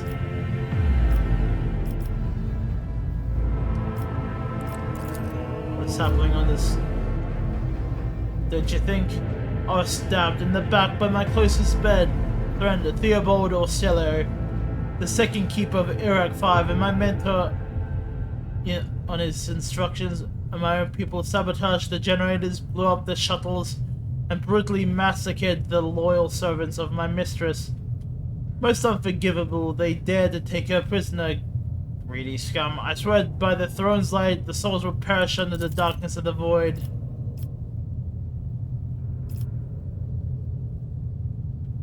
The madmen have captured Lady Cassia and are now torturing her upstairs while we idly chat down here. Help me rescue her or be gone, but waste no more of my precious time.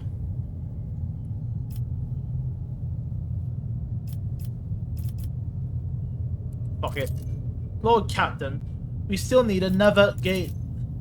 You invade my sacred dominion of the Novice Noblite and have the audacity to threaten me on my own station. You shall face the inglorious demise of your scion of a great house, great family.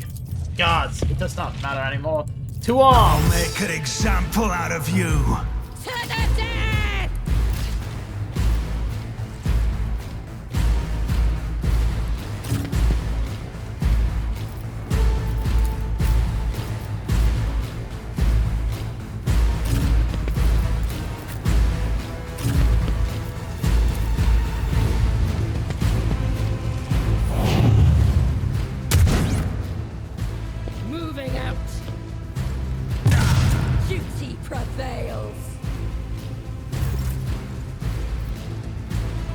There is a reason for my option here.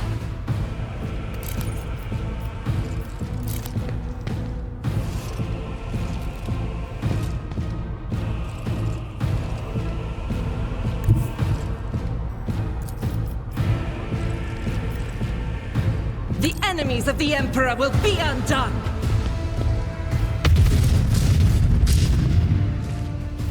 As the Emperor commands, I act.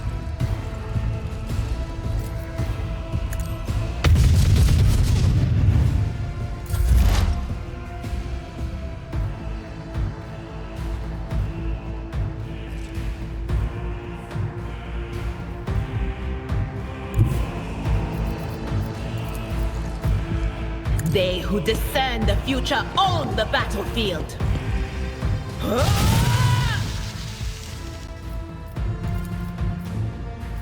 Anything else?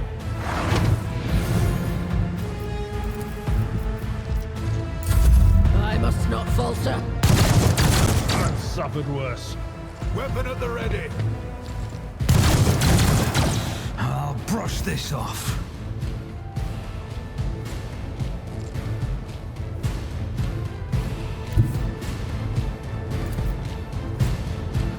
On it.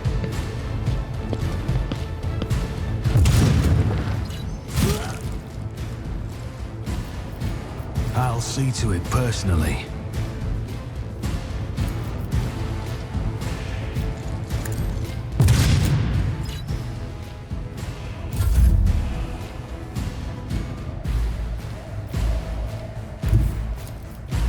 A tactically sound approach.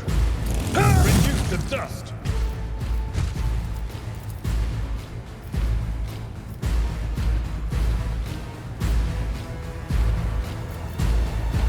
It will be done.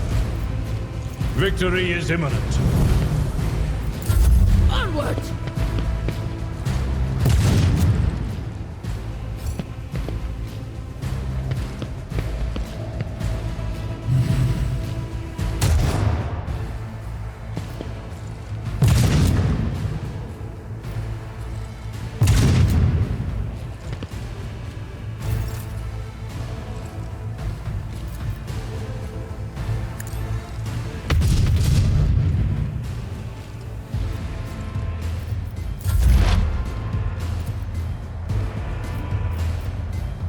Will do.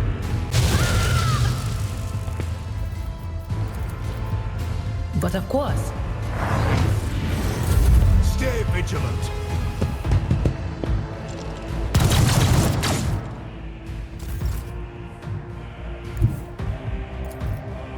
It's as good as done.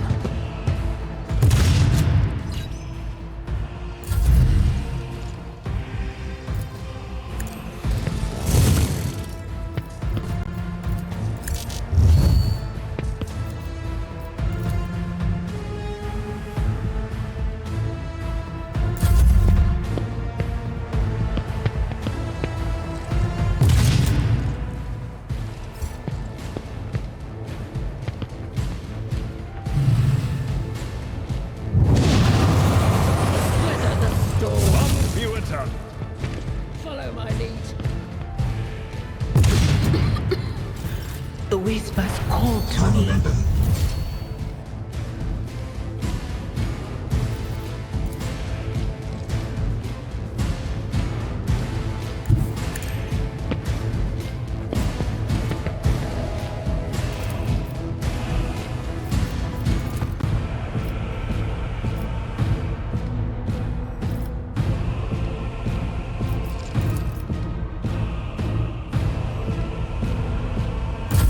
Follow my lead.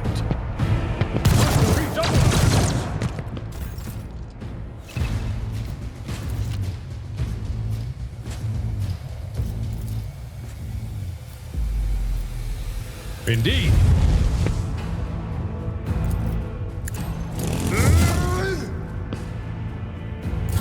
Moving out! I must not falter.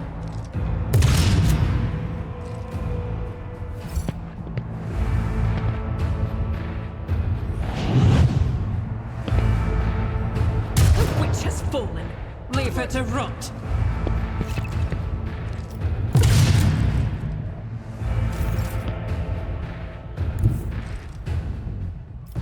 God Emperor, move through me! Be the fire in my heart!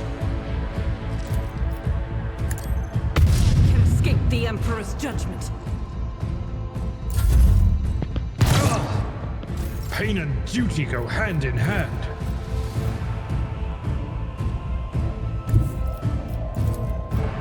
My place is at the fore. I will do my duty. Reduce to dust!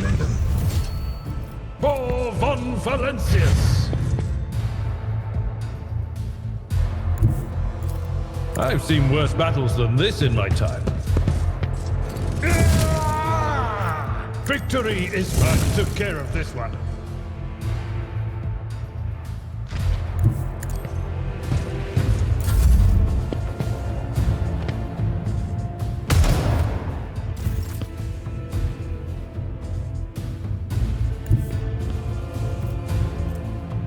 Rejoice in battle!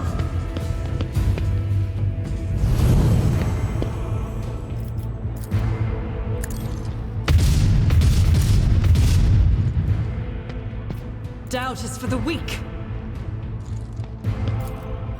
As the Emperor commands our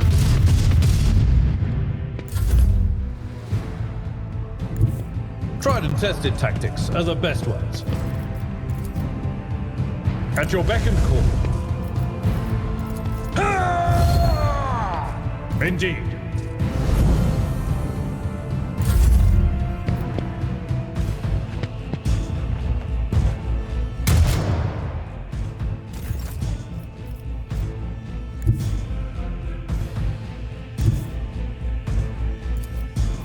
I will bathe this battlefield in righteous fury!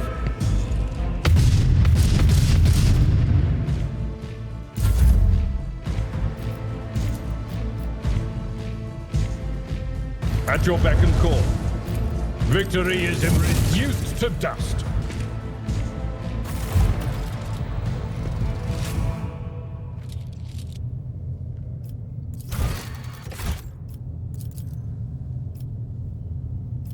I'm at your service.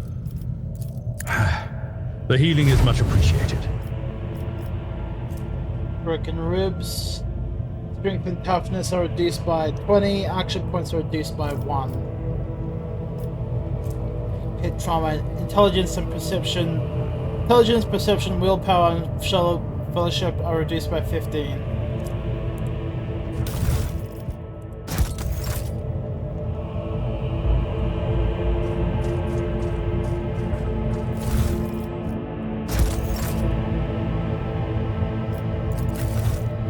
Always keep your eye on the price.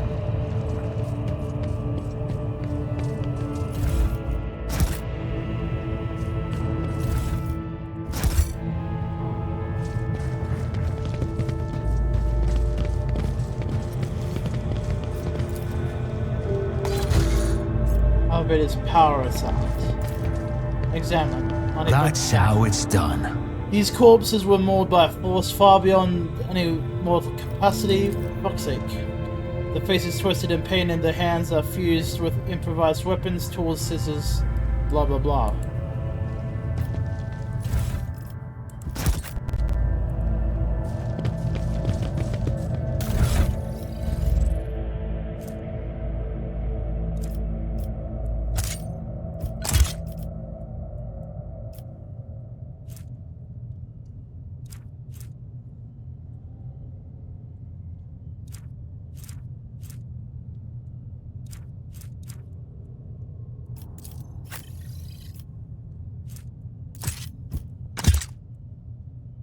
Give him a revolver.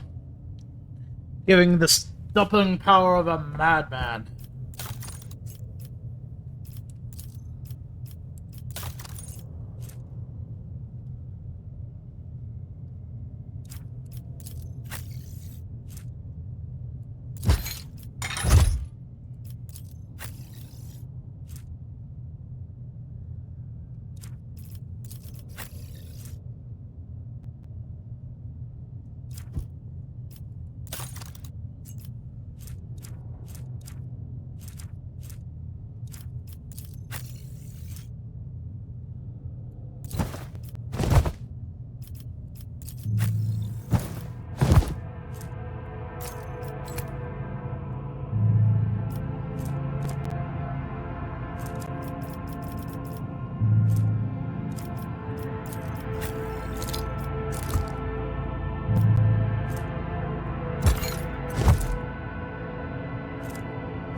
Probably the best I can...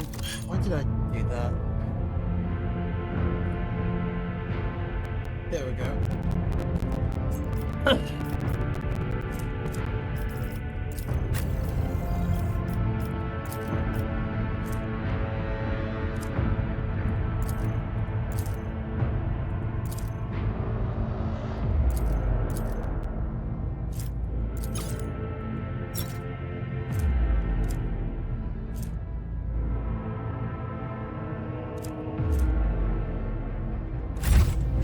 keep your wits about you. Experience. Nothing matters more. Attention to detail is the key to success.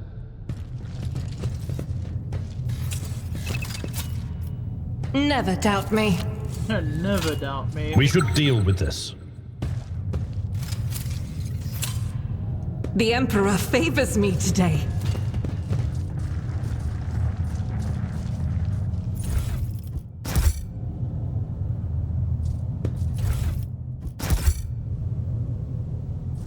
Over there!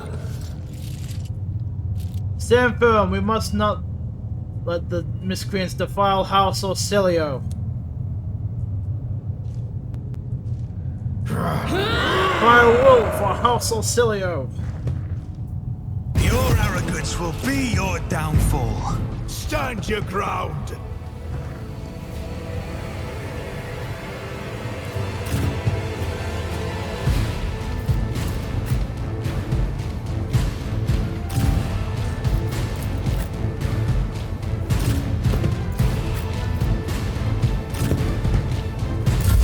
Follow my lead. My prescience has failed me. Break their morale!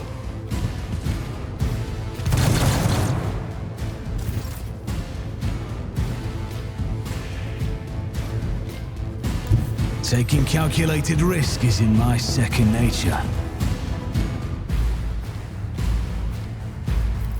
I'll see to it personally.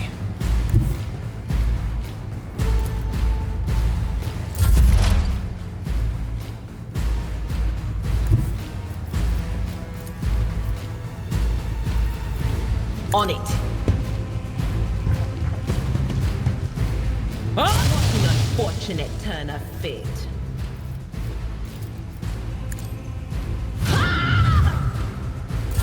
My faith strengthens me. I'm not injured. I'm enraged.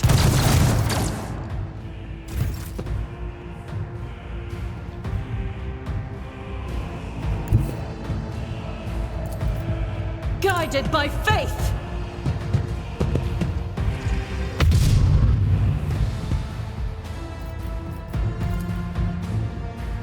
I refuse. Faith without deep strife. Weapon at the ready.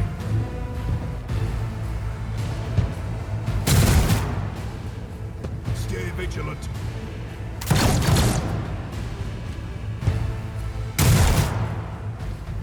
Follow my lead.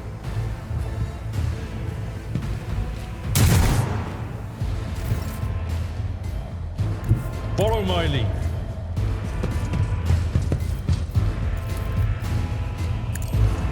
One fewer target. I will do my duty.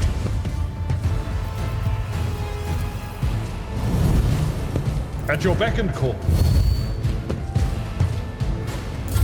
Follow my lead. My soul shall become like fire.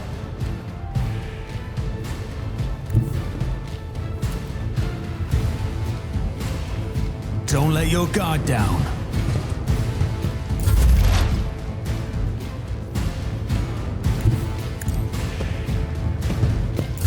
Break their morale. From the ashes, I will rise. Strengthens me.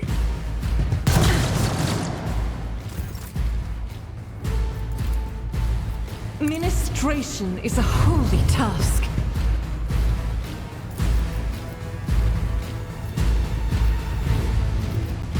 As the Emperor commands.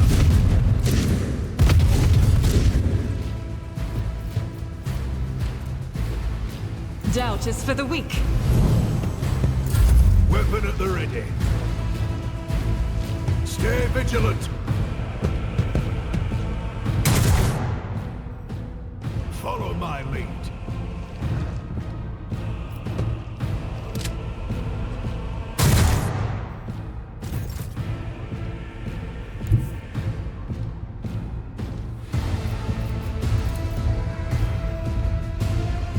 My place is at the fore.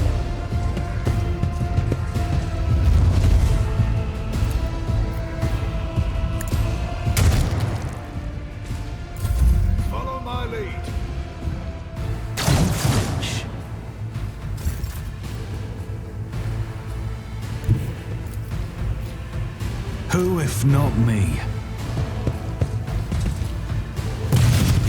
Momentum.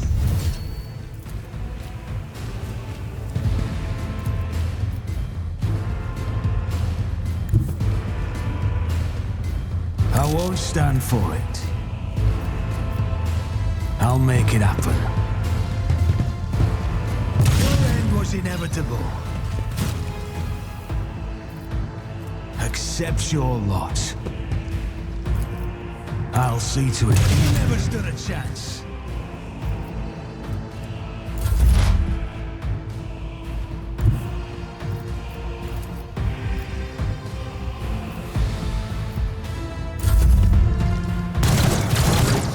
Abelard. The enemies of the Emperor will be undone! As the Emperor commands, I act.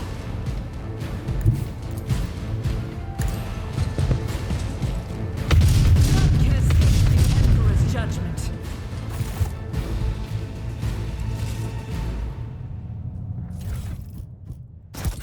I mean, they tried. That's all that counts. I always have a backup plan.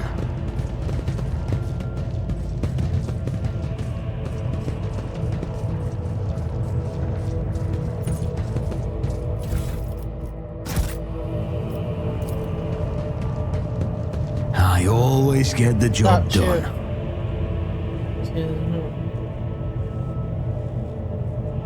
I'm not going to be able to read that fast enough. I'm a slow reader.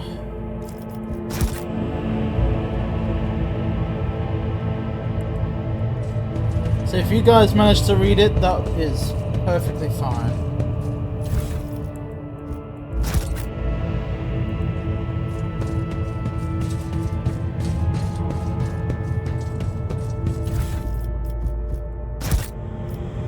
Miscalculations are for commoners. I don't make mistakes. I make profitable learning experiences.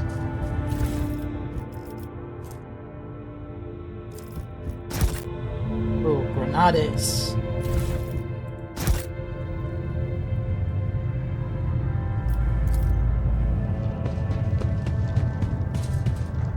I better myself through my service.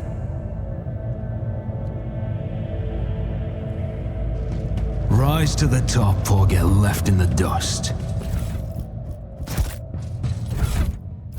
Let's see. Granadas, granadas. Granadas!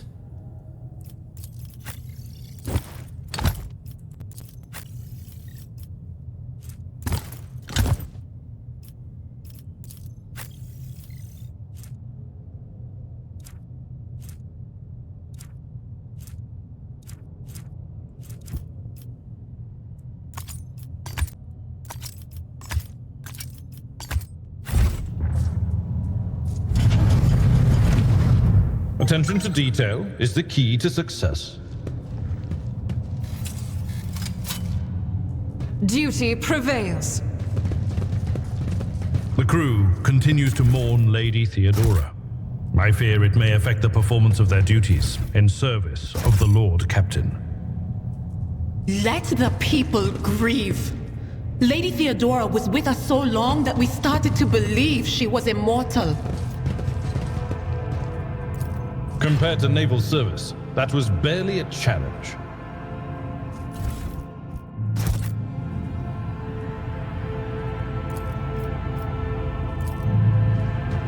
Success is the only outcome I accept.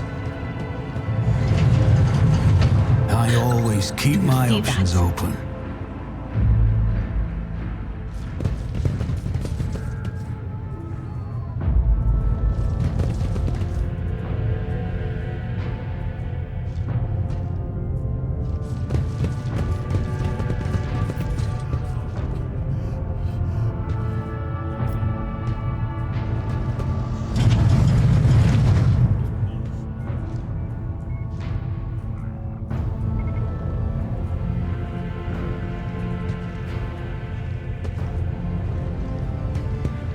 The Emperor favors me today.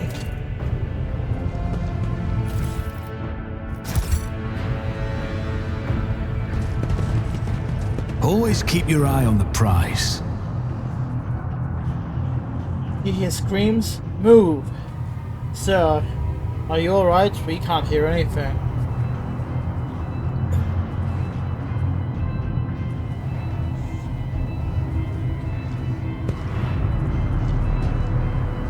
Now I see, you're in league with them.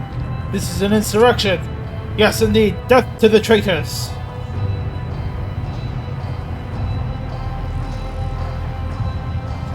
Sir, what are you doing? Get a hold of yourself, sir.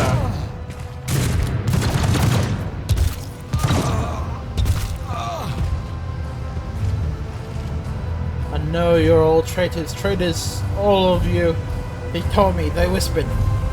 Hey, who are you? Shoot him.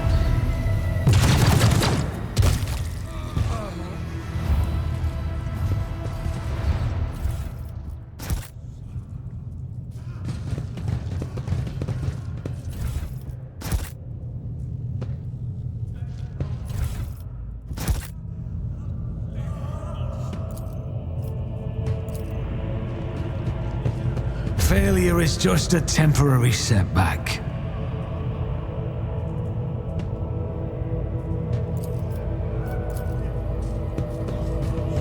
Nothing's impossible for this old officer.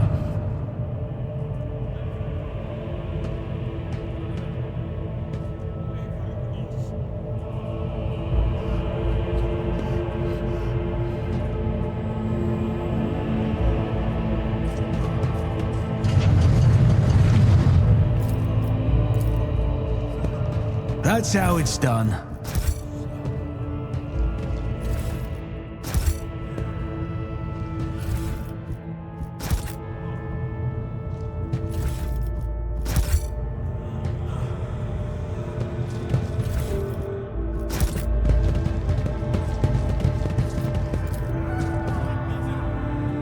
For some reason, the arch enemy's twisted influence has found its way onto the station.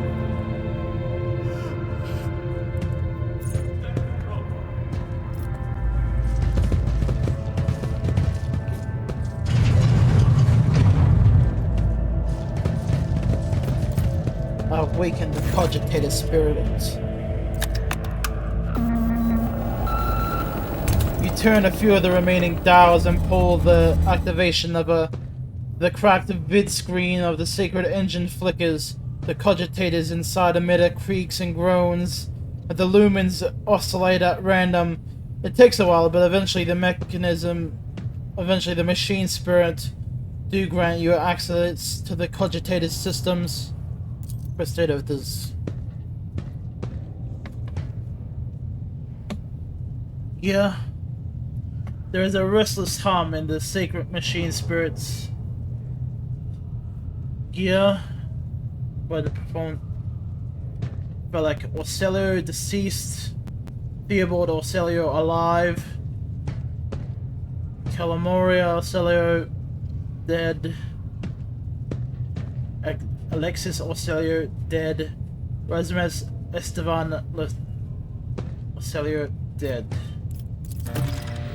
The child location, upper chambers, biometric parameters, rapid heartbeat, elevated body temperature, stress levels exceeds the permissible limit, status unknown error, attention, calming procedures divides, attention, upper chambers inaccessible error, the main elevator mechanisms not powered error, the control rod not present. If the rod has been misplaced, immediately contact the station keeper or the novice laboratorium custodian.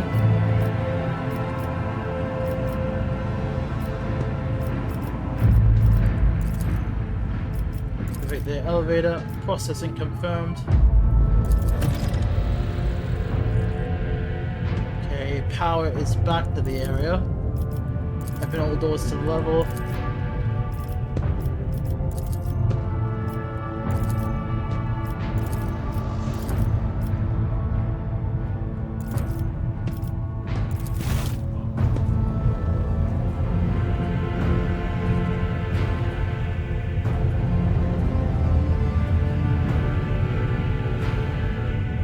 It's one of these doors, I knew it.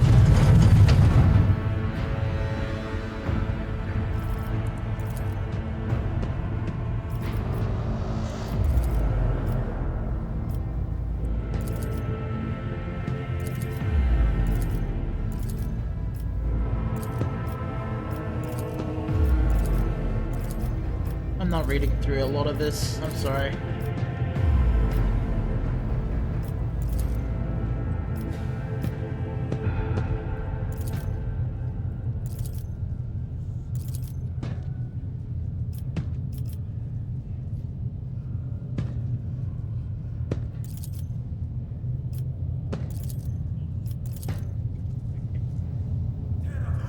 There's a lot to read through for that.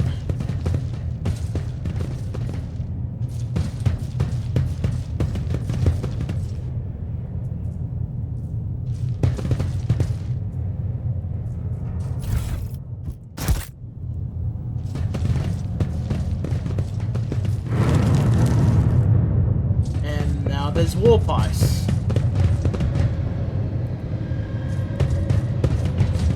Keep your wits about you. Never doubt me.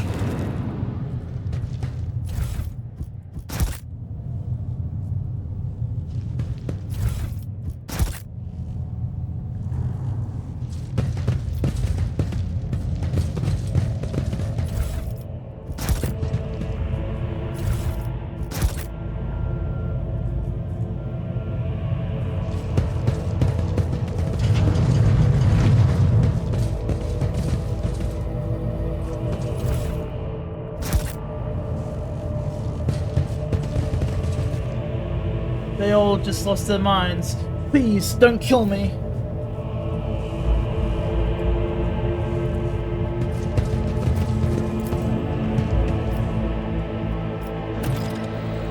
Minutes passed.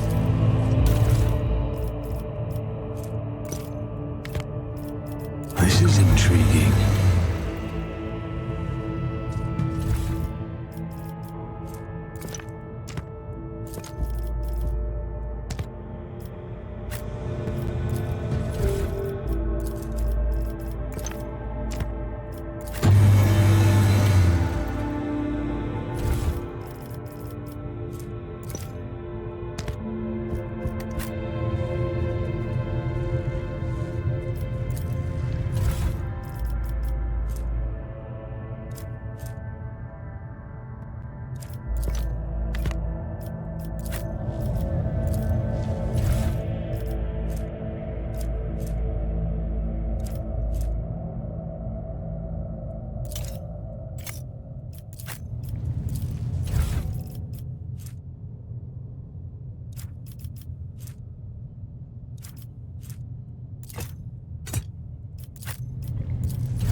Is there money to be made?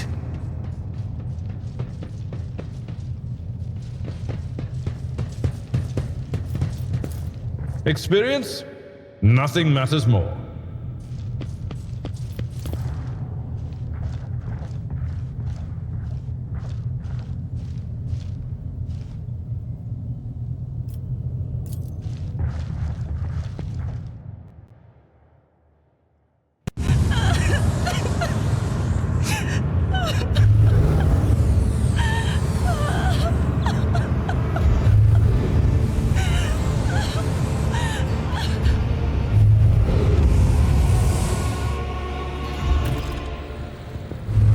Pale figure with an unnaturally long limbs covers her face with her hands, which are deformed with talon-like nails. Her deathly pale face is coated with blood that continuously streams from her scarlet mist eyes. Her spiny gills slightly hidden underneath her disheveled hair twitch nervously at your approach. Only now do you notice the third eye on the young woman's forehead, pinned by a jeweled ornament, and where your eyes meet, you sense overwhelming something soul-smothering power.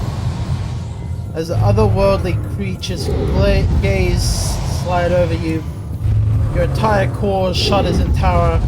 Flashes from our past warped nightmares reemerge from the shadows of your memory and paralyze your will. You gasp for air in terror, drowning out under the crashing wave of pain. You cannot catch your breath, hot tears on your cheek. Why is this happening? Why is this happening to you? Why do you feel so lonely and so much pain? Did these feelings even belong to you? Ow, ow, ow! As if my own little powers weren't bad enough, now this one's barging into my head. Someone stop her!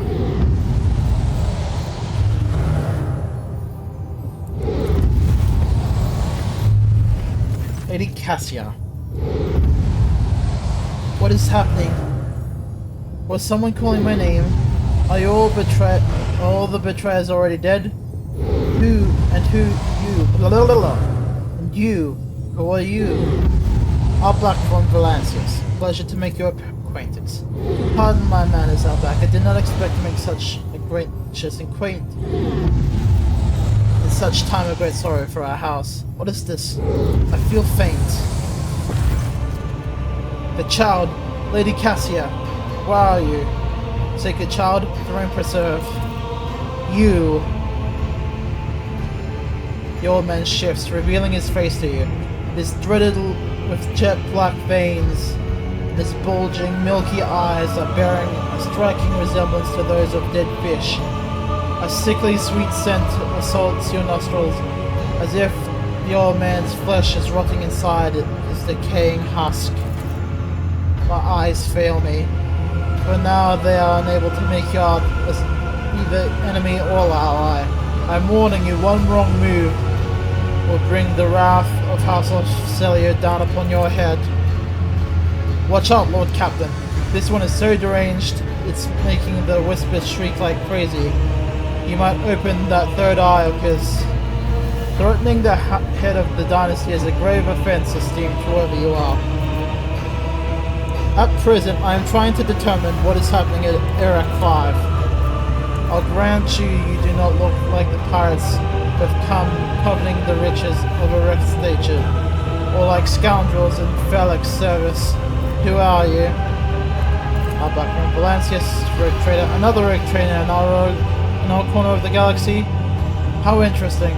Your kind always makes an appearance in desperate times, ready to cut a deal that benefits one side alone. Given that you have not so far drawn your weapons, your intentions are probably peaceful, and so House Orcelio now asks servants of you, save the life of the child in exchange for future cooperation. Do not hurry to answer, think on it. You can make yourself an ally or an enemy of House Orcelio today, you decide.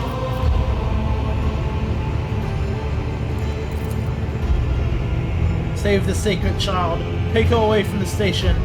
I fear I do not have long left. A bluish rivulet trickles down the old man's chin.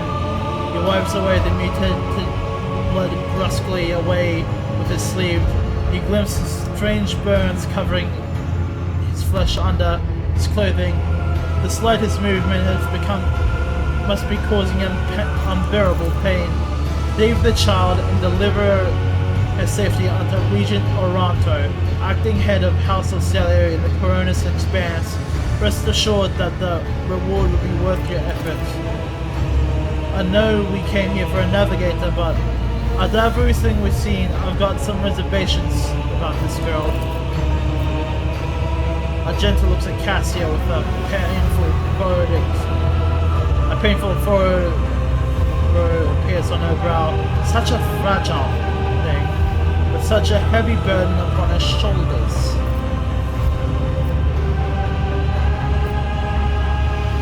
You're talking though, you expect to die here. My service to the house is coming to an end. The wounds Felix inflicted to my flesh will never heal. I am dying. Pace the throne. Slowly enough see that the child is taken care of. You need help. There's a Medicaid on my ship. But Theobald shakes his only. No, I am the keeper of Eric 5. I will perish along with my station. On that note, I have other matters to attend to. I believe I've made my decision. Cassio will come with me. Good, that is good. The old man nervously lips his lips. But do allow us to say our proper farewells. Wake up, my mistress. My sacred child. Wake up, my mistress. My sacred child. It is all over now. It is over. What happened? You. I remember you. Have you come to save us? Child, please, listen to me very carefully. One last time. You will now embark on a voyage with this lord to rejoin the house and its regent in the Corollas expanse.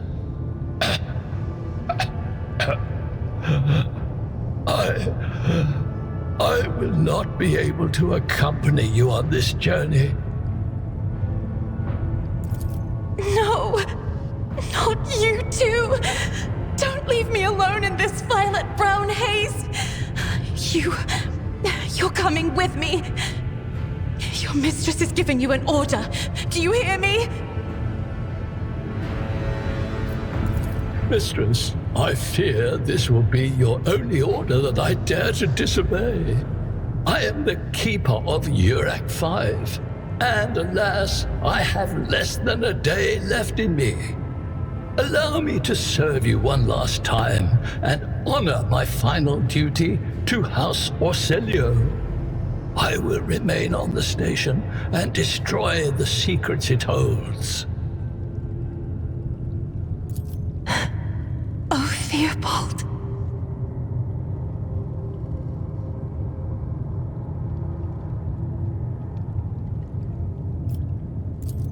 What need have I for your regrets? I just want things to go back to the way they were before. What are you going to do to me?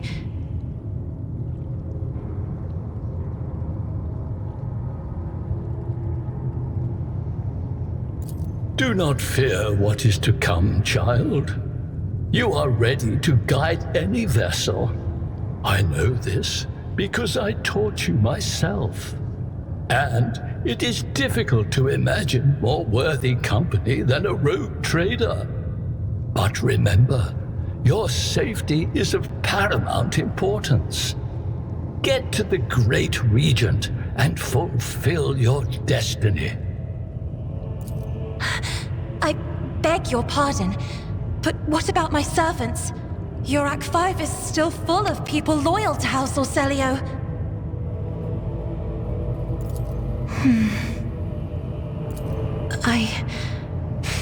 As a Lady Navigator of House Orselio, I accept your gracious offer of protection.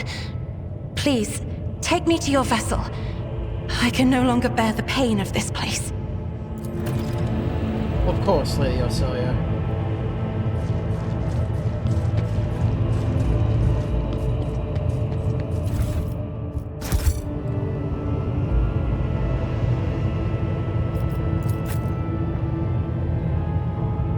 Let us not dawdle.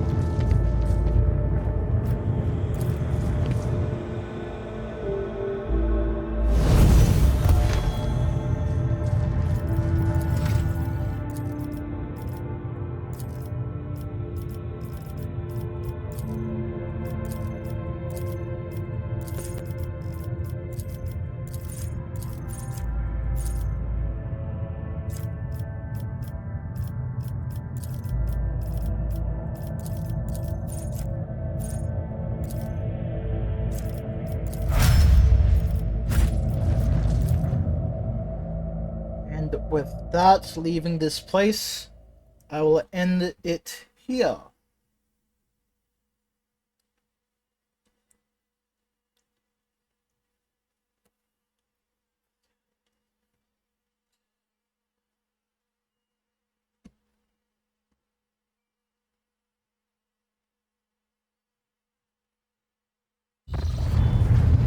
Oh, more reading. Okay. Go through the reading, then I'll end it here. Lord Captain, Lady Navigator, welcome aboard. The Sanctum Navis has been prepared for communal ritual, but if the Lady Navigator wishes to rest in her quarters first... Your heart starts beating furiously, your breath's coming short and choppy, and your fingertips tingle unpleasantly. You notice that Vigis' shivers ring slightly, and the crew are glancing around in puzzlement, searching for the source of the sudden wave of unease. Without even looking at the boxmaster, Cassia waves her away. First, I wish to speak to the road trader. Leave us. Of course, when you're ready for the ritual, please let me know.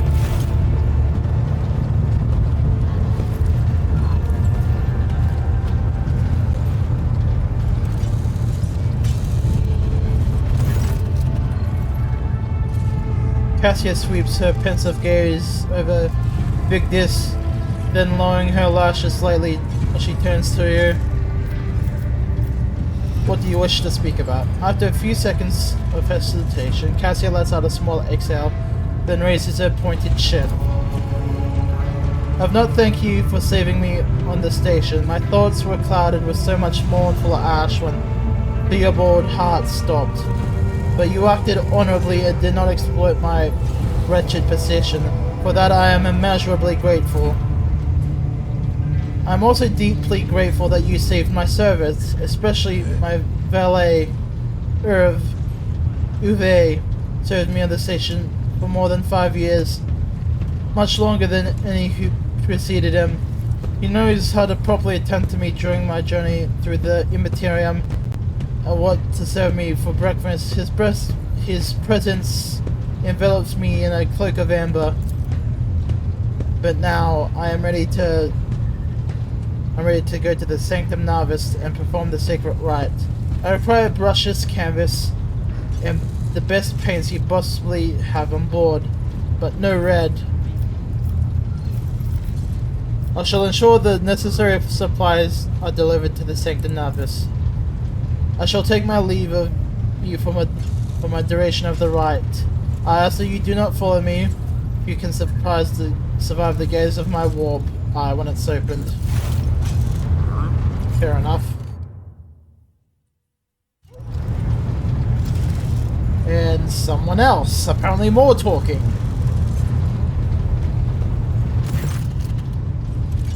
Lord Captain, I will oversee the open channel between the Lady Navigator and the bridge. May the Emperor's light help us all.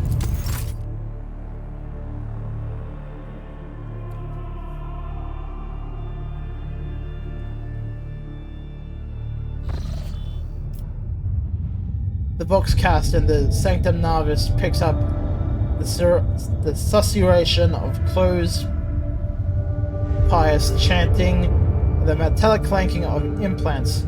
Then the serene voice of the Lady Navigator breaks the silence, initiating the communion trial. Come here, Uwe. From the exultant ring of metal freed from its scabbard, a low sob of the servant, the rhythmic drip of liquid on canvas, the faint whisper of the brush. Go!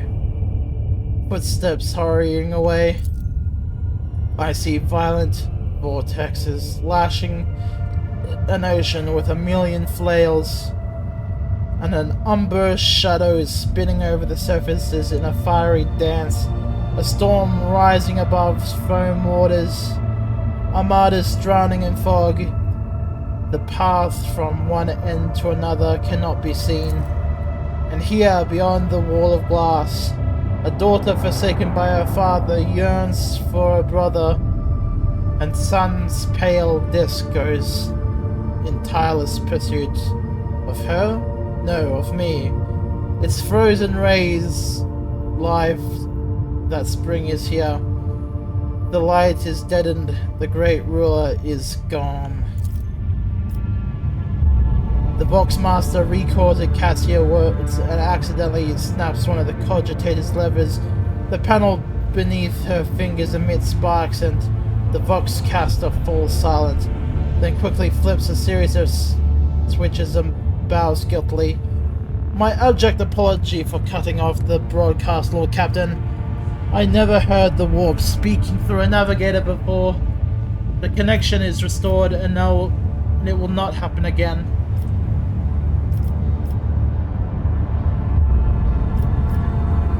Cassia, are you alright in there? Soul-shredding screams drawn out the Vox transmission. The servants in the Sanctum Navis are howling and shrieking like wild beasts, moaning in pain, their throats roar from the strain, and then sudden silence. The dull thud of dropping bodies proclaims their fate. It appears that the servants were part of Lady Navigator's rites, as it was for her predecessor. I will arrange the bodies to be removed from the Sanctum Navis after the ritual, or what is left of them. Road Trader, I fear I have unfortunate news. Endless blackness has spread across the canvas, dividing should be whole in two. My sight cannot glimpse the light of the Emperor as clearly as before. I cannot turn around my brush. It only draws me onwards. The way is blocked. You hear a heavy exhale of rustling fabric and metallic clicking. By the Emperor's grace, the ritual was successful. Your vessel's temperament presented a challenge. Its cold steel grip did not allow me to breathe freely, even for a second. It was as if the depths of the ship housed not only the machine spirits, but something other. Now I will retreat to my chambers to recover my strength. Send for me when you have need of me. Lord Captain, congratulations on acquiring a navigator. Please spare me a few moments of your time, as there are several matters that require your attention. First of all, I wish to report on the condition of Owlcat 5. Had you opted to begin the visit to the Racket system with a different destination, the station could have become critically unstable. Fortunately, the decision to immediately visit the representatives of the Navis Nobili brought us precious time. We can now focus on our efforts of disassembling this station and procuring technological components for our own vessel, or attempt to save as many valuables as possible. Profit factor of 2. Scrap containers 3. The scrap containers would... I'm trying to recall. It gives us 100 scrap, and that's good for upgrading our ship, which could help us early game, but getting a profit factor could get us access to early game equipment. With your permission, I'd also like to remind you that we're still looking for an Insignia Prime. Both the vessel and its machine spirits are desperate needed oversight by an experienced tech priest. We are missing some crew members, and more importantly, we have not yet located Heinrich van Kallox, the right hand of the Lord Inquisitor. We now know for certain he is not on Owlcat 5, so we should keep in mind in making this our future plans. As it pleases you, Lord Captain, in dialogue. Save the game here. Game saved.